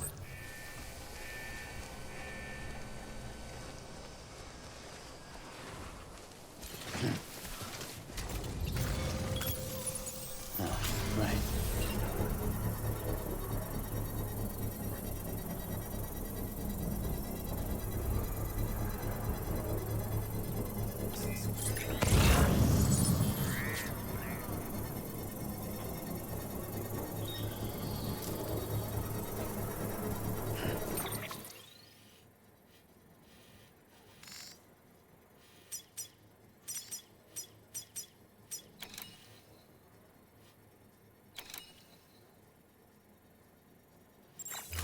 Construction complete.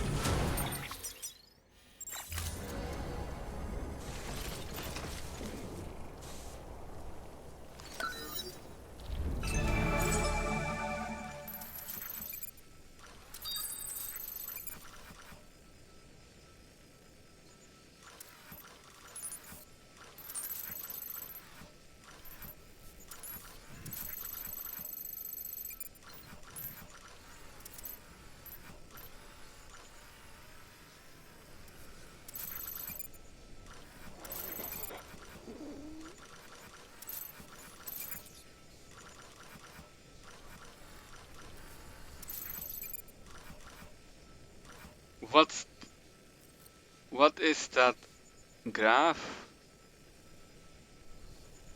Like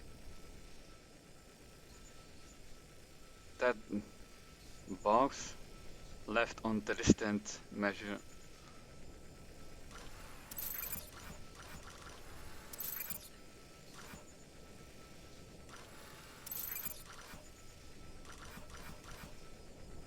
From 0 to 1000.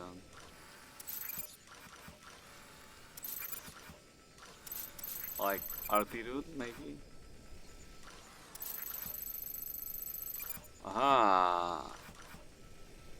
It's actually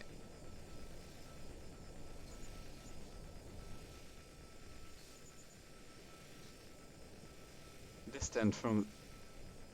Wait, no.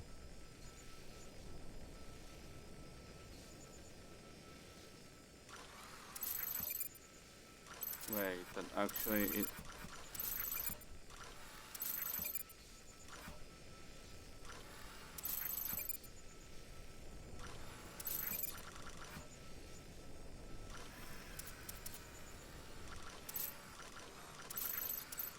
There's not much to it.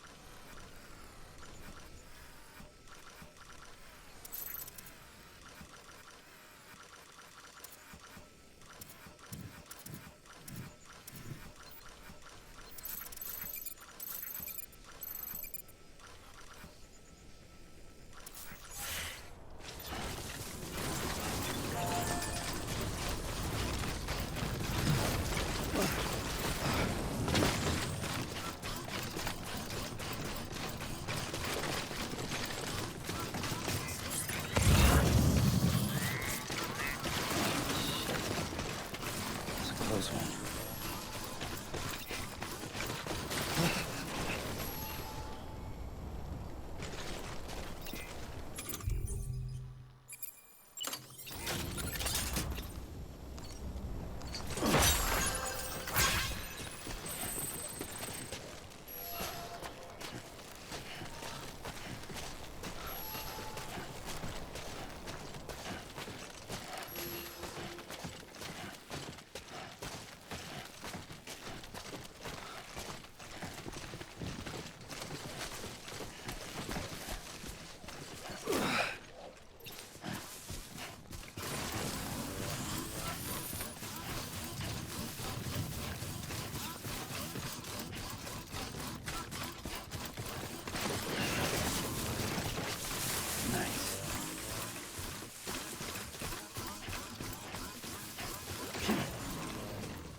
This looks very ambushy, yeah.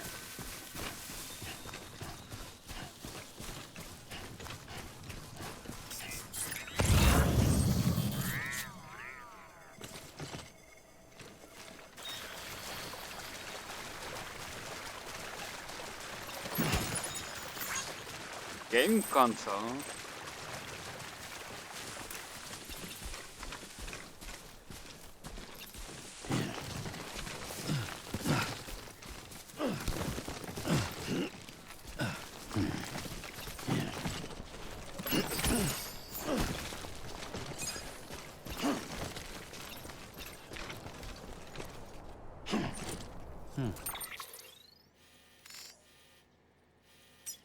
Collector.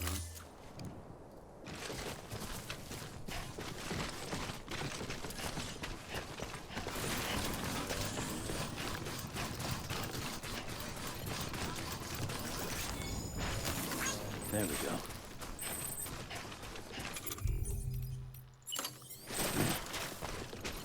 This place is perfect. No, don't need one.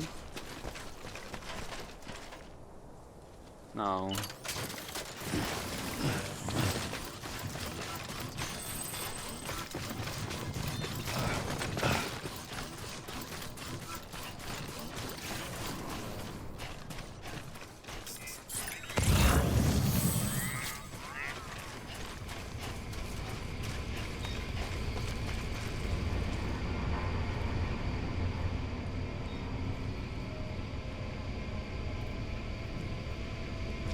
Enemies? Okay.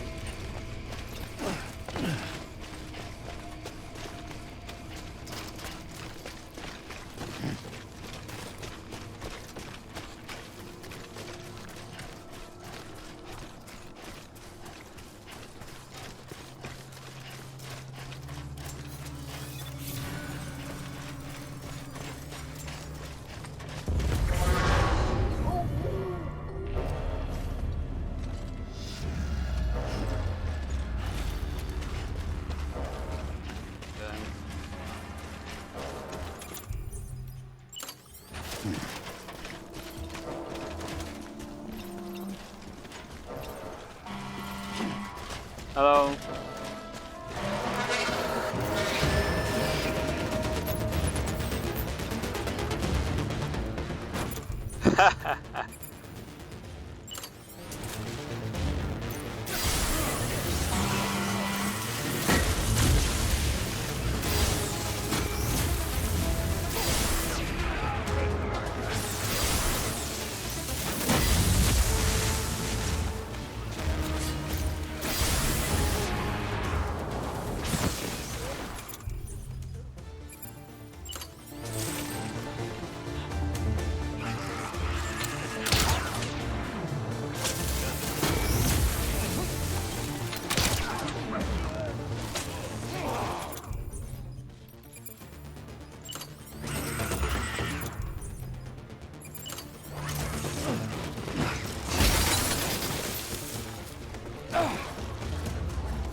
Well, that was interesting.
No.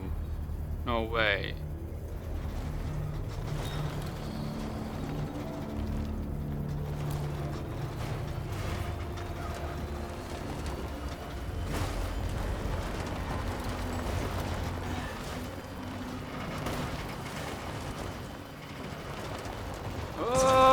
Oh no!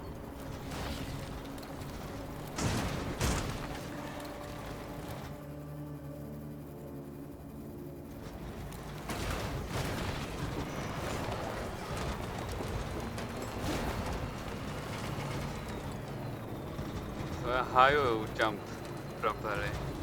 Let's try. That's not much.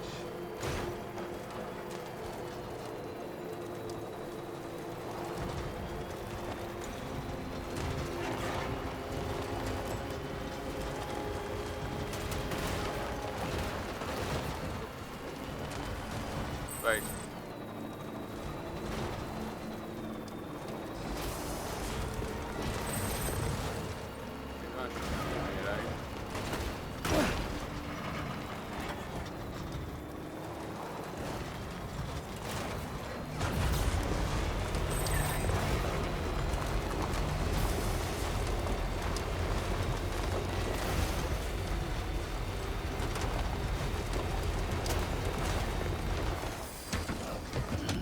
Stretch my legs.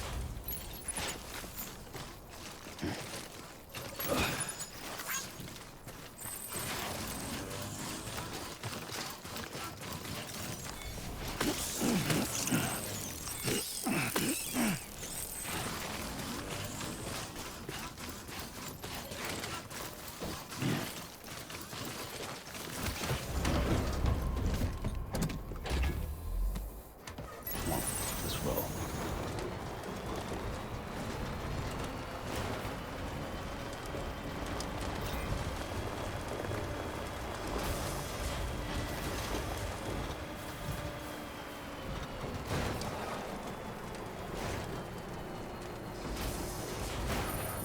Almost there.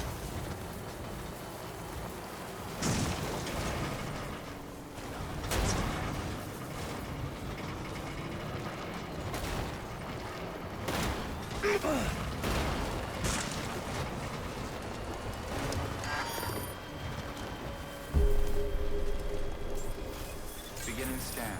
Scanning bridges ID. Verifying ID. Clear. Weapons detected. All weapons will be locked until departure. Cargo verified. Thank you.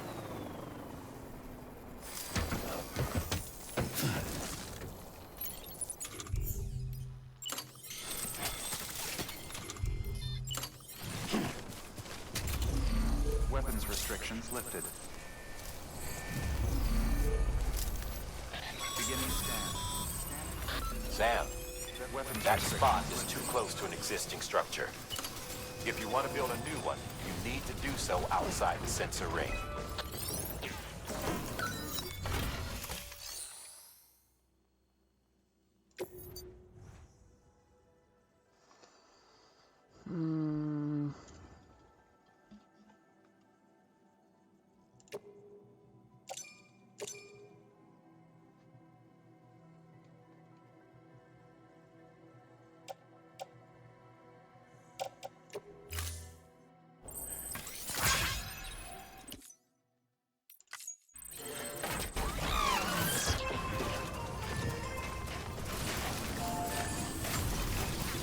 Beginning scan. Verifying ID. Weapons detected. All weapons will be locked until departure. Cargo verified. Thank you.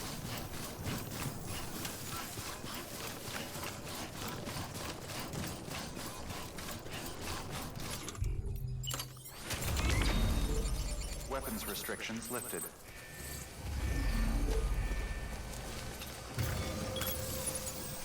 Let's do this. Beginning scan. Scanning bridges ID. Verifying ID. Clear. Weapons detected. All weapons will be locked until departure. Cargo verified. Thank you. Okay.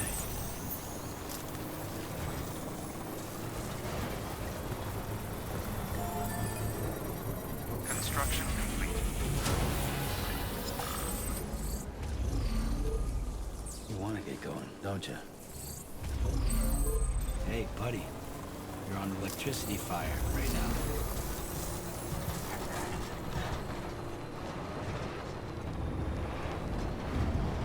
Decontaminating suit. All clear. Welcome, Sam Porter Bridges.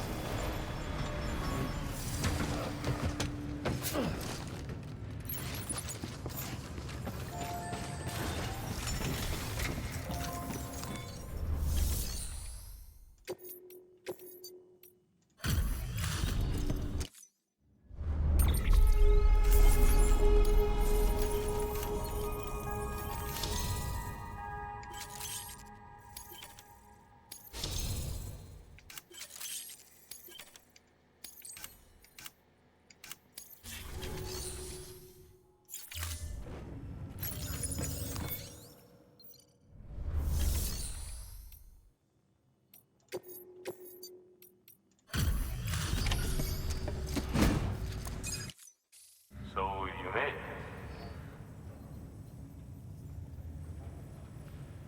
Looks good as new. My hat's off to you.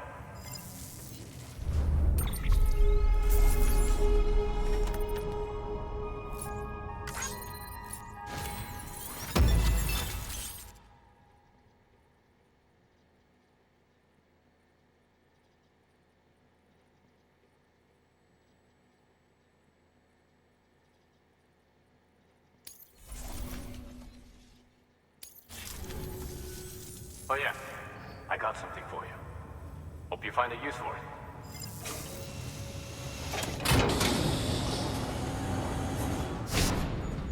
What the hell?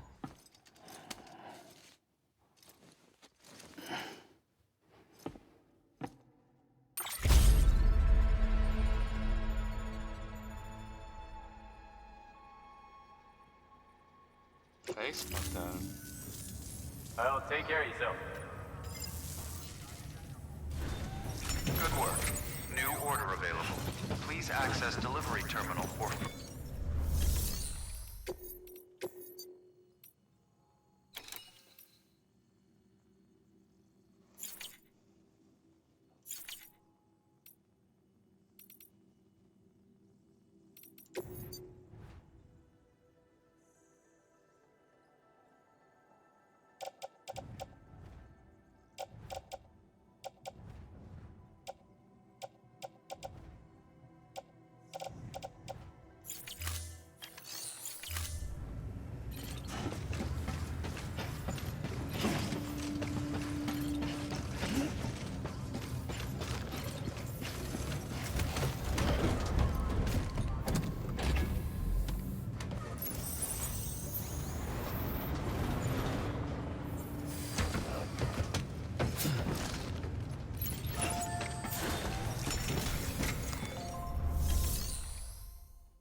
you for your contribution.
Beginning scan.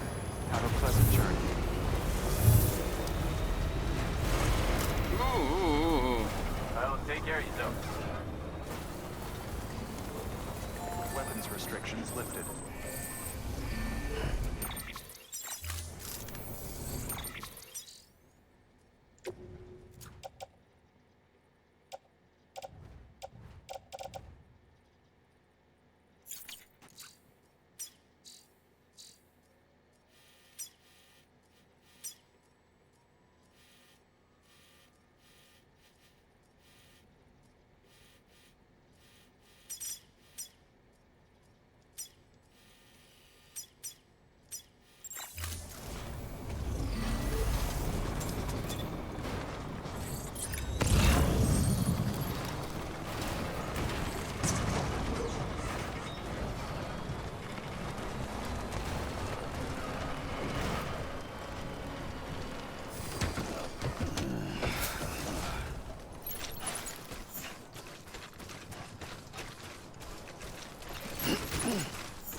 Man, I wish I could be Donkey Kong right now. Just smash everything heavy rock, right?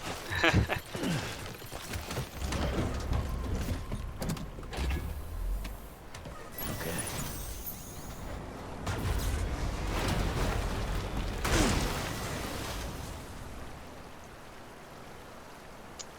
My God.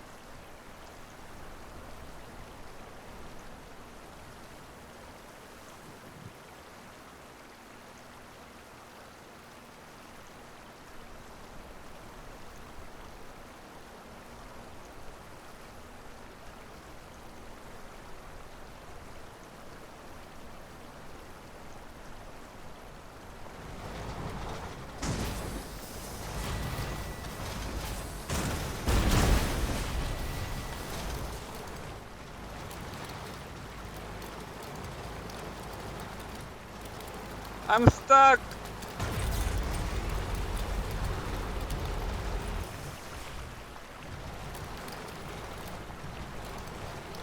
Amazing.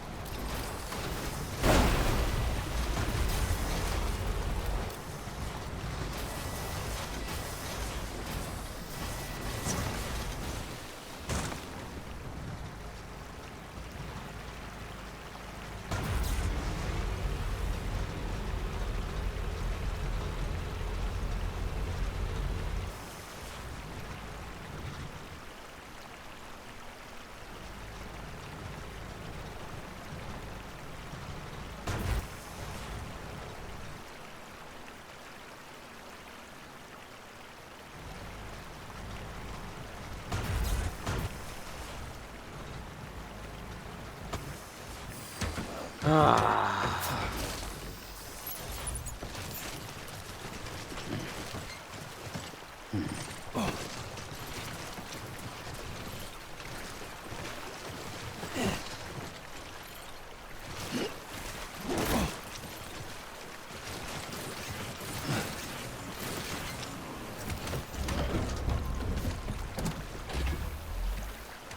Come on, let's roll.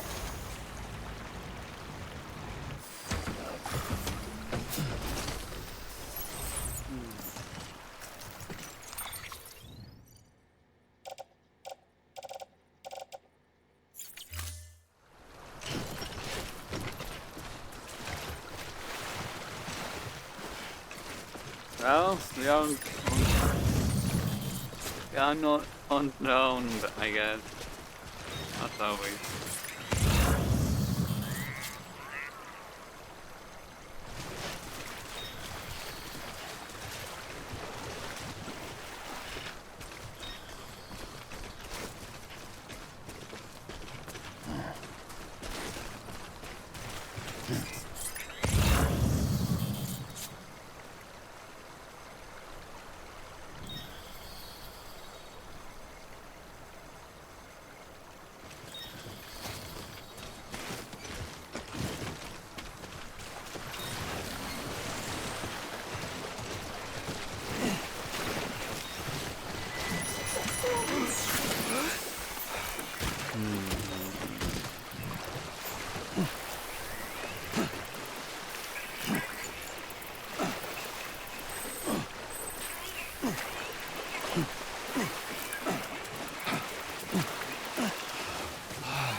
Huh.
There we go.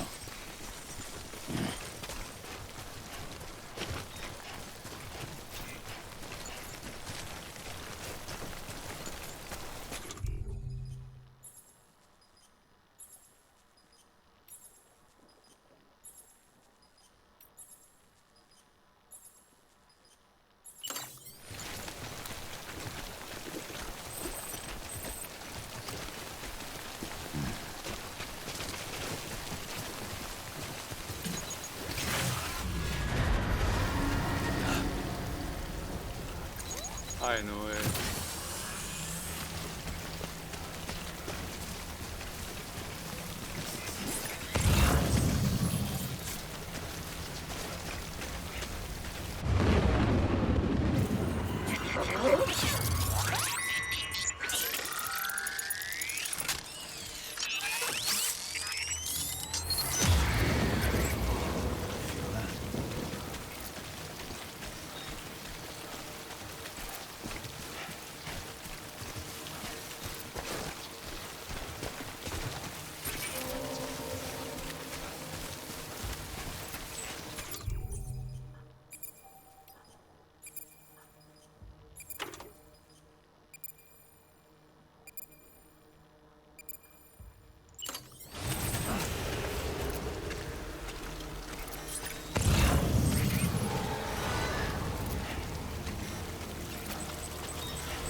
There's too many of them.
My cargo!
The fucking rain, it's destroying my stuff.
Come on.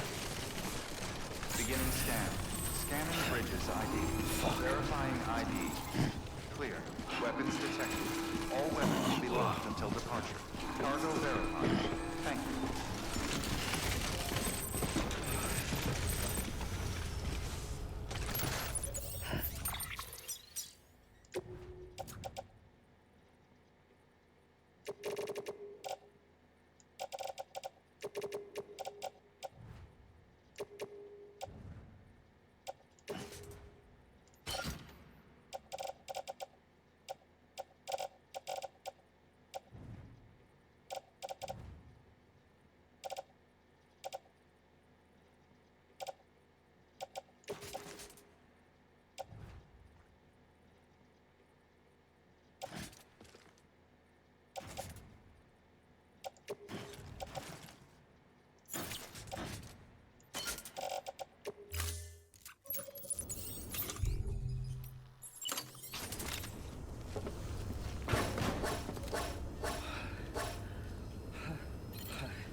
I have only one spray. That sounds very good.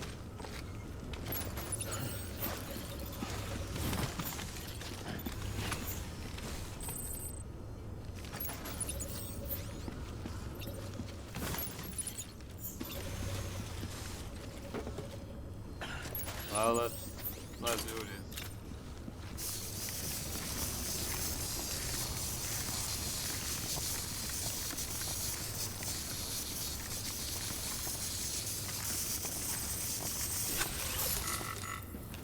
Well, not everything is repaired.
Delivering cargo.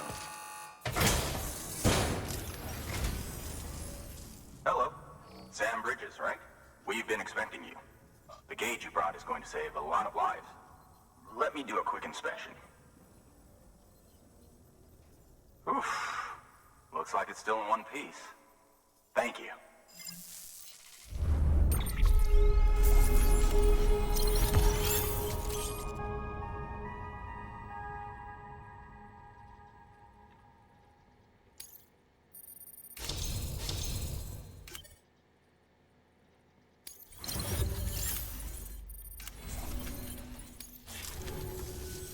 Once you connect us to the network, we'll be able to share our measurements with everyone. You mind doing the honors?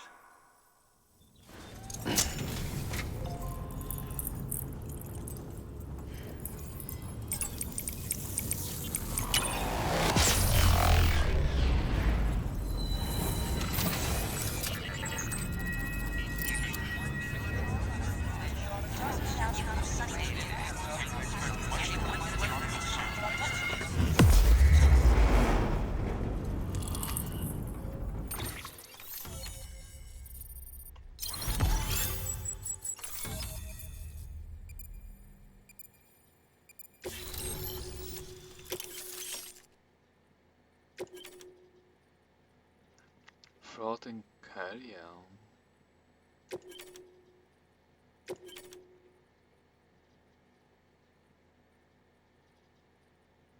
Time file shutter. That's useful, I guess. What's this?